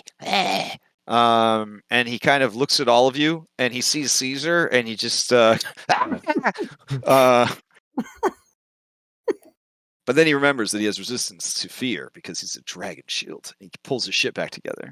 He looks around at you guys, held, essentially collared by Shagar, and says, Well, eh? Are you the one? he points at you, John, Yep. yelling in Draconic. Yeah, I'm the one. Mercy. You've made a mistake coming here. That remains to be seen. But earlier, for sure, it was. Now here we go. Do you like drawing, friend? Huh? You like drawing? Here, take this stick, and I'm gonna use my stick, Okay. and I'm gonna draw on the floor. I'm gonna draw a circle on the floor. Now Okay. you take your stick, and you tell me how many more of them are you in here, and any traps? He puts an X in your circle, and he says, I win. It's not a circle. No, this is the cave. You see. No, that's a circle. Imagine it's a cave. The cave is not shaped like a circle. Oh, what's the cave shaped like then? Why don't you show me? all right, he draws an expert layout of the entire facility. Cool. Okay. Give me them fancy traps you got left. Oh, traps outside. Don't want to accidentally hit traps. Okay. How many Also, more? unneeded. Powerful sorceress rules over this clan. And she has a dragon. His name is Taloclaxis, and he is massive. You guys don't understand what is being said, but in Draconic, the name Taloclaxis sounds ominous. Yeah, I think He Caesar he can says it translate real all slow the- and with emphasis. Yeah. I'll translate a little bit very quickly to the rest of the party, and then is this Vasar this sorceress yours? Wait, Caesar, you speak Draconic? Yeah, Oh, yeah. So okay. Caesar can So he can- translate he what can we be translated. Oh, okay, cool. Okay. Helena, I'm gonna load you down with what these guys had on them, if that's all right. Indeed. These guys were like basically walking treasure chests for a rogue thief. Do we need a short rest, by the way? Yes. I'm looking at our health. I'm kind of Well, like, it's just healing. Actually, I can just keep slapping healers. Oh, Kazy, that's it true. uses your hit dice, so it doesn't have a limit per rest or anything. Wow. So we you could we take can a short rest without taking a short rest. Yeah, With a it healer. only hurts if you have short rest recovery things. Like Arcane Recovery, I wouldn't be able to use until I short rested. So it's I not won't be like, able to you get know. key. Yeah, I won't be able to That's get key back. crazy. So if you plan around it, and honestly, if it's going the way I think the game's going, there won't be any short rest mechanics anyways. So if you have the healer feat, you can basically just skip short rests altogether. Oh, as long as you have hit dice. Yeah. Yeah. Well, yeah. It kind of sounds like it's a must have at that point. Then for at least Yeah. one person in the group would be. I mean, if you're trying to play smart, like one person in the group would kind of want to do that. I mean, I Well, guess for well- some people who get like stuff back on short rests, like fighters and warlocks. Yeah, and like those, I won't be able to get my key back unless we actually take Yeah. a short rest. I won't be able Right. to get my Oh. channel divinity back either. Yeah, I'm fine. All with taking a right. short You rest. still- Helena, you found a buttload of stuff. It should just Yep, be I'm seeing pouring it. onto your sheet. And then you might notice you'd have new features as well. You have a God. basket of centipedes, you have a green slime pot, you have a rock rub pot, a scorpion on a stick, a skunk in a cage, and a wasp nest in a bag. Keep in mind, the skunk in the cage has been trained to not attack kobolds. Oh, But God. you have it now, so it's your It's responsibility. not trained not to attack dragons. Yeah, Helena climbs down from the ledge, laden with boxes and ledge. These guys had a lot of shit. Also, I don't know who wants it, but this kobold right here, Officius, he had the dwarven shield, which is basically a shield +1. Oh, I mean, I'll take that if no one wants it. All Yeah, right, they're You'd I'll like add, my use it, the shields. I'll add it to your sheet. There you go. Thank you. And we'll go ahead and equip it. There you go. And- Oh yeah, I'm already there. Thank you. all right. Okay. Alrighty. So back to your interrogation, I guess. Okay. Yeah, I mean, I think he gave us like how many of Okay. him are left? Like little guys like him. He How says, big is your We clan? are legion. Like this More big? than you could ever count. Big. He holds his arms up really wide. Mhm, mhm. Now, what would you do if you were me? What would you do with you? Oh, I would give me some treasure and congratulate me on being a strong, stalwart opponent. Then I would release me into the wild with the promise that I would never cause harm to others again. Also, let me keep all of my equipment. Just put him down the hole and see what happens. Yeah. Hold on, we're gonna No! Shigar looks at John, Mhm. and then you see her one eye turn towards the stream. the kobold watches your eye go towards the stream. He shakes his head. No! The pit leads to death. You made, Just you minor- made it, you made a cage. Oh, if only it lasts more than a minute, we could just leave him here. You think he was stuck in a cage?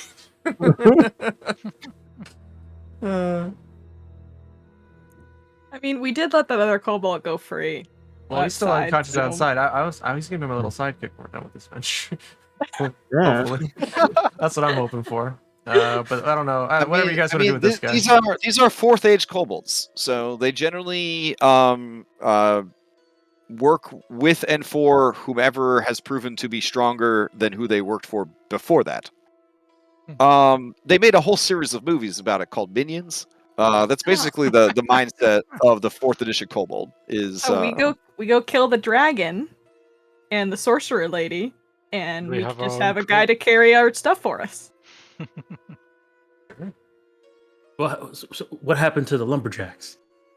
Right, lumberjacks. We captured tree cutters and brought them back so that Taloclaxus could practice his fighting. They're all dead. God damn it.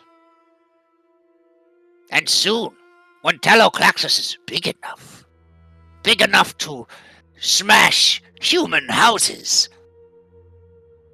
we will ride him into battle and destroy the nearby settlement of Raven's Roost.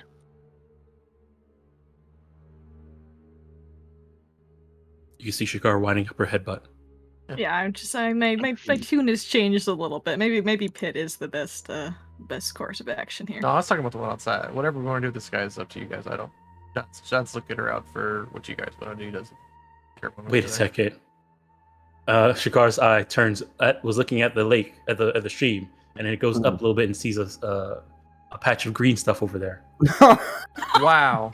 We're familiar. wow. Well, I don't. Follow your don't- gaze. He says, no, you, What? please, And then she tell turns back and says, "What is that?" tell them I am good kobold. I will do anything. I will help you. He's a I will good fight the kobold. dragon with you. He's a good kobold. He doesn't want to get melted. Oh, that stuff melts people? Yeah, You should melts probably up stay away people from it. real good. You should probably stay away from it. Yeah, you say to the two party members who have horrible acid burns all over their bodies. Shigar was being covered in bees and Oh, that's true. Yeah, your whole fight was just inside a beehive. Yes. I mean, Can't I see do anything. also still have one of those pots on me, which I just got No. off the inventors. all right. Let's So Let's knock him if out. no one stops, Shigar's just gonna try and knock him out. Let's knock him out. Okay. Right there. Where does the pit go? I want to know. He said, You just knocked him out. he said death. It goes to death. So you just throw him down. It's just a little scientific experiment. Figure out what happens. Oh, we can listen to how long until they, crunch. Yeah. Yeah. Okay, I mean, then he you're, can't and then you're scream gonna anymore, patch we us can up just with scream. healer instead of taking a short rest. Or you still want to take a short rest? If we can, I'll be glad to take a short rest. I mean, you could try. Yeah. Are there any short rest mechanics that have been updated? I was hoping for a short rest, but I don't believe No. that happened. Yeah.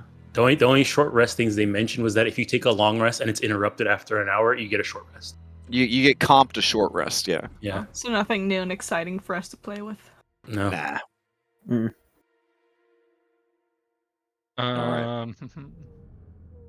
However, anybody, I will take some rope, and while we're short resting, unless he's knocked out, I'll tie him up. Okay. I will say that the passage to the final chamber is far enough that they will not risk sending troops to deal with you or harry you. They will hope that you were either defeated, decided to go away, or they will continue to prepare for the inevitable fight against you. Okay. Can I go So you can gain the benefits of a short rest. Can I go get the guy that we left outside? Yeah, sure. He's still unconscious, Yeah. by the way. Okay, I'll go so, grab him. So he does he wake up at the end of the rest? I don't know if you rolled for that or. Yeah. No, I just checked. He's out for 2 hours. Oh, okay, then never mind. I'll leave him out there where it's safe. Okay. Okay. I guess it's not very safe. It's not very safe. Yeah, I'm but surprised. I bring him inside. Then yeah, bears, random bears.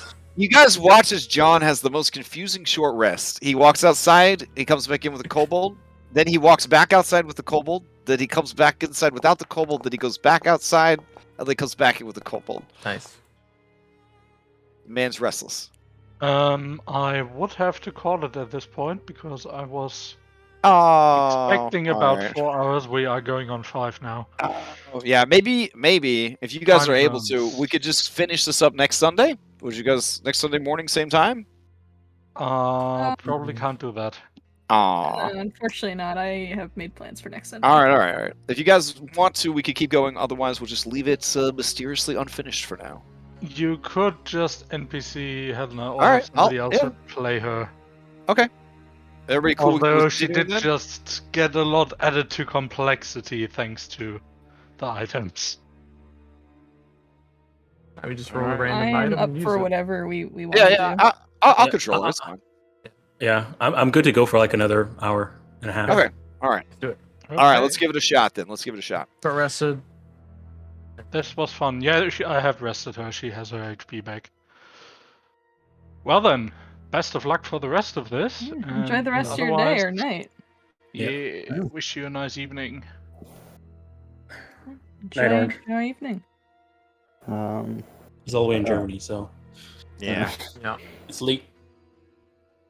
Caesar would like to resummon with ritual magic. It's familiar. Okay. I should be able to just pull him out onto the scene. Oh. Or I guess if you Companion wanted man to is look cool, you could set up the companion thing and then summon him through the companion thing. I don't know if you. Yeah, it just kind of it just gave me the option when I cast a spell. Oh, that's cool. Alright.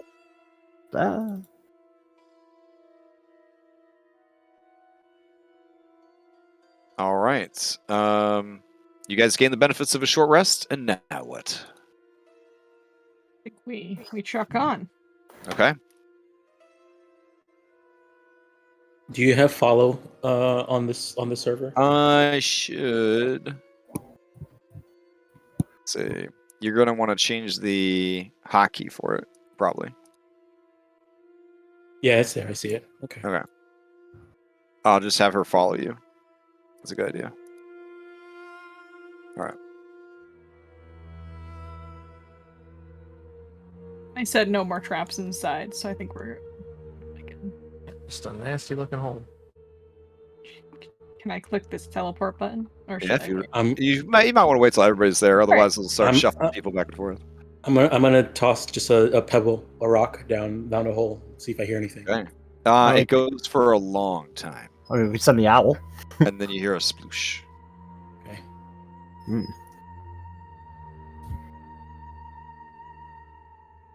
Right. I'm This going is to hit- not one of those. This is not covered by the scope of the adventure. This is definitely it's a bad place to go. Oh, I thought it would teleport all you guys. Okay. It only teleports the person who presses it. Oh, but Bruh. the DM is everybody. Got Yep. it.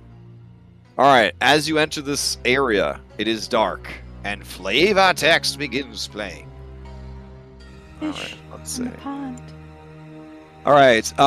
When characters enter this cavern, a slow-moving stream, flowing from west to east, divides this large cavern in half. At first glance, the water looks shallow enough to simply wade across. In the southwestern portion of the room, nope, I changed it for this map. In the southeastern portion of this room, the skeleton of a large, beefy dragon lies curled nose to tail. The only shreds of flesh and scale still cling to its bones. You see, crouching near the bones, defensively, is a very beefy-looking dragon. Oh boy. Yeah, it has blackish blue adamantine scales, and its eyes are two glowing embers.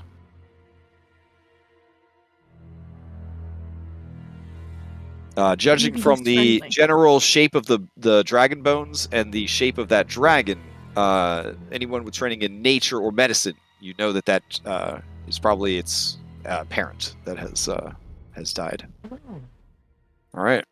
But it was A haunting voice calls out in the common tongue from deeper inside. You have made a mistake coming here. Only death awaits you in my lair.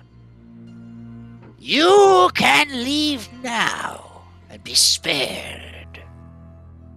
But should you enter, you choose death. He says he's giving us a chance to leave. If we enter, it's only death.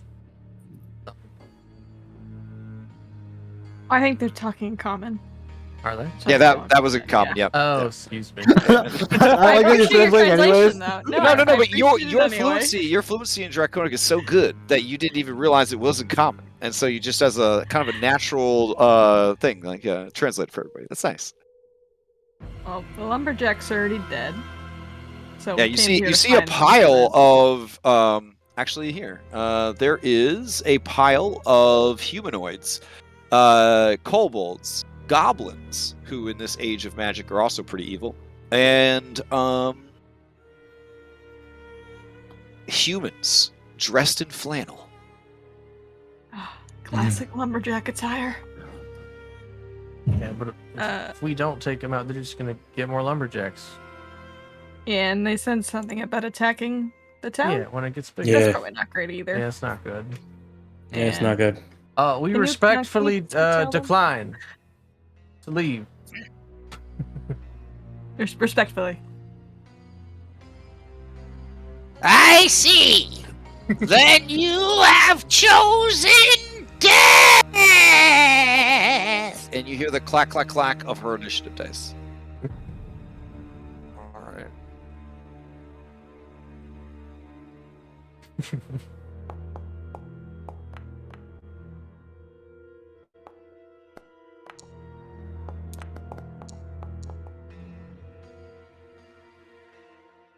Caesar, my man, I don't think I've seen you roll above a 10 on this initiative die. I'm so sorry. It's fine. Carousel still working? You might have to toggle the character. It might not appear until I hit begin. Oh, okay. Alright.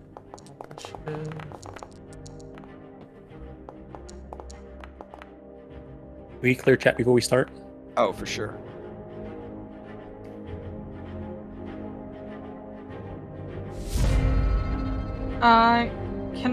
I'm gonna switch places with Caesar, if that's okay. It's fine with me. Alrighty. Is it okay with you, Sir Caesar? Oh, yeah. Yeah, cool.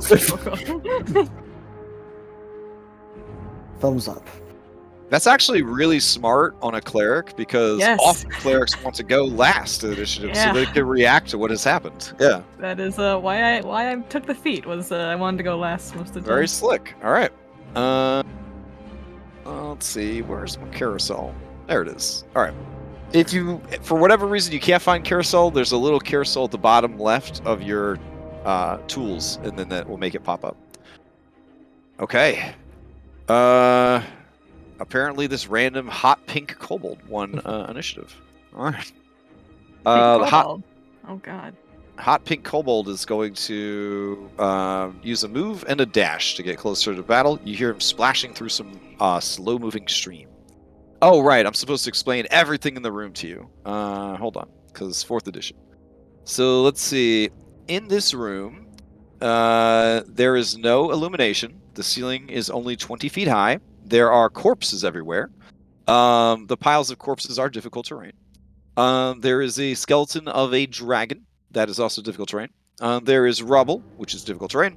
And there is a stream, but unlike the last room, this is just a nice, deep, slow-moving stream. So it just counts as difficult terrain, unless you're a small creature, and that it is an actual water feature. All right. Shagar, you're up first for the good guys.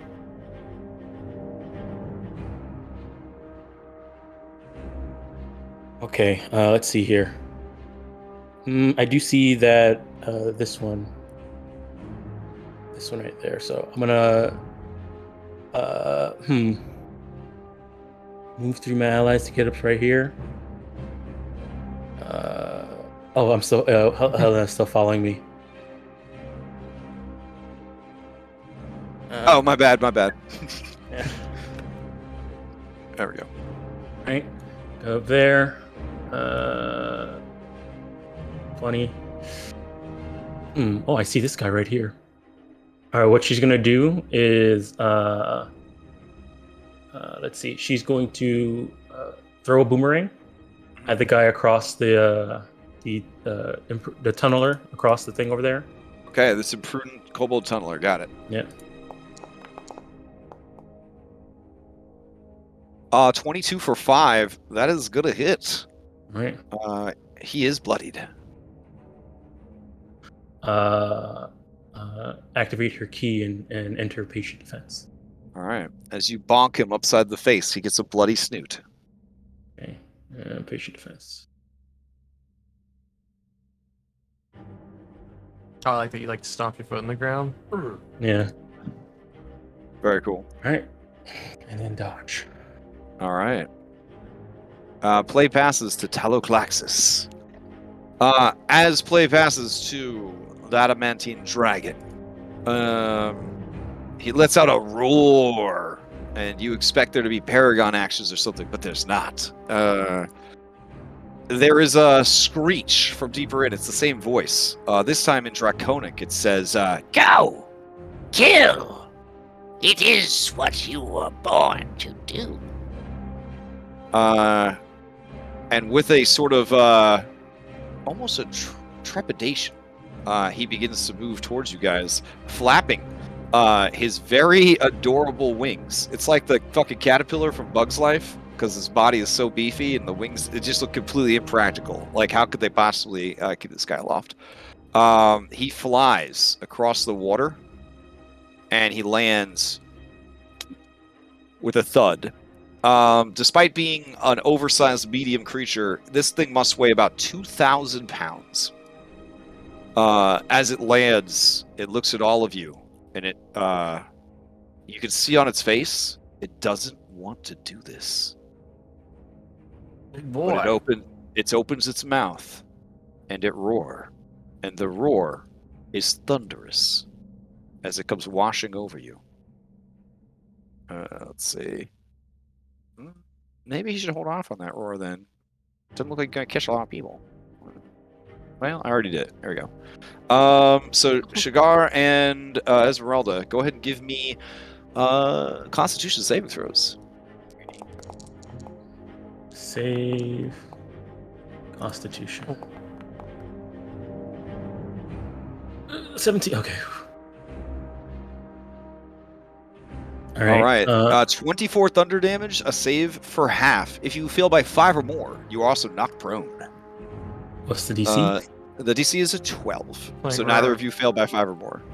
All right. Like, or else I would like, can I heroically substitute myself for Esmeralda and knock her out? Oh, but we're playing I'm raw. so I We're can't. Yeah. We're good. We're good. All right. Oh, that hurt.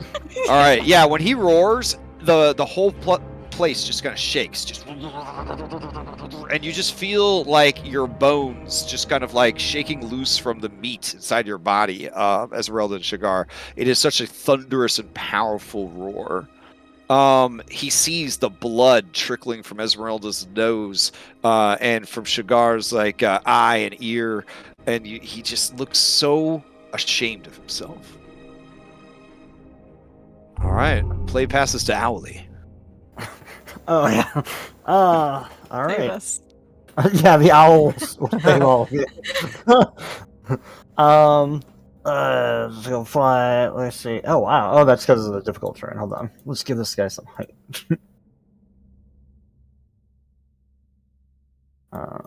If you have enough height, Dom, does it ignore the difficult terrain, or do you just Yep. have to toggle it? Oh, okay, Yeah. sweet. All right. Let's go 30 feet. And since you can set up it to be water or stuff, I think it automatically calculates if you have a swim speed. Oh, that's cool. All right. I got yeah. lazy by this room, and I think I only labeled the water, and everything else is just difficult terrain. Yeah. I mean. Yeah, no, I honestly think the owl's not really going to do much other than sit on this rock for the time being. Just kind of like, Okay. you know, just there. Because I don't think it knows, you know, like it seems iffy on this situation. And it's also going to get mauled if it doesn't have the movement speed that it needs to do what I wanted it to do. Alright, go ahead, Shaun. All right, John, you're up. Does can an owl hold a torch? Do they have enough strength? An owl has a strength of 3. So they can carry up to 45 pounds. But they're tiny, so I think it would be I'd be reduced halved significantly. twice. Yeah. Yeah, so it could still carry a torch, yeah. Okay. Hmm. Can I hand it my torch then? I mean, if you walk up to it, it's Yeah. 10 feet up right now, but yeah. Okay. You reach up, tippy toes, Hold and then this. the owl, is the owl going to take it? Yeah, the owl Alright. reaction grab. All right. All right, there we go.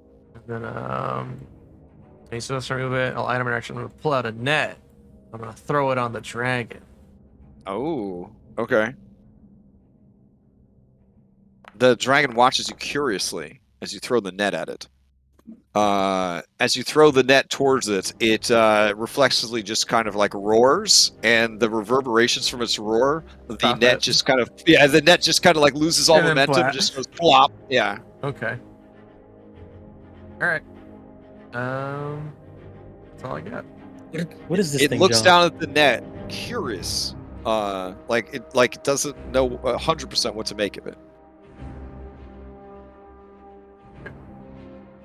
That's it. All right. This kobold cries out in Draconic, Daloclaxis! Daloclaxis is our champion! and he's gonna run up. He's gonna ready in action, and when an ally is nearby, he's gonna attack with his slingshot. All right. He passes play. You hear the bloop of one legendary action. All right. What does that mean? And let's see. Over here, someone cast a spell on themselves as a bonus action. All right. And let's see. Where would they go? would they go to have the best chance of whooping some ass here? Probably here. All right, so they get to move as a bonus action as part of casting it, and then they move again. Looks like they got a target there. You got a lot of cover though. A lot of cover. Doesn't want to hit the baby. Okay. In that case, they will dash over to here. All right, you guys see a kobold. She looks tougher and meaner than any kobold you've ever seen. Her eyes sparkle with a grim and greedy determination. The world has never given her what she wanted. Now the time has come for her to take what is hers by force. All right. Play passes to Caesar. Oh, alright. Caesar's gonna cast sleep. Okay. Power and sleep. And I guess just gonna, try to get as many people in this as possible, honestly. Okay. Look at that. No, it's not gonna at all affect all of them. Yeah, no. But, All right, let's see that HP roll. Good. Okay. 25. Starting with the lowest. This man's has 1 hit point, so he falls asleep. All right. This man's had 2 hit points. That's what he rolled for. So that's a cautionary tale. Do not roll for HP. All right. So there's plenty more in the tank. So this selective kobold quickblade falls asleep. Let's see. Sleep. There we go. And then these other 2 boys have way too much HP to care about that. Fair enough. I think 3 is pretty solid. Right. The dragon looks over and sees that these kobolds are asleep. Seems a bit interested in that. And then his head swivels back towards all of you. I think Caesar also stand over here, get a better view of the room, but not get anywhere close to anyone. And he is, good after letting out powered sleep. Okay. Varza will not use her legendary action as play passes to Classifiable. Classifiable puts a hand on the dragon and says in Draconic, Be brave. They come to kill us. They come to kill your family. Like the others came and killed your mother. And then he steps forward and he moves in to get into melee with as many of you as possible. All right, and John is going to attack you. Ooh. I said All right. okay. Okay. Here we go. He's going to stab. 9 is going to miss. And then he is going to try and stab again.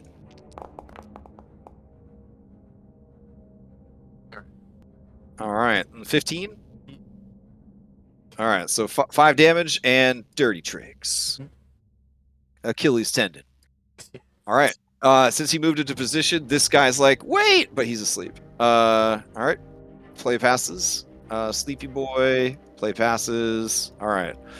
This guy is going to move and dash to try to join the fray. Okay. Helena's up. All right. Helena says, should we kill the dragon? And you see that they have a number of weapons of mass destruction at their disposal now. I don't think its heart's in this. I think maybe we could persuade it otherwise. All right, real talk, guys.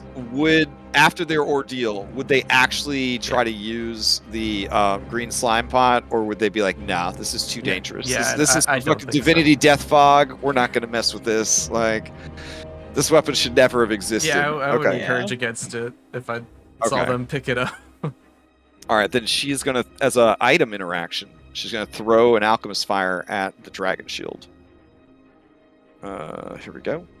And let's see. Go to their inventory. Alchemist Fire. Make a ranged attack. All right. Seems simple enough. Yeah. All right. Smashes against this dude's shield and then splatters against his body, dealing 6 points of fire damage and setting him ablaze. All right. And then she immediately follows up with a bow shot. Which 15 does hit, because this guy doesn't have a magic shield. And it does a sneak attack also, which is, I think, 2d6 on a 3rd level rogue. That's a lot of damage. For 18 more damage. This guy is bloodied and on fire. Oh no. But seeing this happen, you see the dragon look over, horrified at what has happened to the kobold. And the dragon says in Draconic, "No, not again." And you can see it's getting really, really upset, John. Yeah.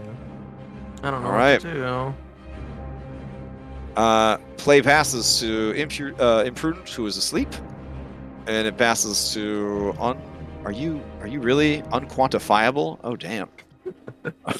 When picking out adjectives for yourself, like never go soft. Always go hard. There we go. Unquantifiable makes its way towards the battle with a dash action. Esmeralda, you're up. All right. You can oh feel boy. the tension in the air. Yeah, oh boy. Yeah. Yikes, huh? John is just right where he is 5 feet away where I wish he was. So unfortunately, I will not move forward. So instead, I'm going to go by Caesar, and I'm going to cast Cure Wounds on myself. At 1st level.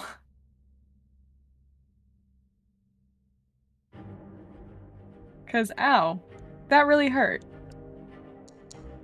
Alright, and awesome. Okay, so +3 to that, so that's 7. Cool.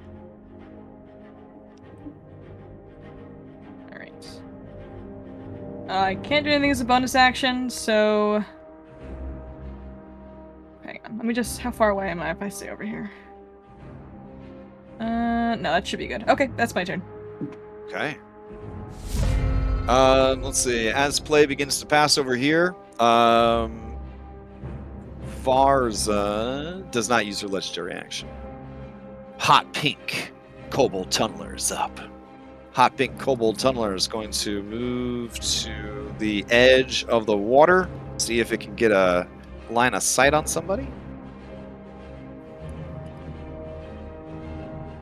Yeah, it's got a good shot. It's going to attack this filthy human lumberjack. You have a beard, you're a human, you must be a lumberjack. All right. Here we go. Pack Tactics. A 9. Does not hit. All right. Kind of like dinks off of the wall here. The dragon looks back at him, looks at you, looks so confused, so conflicted, so upset.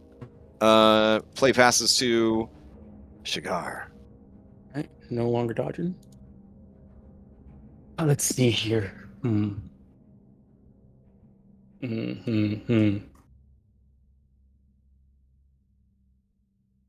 She's proficient in insight. She's gonna go ahead and take a look at this.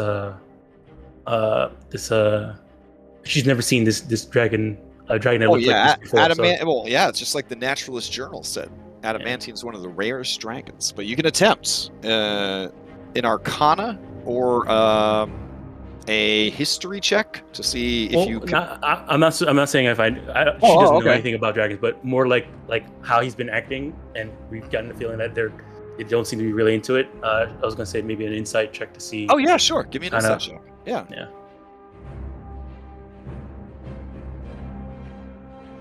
All right, you, with that very good insight check, realize that this creature has been pressed into a life of violence by the kobolds. And basically, because the kobolds are taking care of it, it wants to make them happy, but it is not happy about the things that they are having it do. Okay. It is full of regret, and it looks like it does not want to fight you guys. but it also doesn't want the kobolds to be killed. All right. Shigar is gonna say he must be working for the wrong type of captain. And then she's gonna would that be my action for the insight? It would be an insight. Yeah, I would say the action would be an insight. Wait. Let me check the adventure because there's actually mechanics for this.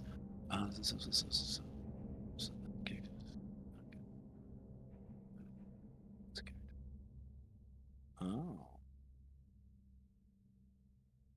Okay, you got the insight down. That was the first step. Once they succeeded an insight check. Oh wow. Okay. Now that you know what's going on, you realize that you might be able to sway the creature from doing this. But you know it's going to be hard as long as that Varza is shouting orders at him.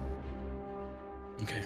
All right. But I'm going to say that per the adventure, you guys can get that. You get that insight check as basically a 5th edition equivalent reaction. So you still have your action economy. Okay. In that case, then I'm gonna seeing now that I know that he doesn't like us hurting the kobolds. And I don't think Shakar has actually killed any of them yet. She's only knocked them out. She's gonna continue knocking out kobolds. Okay. So she's gonna try and hit unarmed strike this kobold in front of me. Actually, Okay. I'm gonna see if this is a grapple. Actually, would I get caught on fire if I try and grapple him? It is not. No, it not is not raw. green slime. Yeah, not raw. So you should be fine. Okay. This is a grapple. Let's see. What'd you get? 21. 21. Yeah, you grapple. All right, I'm gonna move him. I'm gonna step in his space and move him over here, over the okay. water.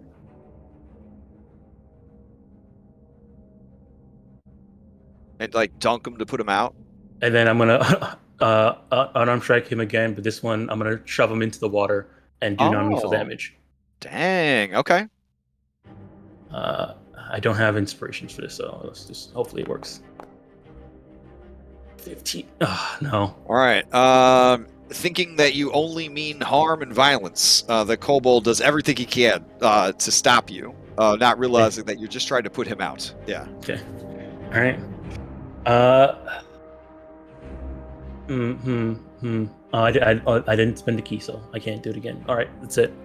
So Okay. he's grappled. I have him over here by the water, and I guess I could just use rest of movement now that he's there. So I'll just step further into the water and push Okay. him over in the water and hold him over, but in the water. I hold him down in the water, like to Yeah. put out his fire. Okay. As you fire, put out. yeah. Oh, all right. As you put out his fire, you can see the dragon looks confused, and he just says quietly to himself, "Good." And you hear in the background the shrill voice of the kobold sorceress. She says, Do not be fooled! The soft skins are always tricky. They only seek our destruction. Remember your mother. and then he kind of looks down, and you see his eyes narrow to slits. My eyes narrow to slits at the one that stabbed my friend. Well, my Alright. single eye. Yeah. All right. And my turn. That's it. Okay. He is going to. All right. His turn comes up with a heavy heart. He moves forward, and looking over his shoulder at Varza, he moves into combat with you, John, and he imposes disadvantage on himself as he attacks you. Okay, I was gonna say something too, if that's okay. Oh, okay, sure. I Yeah. was gonna hold my hands up and I'd say, Draconic, it's you making this choice. You don't have to listen to her. Because I have no weapon. I haven't drawn any weapons yet. Yeah. Yeah. So he's imposing disadvantage already, but yeah. Okay. Why don't you, as a reaction, give me a persuasion, and it will be against Varza's persuasion or intimidation. Okay. Well, it's not gonna be good. Can you use animal All right. handling? This is not a human child, so no, it would have to be. Yeah, that's right. You're right. Yeah. There you go. Oh my goodness!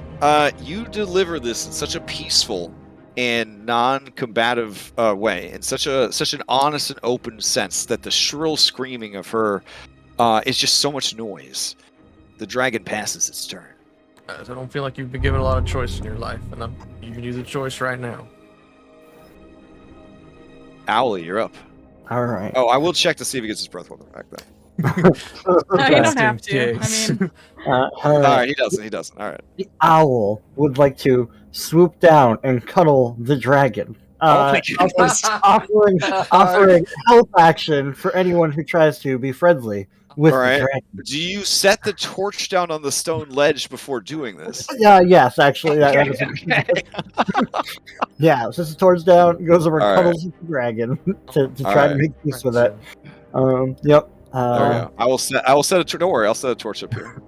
All right. Yeah, I think that it'll make the dangerous sacrifice of rusting on the creature and potentially dying, and that will be its turn. Okay, so you are 2 sizes smaller than the creature. You can be in its space. All right, cuddling is obviously a sleight of hand skill. So go ahead, give me a sleight of hand. Oh, all right, yes. Okay, sleight of hand says. Let me pop that open. Sleight of hand. Oh wow! All right, sleight of hand. He has now. You have two successes for convincing this guy that you are not a threat. The adventurer told me not to tell you how many successes before failures, but this is a very tough challenge. All right. Play passes to John. Okay. I can't move. I feel like we're going on a good streak here, so I'm just gonna crouch down to his level and keep trying to ask him what happened. He is 6 feet tall at the shoulders. Oh, sorry. Never Yeah, mind. he is literally like a ball of muscle.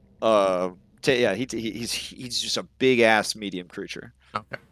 I'm just gonna sit here and do nothing and continue to comfort them. Okay. And I'm not gonna, until that person attacks me, I'm not gonna fight back, because once that happens, then I'll have full authority to defend myself.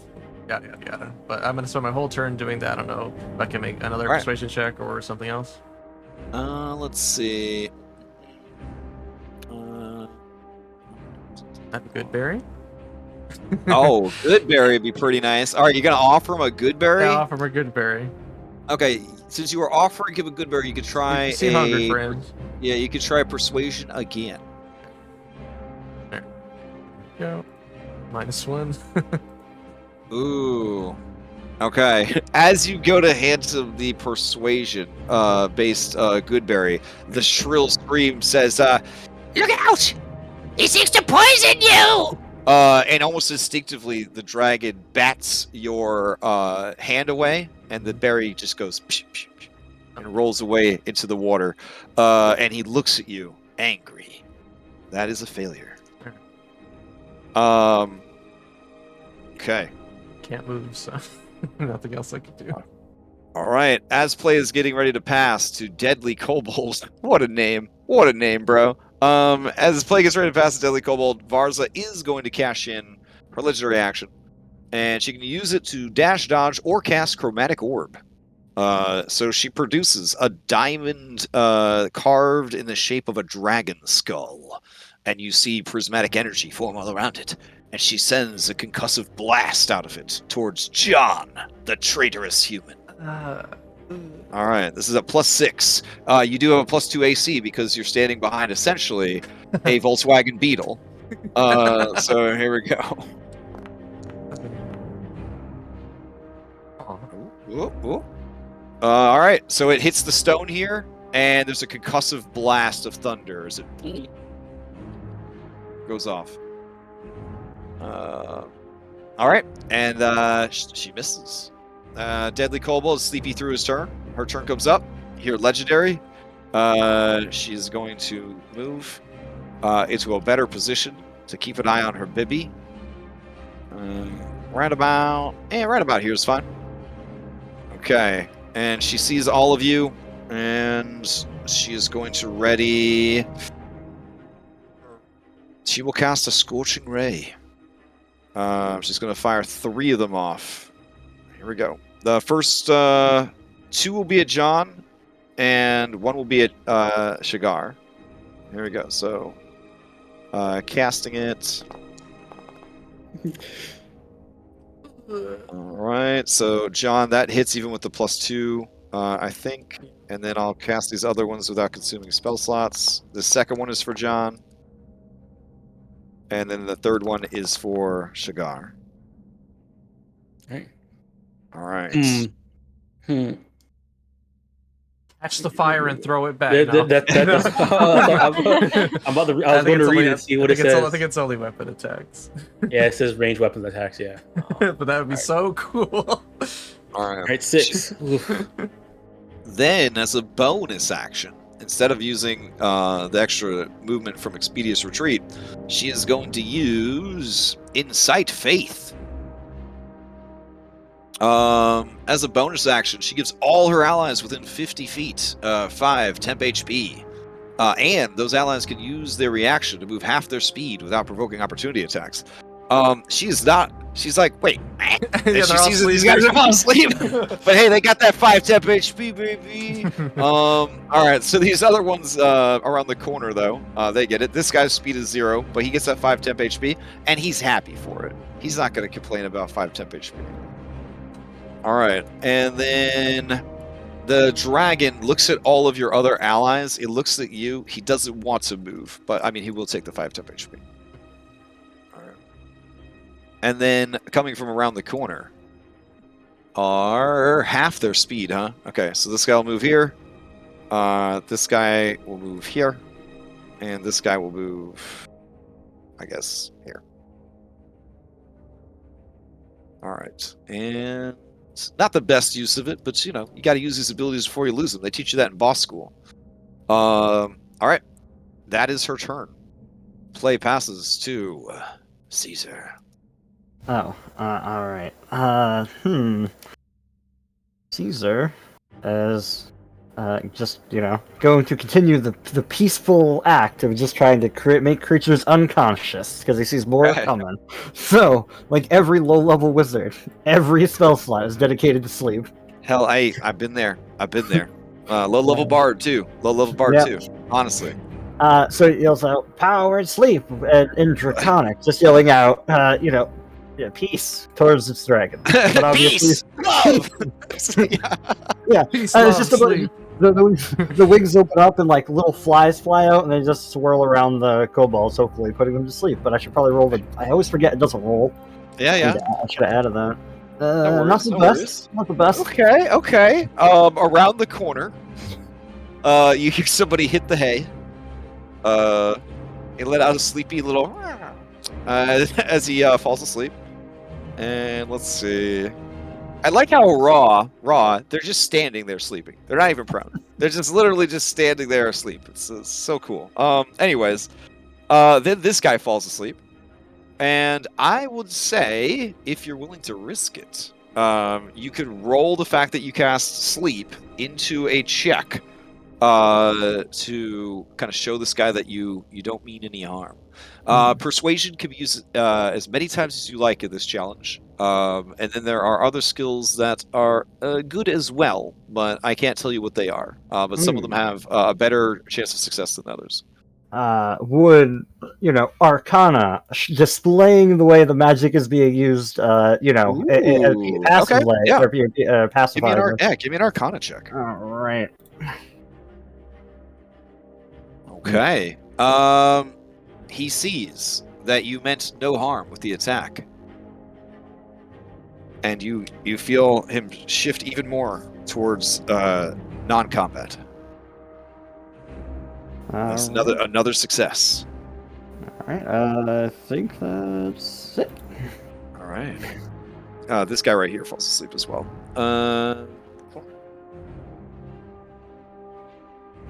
All right, and then this guy's turn comes up. Are you still holding him under the water?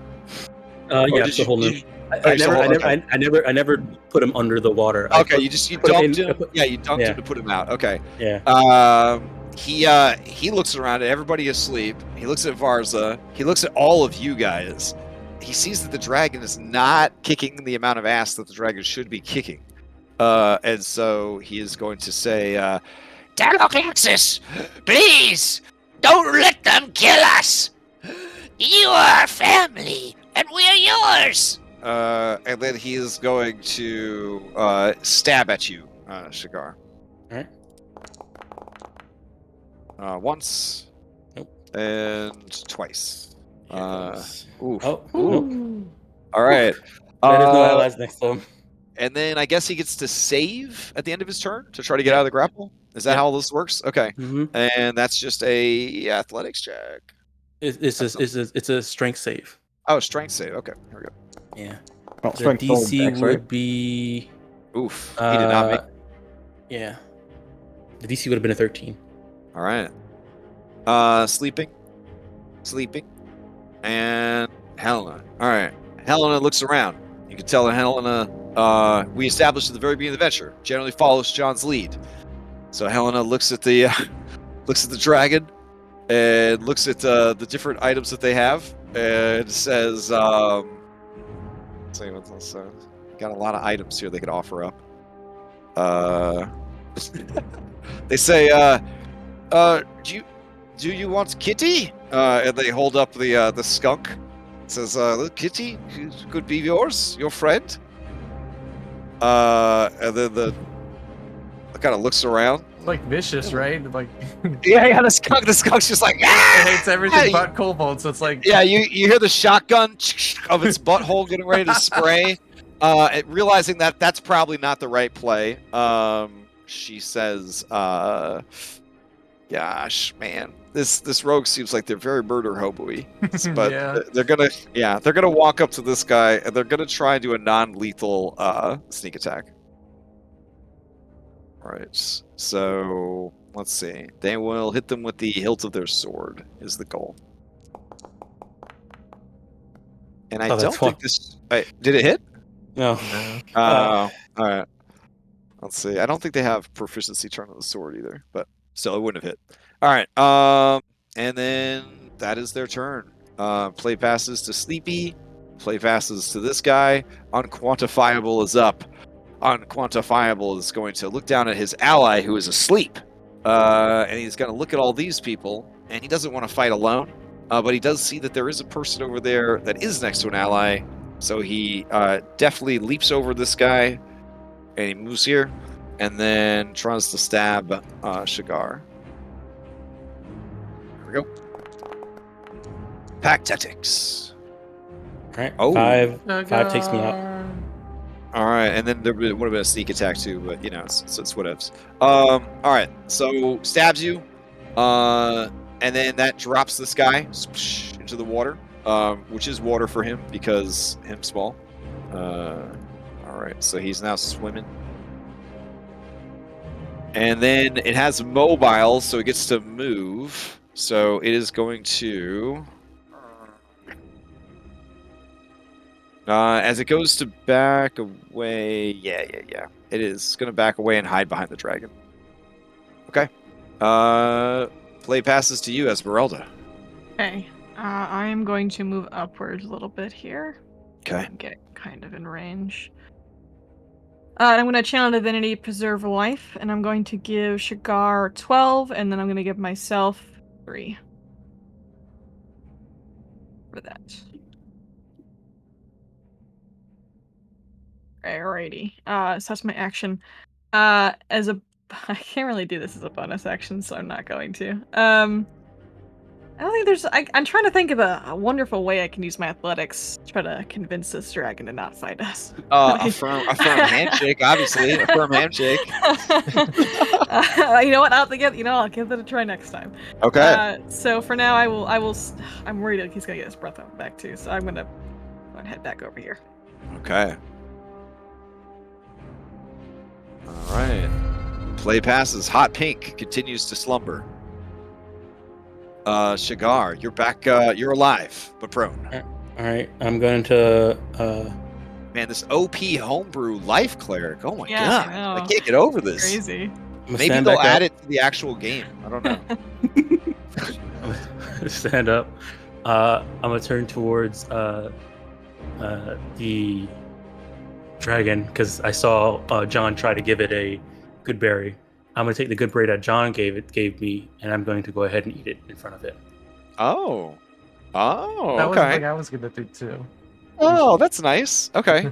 You make sure he can see it, and then Yeah. you eat it. Okay. All right. You can do a persuasion, or a performance, or a deception. I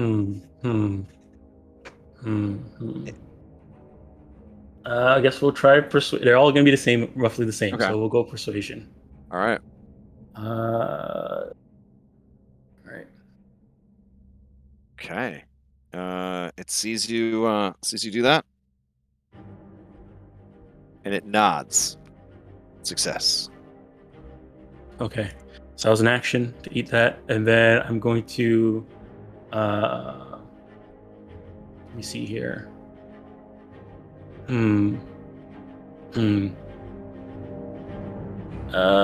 I'll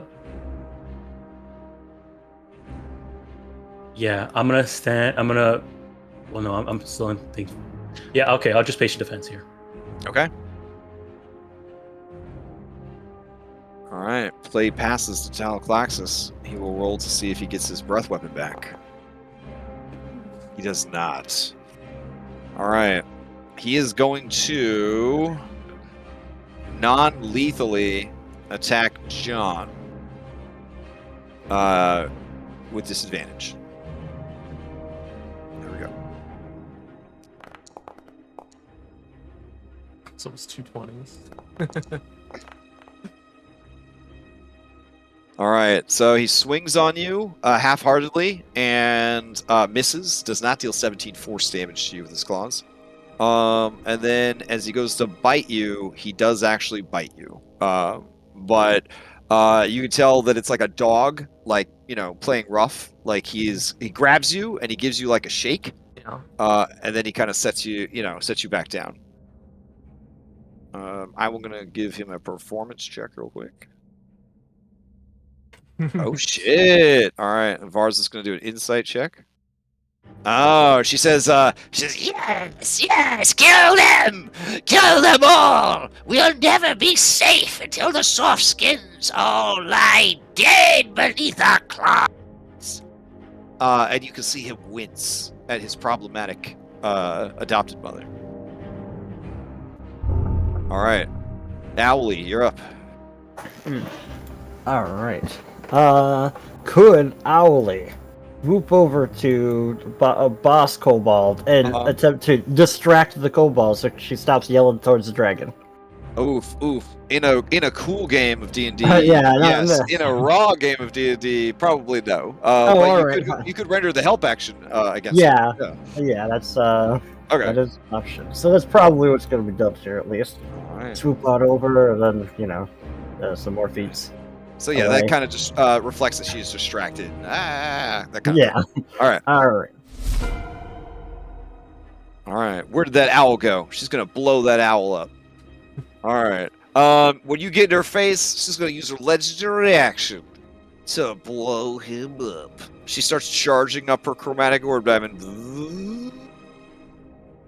And then she lets loose a thunderous blast at him. Some might call it overkill. I don't know. 23. Does the dragon see the nice owl get blown up? Yes, the owl that had just been giving him loves and hugs, it just explodes, and there's just feathers. There's just meat and feathers just raining down, like someone popped a very gross water balloon. And she lets out a cackle, and he says, "Bad." As he watches that happen. All right, John, to you. Okay. Yeah, he's gonna step. He's gonna wince in pain as the dragon bites him, but it's gonna show no vengeful. It's okay. He's gonna stand over kind of in the middle and just loudly proclaim, "Listen, there doesn't need to be any more killing. came here looking for those lumberjacks. They're dead. There's nothing more we can do about it. We came in here and we invaded in your territory. You attacked us. We defended ourselves. Some people, your kind has died, but there doesn't need to be any more killing today. We know we came here and we will leave. And then he'll do that and he'll take a dodge action. That's what he wants to do. Shit. All right, she seems surprised. Yeah. All right, give me a persuasion.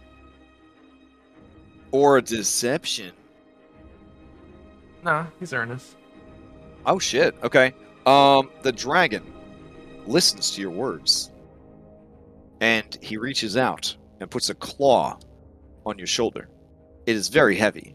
You worry that maybe he might accidentally kill you. Yeah. the W beetle rolls over on top of it. Rose's eyes narrow in hatred, but she is shrewd. And she says, Wait, you will leave? There's nothing here for us. But you will tell the people of Raven's Roost what happened, and they will come for us. We will never be safe. Ever! You will tell them of the deaths of these jacklumbers, and then they will come for us in greater numbers. No, I can't afford to have that happen. I'm sorry. You must die. the other kobolds look sad because they were kind of hoping that maybe they would have to. Oh, this guy's asleep. This guy, and there's some floundering out in the water here. Yeah, they look like kind of bummed because, like, man, it would have been really cool to not die here today. But all right, and it seems that that seems to have swayed the fight. So I don't think I could take an action to dodge, but I'm not going to do anything else on my turn. All right. Okay, sleepy. And all right. Ooh. She's identified you, John, as the problem. Yeah.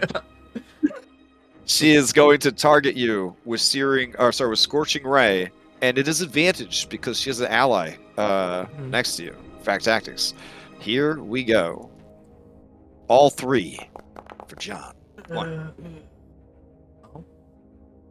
2, and 3. It's actually, All right. it's actually 22 perfect. for 12 and a 25 for 11. Yeah, so I go down. All right. As the microwaves just kind of like hit you, you dramatically kind of shake from the pain and the heat and collapse. The dragon looks down at you,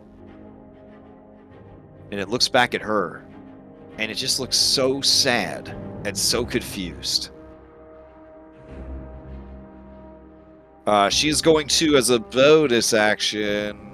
Oh no, as a move action, she's going to move over to these guys. And then... That's all she's got. She doesn't have enough action economy to wake these assholes up. So that's that. Alright, Caesar, to you. Alright. Caesar. Caesar is going to attempt to have her all restrained up as he's gonna bust out web. Oh, very nice, very nice. Outward web, and then it's gonna have to get them as a group. Okay. So. Oh, they fail automatically, I believe, because they're unconscious. Yeah. Yep. Yeah.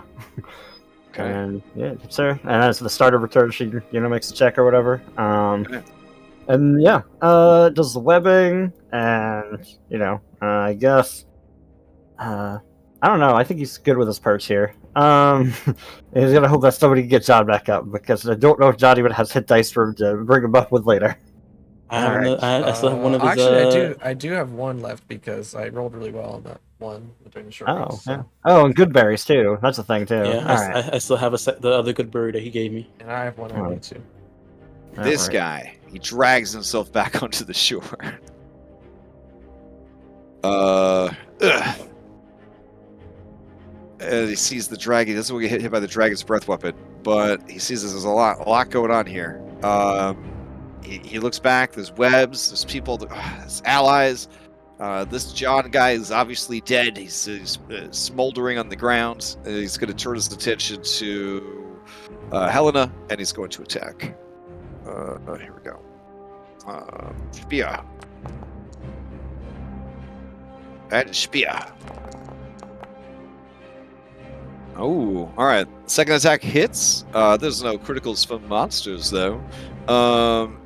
She takes 7 points of damage and has her speed dropped to 0 till the end of this dude's next turn. He is the only dragon shield here, so we should be okay keeping track of it. Sleeping. Sleeping. And then her turn. All right. She rummages around in her supplies. And then she takes the alchemist fire out. And then she thinks better of it. And she takes the acid out. It's just gonna item interaction, try to smash the acid in his face. Oh god. She does. So he takes 7 points of acid damage. Dom, did we figure out raw if that would actually qualify for a sneak attack? So if it's a melee weapon and it's not finesse, it doesn't. If it's a ranged weapon attack, Yeah, he threw it. Yeah, he threw it at but it would be a disadvantage. So yeah, if then an ally's nearby. So yeah, okay. You can sneak attack with the sling. I think you can sneak attack with. Yeah. So if it's disadvantage, you can't get sneak attack. Then you wouldn't get sneak attack. Oh, even if you have an ally next to them. Yeah, even if you have an ally, if right, it's disadvantage, okay. you don't. So that's kind of a balancing factor there. All right, Yeah. and then she's gonna non-lethally stab him in the stomach. That's fair. That hits. All right. And that she gets turns sneak the attack. blade around at the last minute and just stuffs it into his guts. And you hear him go, oof, and he is out. All right. Play passes. Sleepy boy. This guy. This guy sees it as Allan's unconscious. There's a dragon here. This weird dancing orc. He's going to cartwheel forward. And while he does, he's going to try and stab the orc. Here we go. Actually, he will wait. He will move here, and he will ready an action for an ally to be nearby so that he can take advantage of all his koboldy stuff. All right, that means Esmeralda, you're up. Alrighty. I'm going to sprint over to John, who's unconscious. Okay. If I use the correct marker. Here we go. And how many good berries can I stuff down his throat? I have 2 on me. I believe you can only administer one at a time. Okay, alright. One per action, yeah. One per All action. right. Do So you I will- perform the baby bird, though? No, absolutely not. Okay. He can choke on that berry. So I will... I will take one of the good berries he gave me at the very start, and I will just kind of slam dunk it. All right. John, it ping-pongs down your esophagus, and when it hits your stomach, boom, 1 hit point. Yeah, I should roll to see if it gets stuck in my windpipe. Hold on. No, this is raw. This is raw. You're We can't do right. it. I can't do anything fun. Okay. All right. This is not fun D&D. Shame on You expertly swallow the good berry, John. You've done it many times before. You gain 1 hit point and are prone at the feet of this mighty 2,000-pound baby. We can't playtest if you're dead. Also, you're the one who speaks Draconic that's up here, so keep talking to the dragon, okay? Okay. Caesar just looks at the wall. Whatever. You're way over there! No, it's all You're good. the only not imaginary person that can talk to dragons. All right, Hot Pink is sleeping, and you're up, Shagar. All right. Let's see here. Oh yeah, let me stop dodging. I'm gonna go ahead and unarmed strike this one kobold in front of me, and we'll go for a grapple.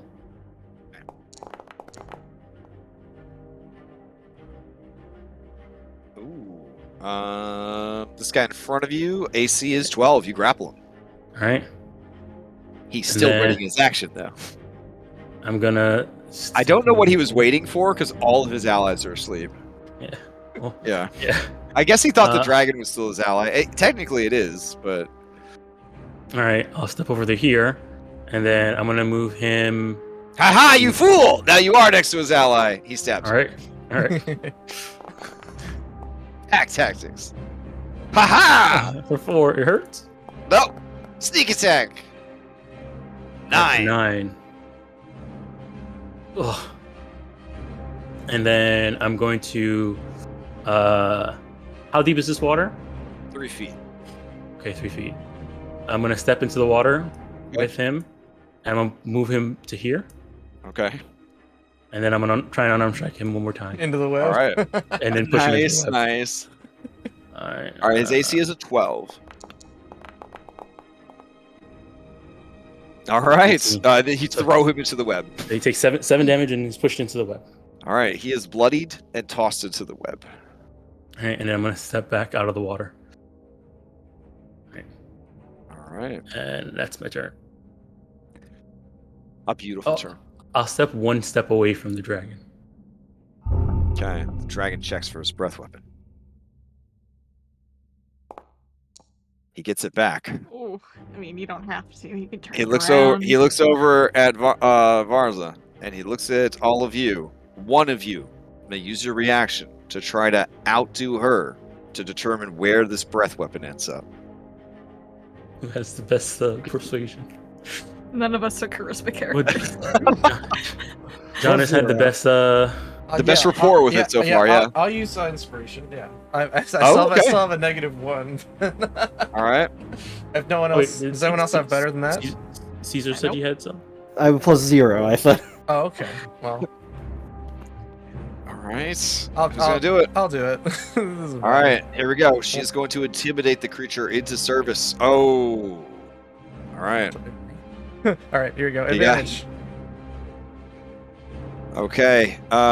You beaten, burned, bloodied. You tell him. I don't know. What do you say to him? Well, Relatively quick, but you know. Yeah. I was just thinking about getting out of here. How about you? All right. Yeah. Varza says, Never forget what they did! What they did! To your mother! and the dragon turns on Oh, all it's of you. 20.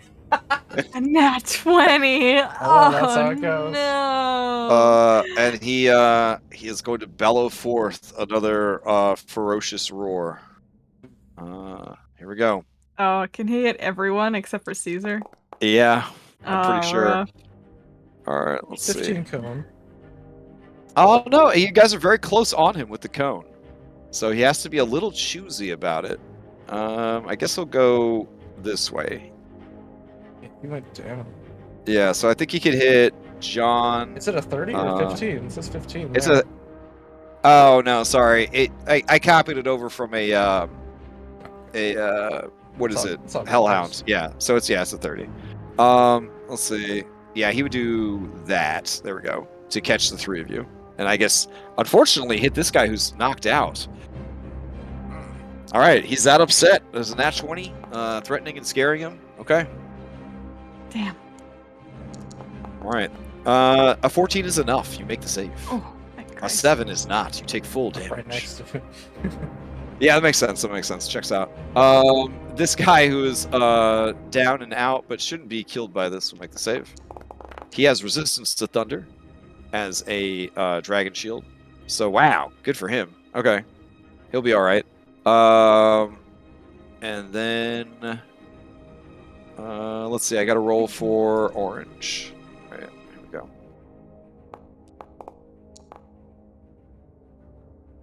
go. 15 makes it, so they take half the damage. Okay, and are bloodied. All right. It seems really pissed off, but you guys know that John, Owly, Shagar, you guys were getting through to the creature.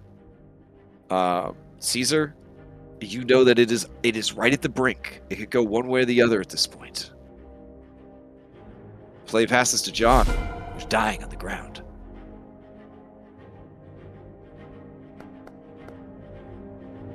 Oh. Success. Okay, success. Deadly Kobold is asleep and webbed. All right, Vars's turn. All right, they have to make a strength save. I don't think that's going to work. It's start of your turn. It's dex save at the start of your turn. To see Oh, if you get dex save, restrained. dex save. Okay, they might make a dex save. Let's see. Nope, she is webbed up. All right, in a fury then, she will firebolt the webbing and herself, I guess, or the webbing where she is, to try to burn it away. Let's see. Is she gonna damage herself by doing Yeah, that? yeah, she'd take damage for sure. Okay. Here we go. She has to roll to hit herself, Ron. That's true, right? Wait, I mean the webs are everywhere. Could you not hit the webs? I know. if I'm you're just. attacking? This is dumb. I'm trying to think. What's the AC listed for the webs? It just says if they take fire damage, right? Yeah, the webs are flammable. Any 5-foot cube of webs exposed to fire burns away in 1 round, dealing 2d4 damage. Yeah. Okay. I guess I would just say that yeah, she would light herself and the webbing on fire with it. So that will do 2d4 points of fire damage to her. All right, so her section of webbing burns away, but she takes 5 damage, and then I'd say that's her turn. She's got to see if she keeps her expeditious retreat. She does not, so she loses expeditious retreat, and I don't know if she's still an easy target or not. I think it was only for the 1 round, so that would be gone. That would be gone, and then she's not restrained. All right, and there's no webbing in that. Oh, wait a particular- second. What's up? I just realized something. Oh no, it would not work because what the owl did was give disadvantage on her next check, so it would have been the 9 and the 7, but he still won with That's the not 9. a. There's no. I don't think it's a dishelp action. Yeah, I can No. only just use a help Oh. action. The next attack against her would have been advantage. Okay, yeah. All right, That's all it does. Caesar, you're up. All right. Caesar would like to use this time to, if possible, using investigation, collecting all the evidence that has occurred here, and then explaining the evidence of the scene and how like this, she's possibly going to burn her own allies with this web. That like we've done nothing but try to put people, make them Okay, yeah. You're presenting all the facts. You're presenting Also, all the she's done facts. nothing All but right. suggest that other people have done this to its mother, maybe. Ooh. Okay. Somehow. Caesar, give me that investigation. All right. Deflecting super hard. Oh my goodness. Fucking Perry Mason is in court. Alright. The dragon's eyes narrow, and you can see it processing all the information. And then it closes its eyes all the way. It takes a deep breath, and it turns, and it looks at Varza, and it says, bad. You are bad. Stop it. She looks around at all of her allies who are asleep or dead or knocked out. There's webbing everywhere. Good. None of you will stay down. Only this one guy who's still stable. The dragon is challenging her, and she says, I surrender. Spare me, please.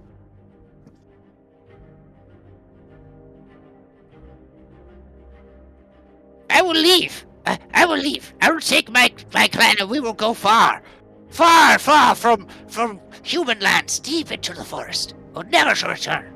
Please, please. Is she saying this in common? I'm unconscious. she's saying this in common. Yeah, she's saying this in common. Please. Let me see here.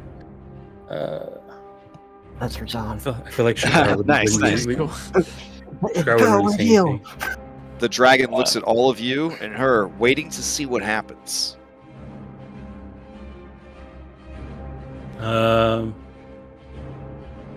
Shakar looks back at everybody and then looks forward and says, "Go." Did you say no or go? No, go. He Go. said go. okay. No. No, right. to the death. Burning Does fist, anybody technically. oppose sparing the kobolds if they promise to leave? No. Okay. Then we will end combat. All right. It should be 10 healing zone. Nice. It was second level. So we've been playing way longer than I said we would, and I'm really sorry about that. Now I know that this is more like a 2-shot instead of a 1-shot adventure, unless I really trimmed down the amount of kobolds in that second room for sure. So when the spells wear off, Varza explains that they are leaving, that the human lands are no good, and they must find a new place farther away from them. To compensate you for the loss of your jacklumbers, she tells you can have what treasure is here. She turns to young Taloclaxis and says, Are you ready to go? You can always count on us to be your family. and he stares at her, and you know that he is thinking about everything that happened during the battle. And he says, no, you bad. Go away.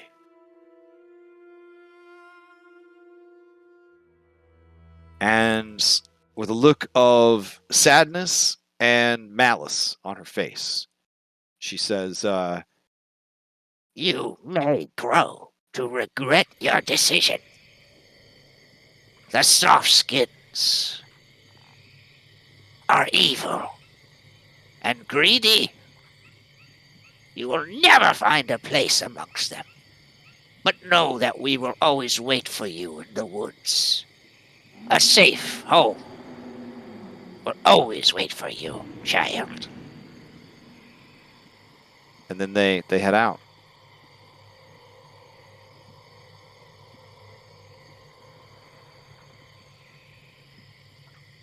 Amongst the debris of the place, you find treasure.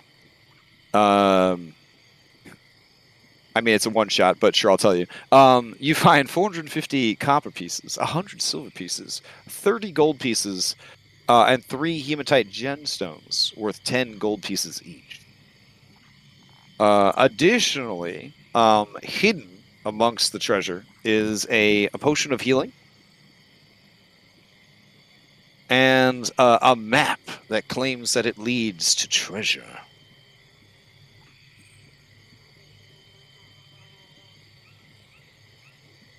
Oh, take that. Well Yoink. then, I think we should. Since I guess I'll just pocket it.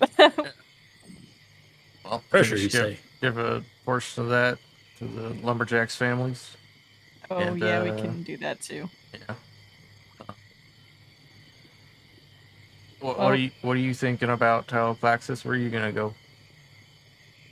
It looks over at the. This is a bit morbid, but according to the adventure, there are enough scales left over on the corpse that you could have them fashioned into something. You can have them fashioned into armor. Excuse me. There are enough scales left to work into a shield or a suit of armor. I don't know what good adamantine armor or shield will do you in this day and age of monsters not being able to crit. But yeah, there are plenty of bones. The best bones have been looted, but there are still dragon bones and teeth that remain. But obviously, they're using like Hammond's harvesting, and the Razor's Edge took all the best parts for themselves. It's okay, not interested in any of that. Yeah, well, I feel like maybe looting his mom isn't like the best thing to do Fair, in front of fair, him. yeah. So maybe All right. not So when right you ask now. what he wants to do, he looks back at the body and he says, "I have no one now.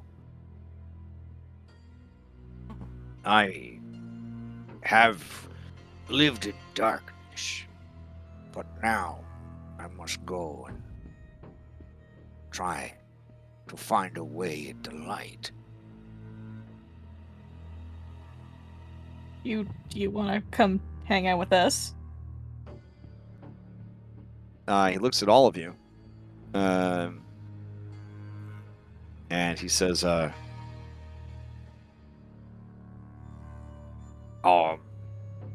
there more owls? Look upwards, Caesar. Yeah. Don't worry, he wasn't really hurt. It's okay.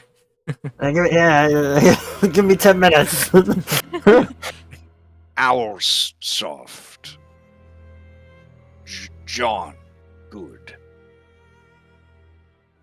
I will come with you for a time. I will learn from you what is good. I'll hand him a good berry. Now that he's seen it, we've all eaten it. Cautiously, he eats it, and I was just thinking that. Yeah. and he smiles, and he seems pleased by it, and he says, "Good." Good berry. All right. With my druid craft, I just want to make him a little flower crown. Oh, wow. I was thinking about the entire combat. I didn't have an action to do with that. He likes that too. Like a Yeah. child who's been in a really bad foster care system. All of these acts of kindness are almost overwhelming to him. All right. So with his flower crown and allies, you head back out. I go wake up the kobold and ask if he wants to come too. And you pick up Meepo the third. Yeah. Well, he's gonna be Little John, but yeah. Okay. And I'm gonna train him to be a ranger. Oh, fair enough. Yeah. All right. Do you bring the bodies of the lumberjacks back to the town? Yeah. Oh, they're in yeah. relatively good condition. I don't know. Yeah. Yes. And I guess the explanation of what happened to them, whether or not you bring the dragon into the town with you, and all of those implications are outside the scope of this adventure. Yep. For you have accomplished what you needed to do. You found out the fate of the lumberjacks. You could return to the town and at least give them the peace that comes with knowledge. Give him All a right. nice little These others- funeral and all I that want to fun check all these stuff. other spaces real quick to end this on stepping on another trail. Well, obviously there's one right here. Oh yeah, new. Yeah. Yeah. All right. So that was that. How did you guys? Yeah, let's talk about it real quick. How All right, did yeah. you guys feel about ONE D&D? What was your take? My first thing is like the inspiration. I really like that. Same here. I feel like it can get a little. It might snowball pretty quickly, as we kind of saw. I think we all had inspiration at one point, and we were struggling to use it, or like we got more of it, and we're like, well, what do we do with it now? Just pass other people. But I really like that. The inspiration stuff. And it took us a while to realize it, but once we got to the point where okay, it could snowball real quick, we just started using it more often. Yeah. Mm-hmm. Which would roll advantage. Knowing You might just how roll a crit. easy it is to get back, easier even than Giphy Glyph. I mean, so easy to get back, especially since how frequently you can roll advantage anyways. It feels like if you have it and you have to roll and you don't have advantage, you might as well use it because there's a very good chance you're going to get it back.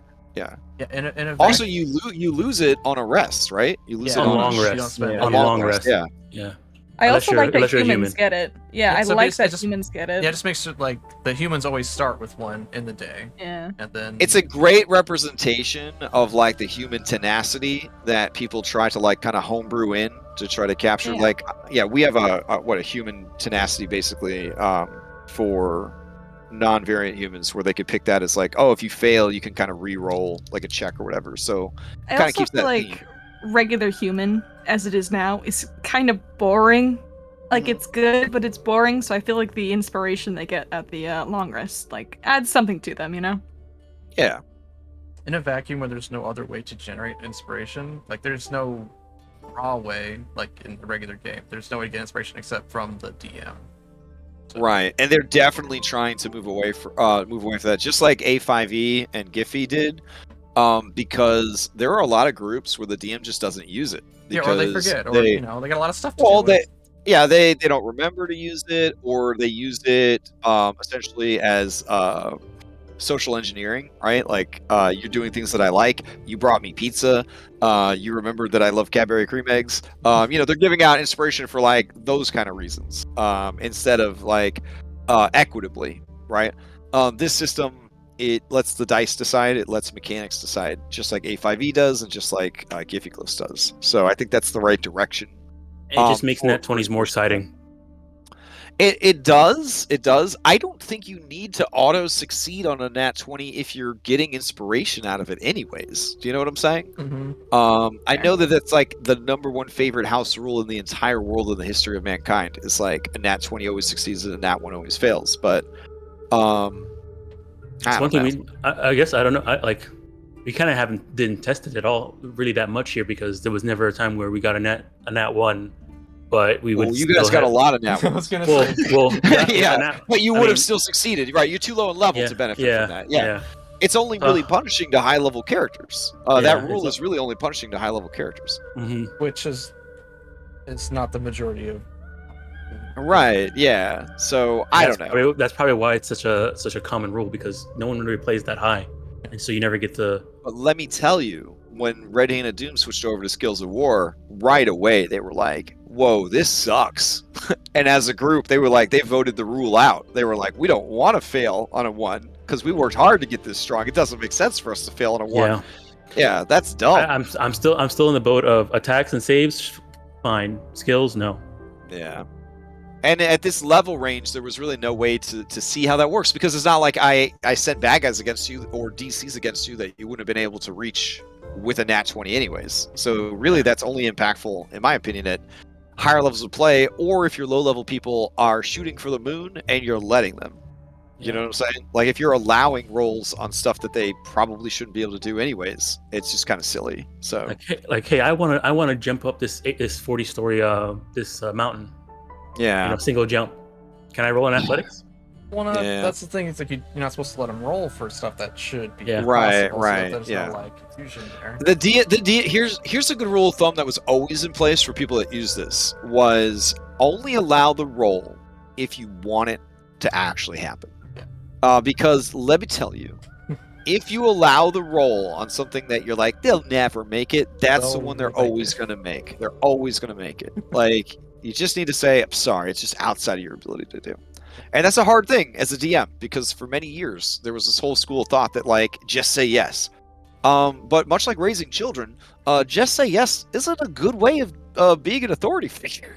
It's not a good way of being a referee. How would an NBA basketball game be if the referee just said yes all the time? Do you know what I'm saying? Like, well, it looked really cool when I traveled with the ball and I got that slam dunk. So you're gonna let it go, right? I mean, rule of cool, right? I mean, it was a cool slam dunk.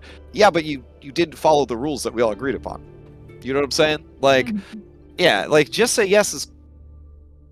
Yeah, rule of cool is great, but only if the group dynamic supports it. If you have a lot of like rules lawyer people who enjoy the rules, live and die by the rules, they're here to see how well they can do within the rules. A DM that goes rule of cool all the time, there's going to be people in the group that feel that that's inequitable. They're going to feel like that's not a good experience. Like, and it puts the DM in a weird situation. Well, you said his thing was cool enough, but you didn't say her thing was cool enough. Who are you to decide what's cool and what's not cool? Right? So it's definitely I could definitely understand why they want to include it because it's the most fun and most popular house rule. Is a Nat 20 always succeeds and Nat 1 always fails. But I don't know. I'm still not sold on that. I think it's fine. I think it's fine if it stays a house rule. Mm-hmm. Kind of like with Uno. Like everybody has their own set of rules for. Something that surprised me. Was how much I actually enjoyed not critting with the monsters. Low level kobolds rolling with pack tactics. I mean, that can get out of hand real fast. Real fast. And the swarms, like I definitely did take a crit that would have killed me. Right, exactly. Yeah, I've seen so many people died at massive damage, and things like that, and at low levels because of crits. So I definitely understand why they'd want to get rid of crits. But I do feel think like that I kind of miss it on bosses, though. Yeah, I feel like maybe they're at a certain tier of play, like, and then reintroducing it. Maybe like for low levels, just getting started out. or as some people have theorized, they're gonna redesign the way they do monsters. So there's gonna be a lot more stuff like the fight you had here, where some of the monsters had special moves, and some some of the monsters had recharges, and lower level monsters had legendary actions on them, and things like that. Centipede poisons me on a crit. Right. Yeah, that could be a thing too. Is like a nat 20 triggers this, but it doesn't necessarily cause a bunch of damage. So we don't know until the monsters are redone how this is going to impact play. But I felt like I think it was a good decision. I feel like it puts a little bit less like pressure off the DM about like, okay, it makes sense for this person to attack this person, and I don't feel like scared that I'm just gonna crit this person, they're gonna die without me. Well, it certainly helps you balance an encounter a lot better. Yeah. Right? Yeah. Because if you know that they're always going to do, like, some groups play with static damage. So like if you always know this kobold's going to do 4 damage, you can have a better sense of like, they could take a couple more hits from this kobold. But if there's if that kobold got a crit on its sneak attack, now we're looking at an extra 2d6 damage on top of the damage that are, or a d6 and d4 on top of what it already did. That escalates pretty quick. It's also easier for the healer to manage because I'm looking at a ally and go, okay, well they're next to a kobold, they can take 1 or 2 more crits, or 1 or 2 more hits, excuse me, and then a crit comes around and you're like, oh god damn it. It's kind of the same mindset of like, how much time do I have to get over there kind of deal. Yeah. No, I thought that was really cool. Let's see, what other new stuff did we try out? I liked all the feats. I liked all the feats. I thought all the feats were good. I thought that they were equitable to each other. The only bad feat that I've seen is the musician or whatever it is. That seems to be the only like really bad feat. Well, here's my question: are they planning to like rework all the feats and just have like a section that's first level feats, and then yes, it's gonna be tiered, level gated, tree based feats like they used to do in 3rd edition. And trees. So that sounds good too, because the human fighter that takes sharpshooter at level 4 because he knows he's got people are gonna cast bless on him. He knows he's gonna have a pretty high bonus. Not likely to miss. It's just killing and taking all the fun away from everyone else. Yeah, I'm not sure if they're gonna do trees, but I do know they're gonna do levels. It's level gated. Yeah. And honestly, that makes sense. Yeah. It's because it's like I remember. I know sometimes players they go variant human, they rush sentinel, polearm master. All the time. All the time. So like having a level gated for those feats might make things a little easier and easier to make combats at lower level, especially. Right, and that's what we homebrewed anyways. Like we banned them for like over a year, and then we brought them back when I think it was Strixhaven revealed that they were going to start level gating feats. We were like, oh, okay. So then we just brought all the banned feats back, but we made them level gated. And I also I also like that it's just baked in now. Like I know it's definitely a popular house to get first level feats. I love getting first level feats because it helps me like define a little bit of my character before even going into the thing. Like, well, first level's so boring. Yeah, exactly. That's why a lot of people skip it. So I took the Magic Initiate Druid. Like, oh, John's met some druids and he's learned a couple things. Then I took tough because I wanted John to be a tough guy. So it worked out. Yeah. And so did you get 2 feats as a human? Yes, I believe so. Yeah, because they get one. They pick skilled or something else, and I know Helena went skilled, so I just picked something else. So I just went tough. Okay. And then they get one from the background. Yeah, and the background feat, which was I took the guide, and then it gave me Magic Initiate Druid. I guess if feats are gonna be leveled the way they are, I guess that's like fine. So you can't like pick a right, yeah, like you get access to an extra feat, but it's also a level 1 feat. Yeah, so, like, yeah. And I mean, credit where credit's due. Pathfinder 2, they're definitely cribbing all the best things from Pathfinder 2, because leveled feats are a Pathfinder 2 thing, and they are smart. It's just smart design. Because a human has 2 feats, but are you really that jealous? I mean, are the feats all that good that you're like, damn? Man, I don't know if having an extra feet is as cool as being able to grow wings and fly, and all these other things, or have innate racial spellcasting ability that scales with your level. Like, there's still a lot of reasons why you wouldn't play a human, because it's like, okay, it's cool, you get 2 feats, but they're like first level feats. You can't build like a broken, busted build at But then first that level. other Like you can Ardling now. also gets a free feat, so it's like, yeah. Yeah, but you get 2 as a human. Yeah, but if they're the this first level like baby feats, then yeah. So Yeah, I think As long races as they design it still. right, it should be fine. Oh, on the races. On the races, when I was looking through the races, languages aren't tied to your race anymore. If that's correct. No, some races get 1, like Dragonborn automatically get Draconic. Yeah. But everybody starts off with 3, just base. Oh, maybe I totally missed that in character creation because I didn't know Elvish, so I was like, I was like, weird. Yeah, I got giant for my background, and then you start off. I missed it then. You start off with common. You get 1 for your background, and you pick 1 from the standard list. So what they're moving towards is the culture of 5th edition is very much like cosmopolitan, right? Like modern American city melting pot is kind of what the audience for 5e is after. They do not want clearly defined like racial tensions and all of that. They want cultures and societies that have existed for thousands of years and have developed independently of race for the most part. Even like the super woke like Radiant Citadel that they went out of their way to get like as much representation as possible, as much diversity as possible, they still got hammered on that because the hub city is ruled by a council that is represented by races, because they were basically copying the Mass Effect Citadel situation, and so people were still like, you still screwed it up, you still can't do anything right, which is the coast. And so like the separation there of you have to take this language because you were an elf, that's like implying that I'm a Hispanic American, so I must know Spanish, right? Like that's not right? I grew up in America, I speak English, blah blah blah. So that's kind of I think the influence that's going there as far as why you don't, as an elf, have Elvish by default. Why it's not baked into the race, except for Dragonborn. But this is like, here's me just trying to say that we can all coexist in the same space.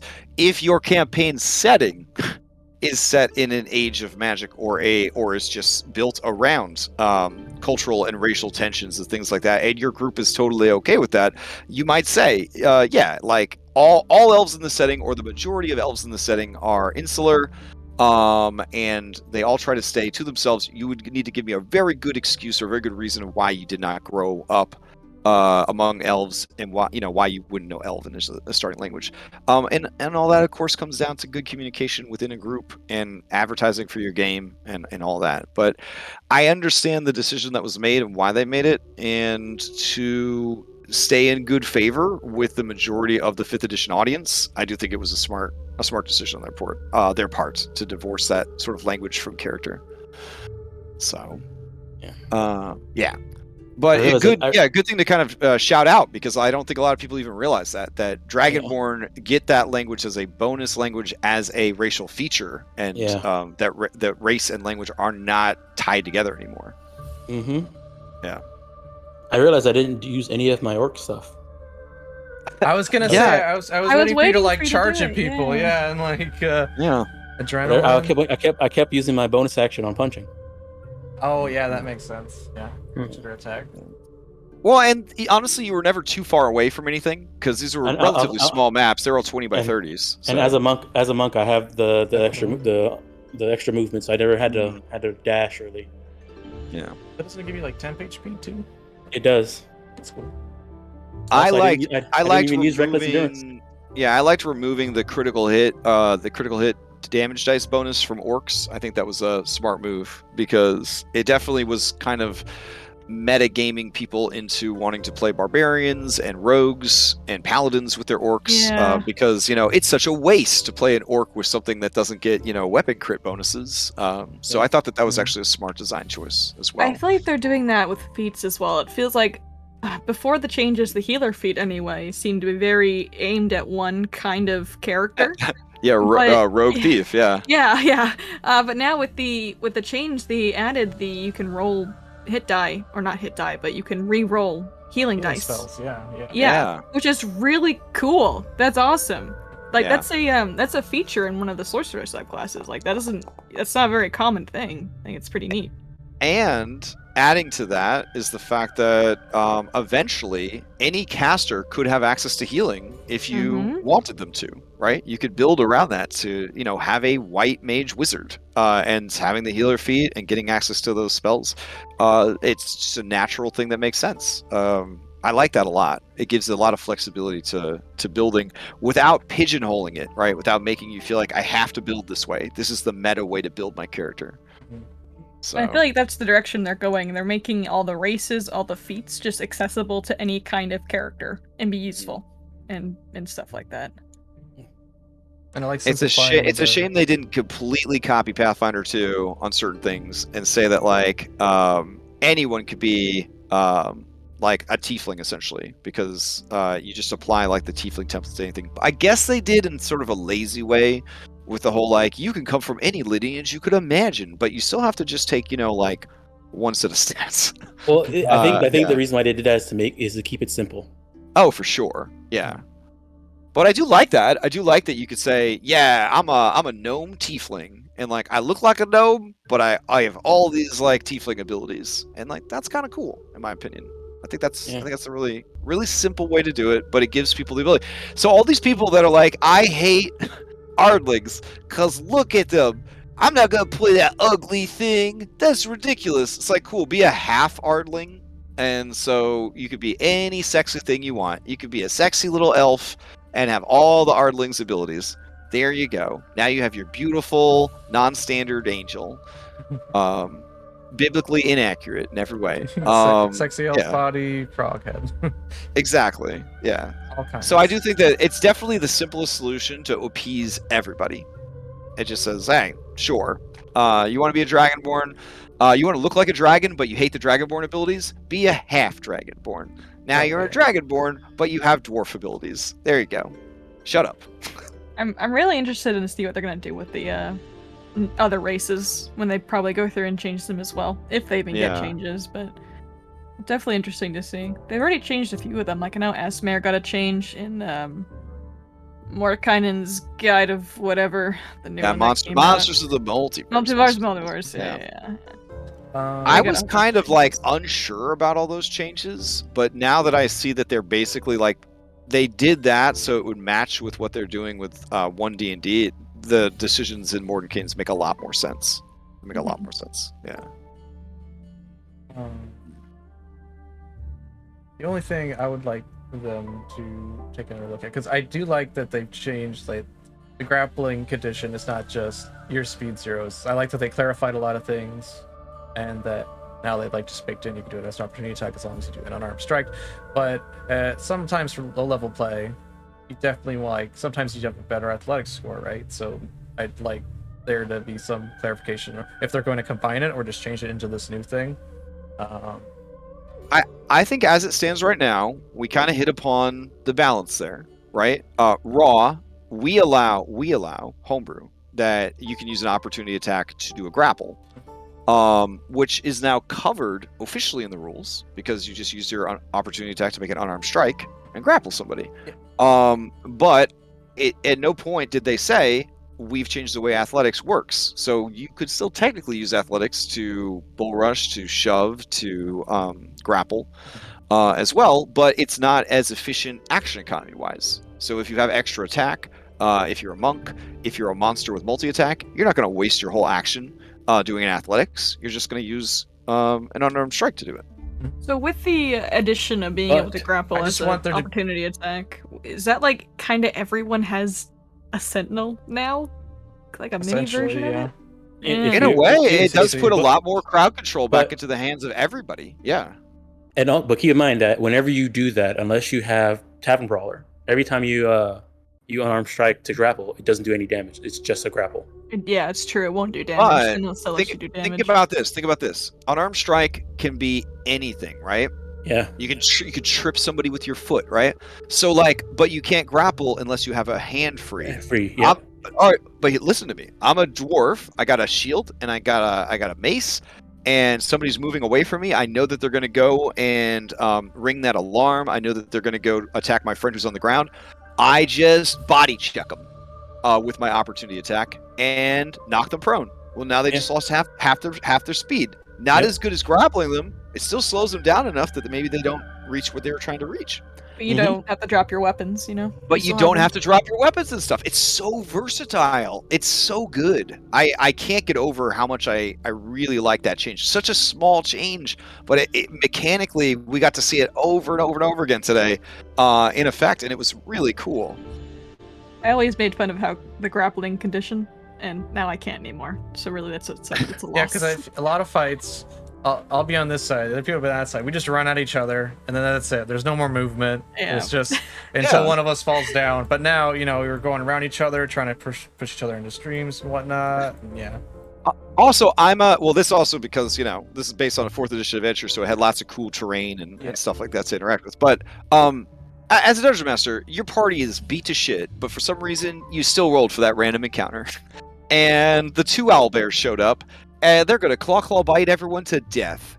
And you're like, I don't necessarily have to do it, because now the owlbears are knocking you down first, and they're knocking you around. And who cares if they knock you down, and now they have advantage on the next attack? That's one less attack that you dealt to them, and it's not like they're going to get a critical and do extra damage. Do you know what I mean?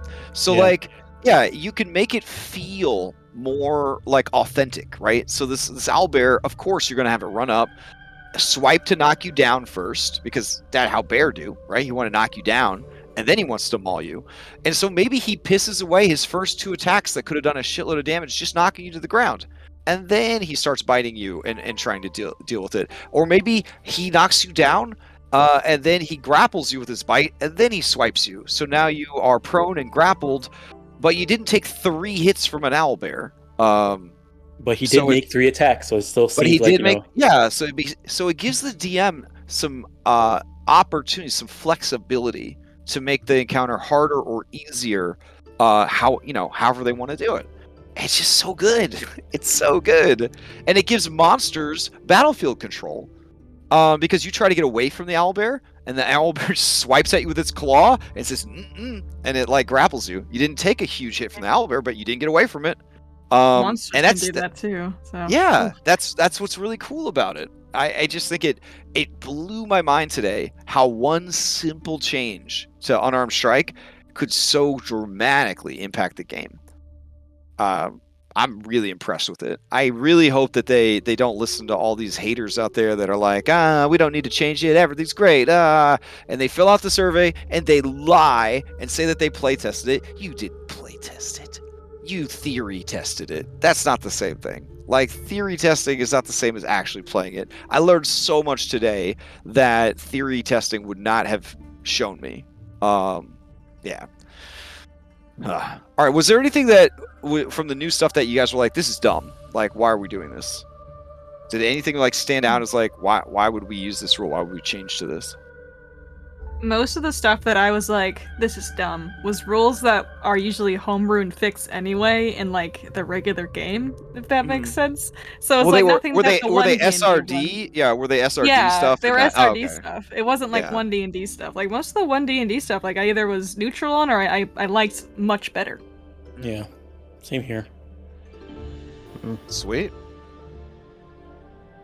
All right. I think the only thing I would really say would be I want crits to be maybe just for big bosses, but not for mooks like kobolds would be. But I guess it's more of a DM can make that choice on their own, Yeah, we'll see what they do about the monster design when they put the monster manual UA out. And keep in mind, they're I think more than likely they said already they're gonna revise the DM's guide too. Yeah. And I think in the optional rules section, monster crits are going to be right there on the list. Like, do you want to run a That's fair. harder, more unpredictable game? Be grinding. Consider monster crits. Maybe only give them to your bosses. Maybe give them to all the monsters. However you do this is going to dramatically change the difficulty of your campaign. They claim that the DM's guide is going to read more like a toolkit than a sort of dialogue about being a dungeon master, which I think is part of the problem. It's a very wordy document. Imagine reading the DMG. Couldn't be me. Yeah. So it's a very wordy document as is, and I think they're talking about trying to present it in a very like, you look in here, you find the thing that you need, and you're like, that's what I need, and then you use that thing. So hopefully they actually stick to that as well. But yeah, I could definitely see the monster crits being added back in through an optional rule. But then the default game, the vanilla game, is a safe environment. Like, you know that you're going to be able to go in there and not get murdered on the road to Phandalin by a critical hit from a sniping goblin. And I think that's kind of the point of ONE D&D is they want this version of D&D to be accessible to anyone. So I can definitely see them having a lot more optional rules. For so sure. You can kind of change the way you play the game, but someone who's just getting into it, never touched a set of dice before, playing with the easier rules that are maybe easier to understand and then aren't as plentiful and just easy to digest, it would probably be, for everyone, rated E. A Dark Souls kid sits down to play D&D and has their first character that they've spent 3 or 4 hours thinking up and building and commissioning art for. That character gets massive damage, critically killed by a goblin ambusher on the way to Phandelver, and they're like, fuck yeah, this game's amazing. Everyone else besides the Dark Souls kid is like, I don't think I'm gonna ever play D&D again. Yeah, that was horrible. Yeah, because it comes out of nowhere, and they have no reason to. They just like. Yeah. Why is that a thing that can happen? Yeah, I keep bringing that up because it's the most infamous way to die in It's 5th so edition. random. That's It's Low levels are scary. Yeah. Also, Life Cleric, Wizards release Life Cleric. When are we gonna get Life Cleric added to the game? Yeah. It was so nice having a Life Cleric in my party. A cleric. Oh, yeah. Just walk me through this. A cleric that can effectively heal. I don't know. I don't know. It just seems made up. Like, I just can't Crazy. imagine that this is a real thing. Also, So- My first ever cleric was a life cleric, and that was like 5 years ago. Oh, man. My first cleric was a grave cleric while grave cleric was still UA, and they were good, but they weren't great. And I remember just being so frustrated because I was like, I can't keep these people alive. And like Reddit's like, you idiot, you absolute noob, you nincompoop. Are you playing a life cleric? I'm like, no. They're like, there you go. There you go. I Like, think I would like to see them touch on healing in 5e, I think, in general. So I feel like healing in 5e is a little not great. It's a little rough to F's do. in the chat for Grave Cleric too, because I guess you don't have a 6th level feature anymore. But I guess maybe they'll update. That is true. Yeah, Yeah. they changed the I think Grave Cleric can nullify a crit. And Yeah. And what now are we let's gonna do about do that. crits? Yeah, exactly. So, very excited. Honestly, this playtest today made me even more excited for more ONE D&D to come out. And so maybe we can get together on the next release and we could just take the same group and kind of see where they go next, follow that treasure map or whatever. I was really expecting today to come in and hate the rules, but I'm really pleasantly surprised. I actually had like a lot of fun with them, which is nice. I did feel like I was playing with baby toys without using our 60-something pages of homebrew. I did kind of feel like we were playing like Baby Dungeons and Dragons SRD. But honestly, after a little while, I was like, this is nice. This is really chill. Like, this is really chill. We're just hanging out. We're playing D&D. Obviously, there was like challenging stuff. Those dragon shields are allegedly CR1. I feel like they definitely perform. They perform way above CR1. I was very sure I was gonna die with all the extra And swarms. the inventors are listed as CR1 quarter. Get the fuck out of here. CR1 quarter? I don't think so. This is like a boss monster, basically. Like the green Summoning slime some- and the rock grubs. Yeah, but Yeah. but you said there was a thing where the swarms go away after a while, or The centipedes and the wasp go away after. There's a 50% chance at the end of each of the swarm's turns that it just disperses and gives up. And the skunk, he was bluffing you. He only get one butt squirt per short rest. He only gets one butt squirt per short So rest. I slaughtered him for no reason. he just sits there. Yeah. I don't know. It's not the best for playtesting, I guess, to use the Kobold Adventure because I don't even know if that got reprinted in Mordenkainen's or if they just pretended this never existed. It's from Volos, which is now, a taboo book or whatever. But I think they're a really fun and flavorful way to kind of show off the kobolds and Scorpion on a stick. their inventiveness or whatever.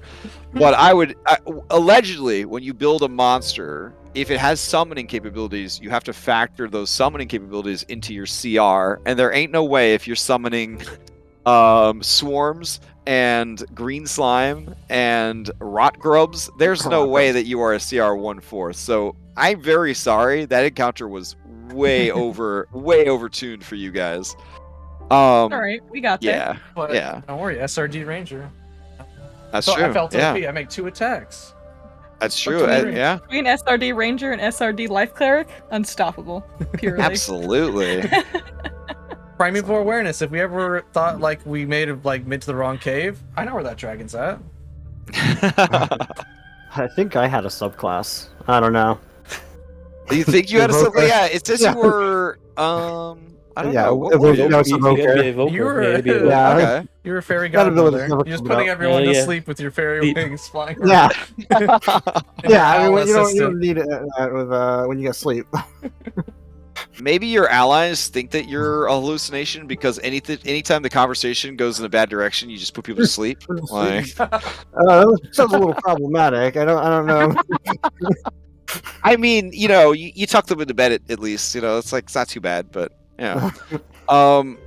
I don't know. I thought it was really good, so I'm excited to see what comes next, and I can, with full confidence, go onto any social media platform and argue my opinions on ONE D&D, knowing that I at least put in 6 hours of playtesting. 6.5 hours. Yeah. Yeah. Point him to 6 this hours. video and say, "Hey, Yeah, 6 hours of playtesting. The Dom and I put in 2 or 3 hours of theory crafting when we sat there on stream, talking about the rules and how we thought they were going to be. But now we know much better like how the rules actually are. So I joined this chat eating breakfast, and now I have to go get lunch. yes, Same. yes. Yeah. Well, I mean, Yeah. my Sunday's shot because I gotta stream at 6 and run a game at 8, and then I gotta go to work tomorrow. So I that's gotta- the whole day. Run. I think the game's canceled tonight. Well, I Yeah. need to talk to you about that, but yeah, All right. that was a lot of Alright. fun. Thanks for Yeah, running it was that. very fun. I was definitely. I had not looked at all. I just if it comes out, it comes out. I barely look at the UA documents anymore because don't really have any faith. But this changed it. I only just heard people there's lots screaming of good- about it. Exactly. Yeah. All I heard was secondhand Yeah. stuff. People just screaming like, "Okay, I'll wait till it actually comes out, and then I'll form my opinions about it." But I thought it was really good. I'm Cool. excited for Alright. it too. All right, everybody, go try to salvage the rest of your Sunday. Thank you so much for giving me 6 hours and 45 minutes of your day to play test this. And please, if you haven't filled out the survey yet, now fill it out for sure, because you actually are real playtesters. And we'll try to get the videos up. I think we'll break it up into smaller chunks and then do a at least playlist. 2 halves. Yeah, Three. we'll do we'll do a playlist, maybe 3 parts, and then us talking about it afterwards will be like the 4th video, Yeah, and then we'll get that link up to the playlist, and then you can include that in your commentary when you are filling out the survey to say, hey, we actually played it, and you can watch us play it here. So I think that honestly, if I was a designer and I saw that people actually took the time to actually play test it and record it, I would view that as pretty important information. So hopefully we can help out in that way. So Mail the video to Chris Perkins directly. All right. Talk to you guys later. All right. Yes. Thanks, Enjoy your everyone, rest of for your playing. Sundays. See ya. Yeah, See you next Bye. time. Enjoy the Sundays. Bye. Bye.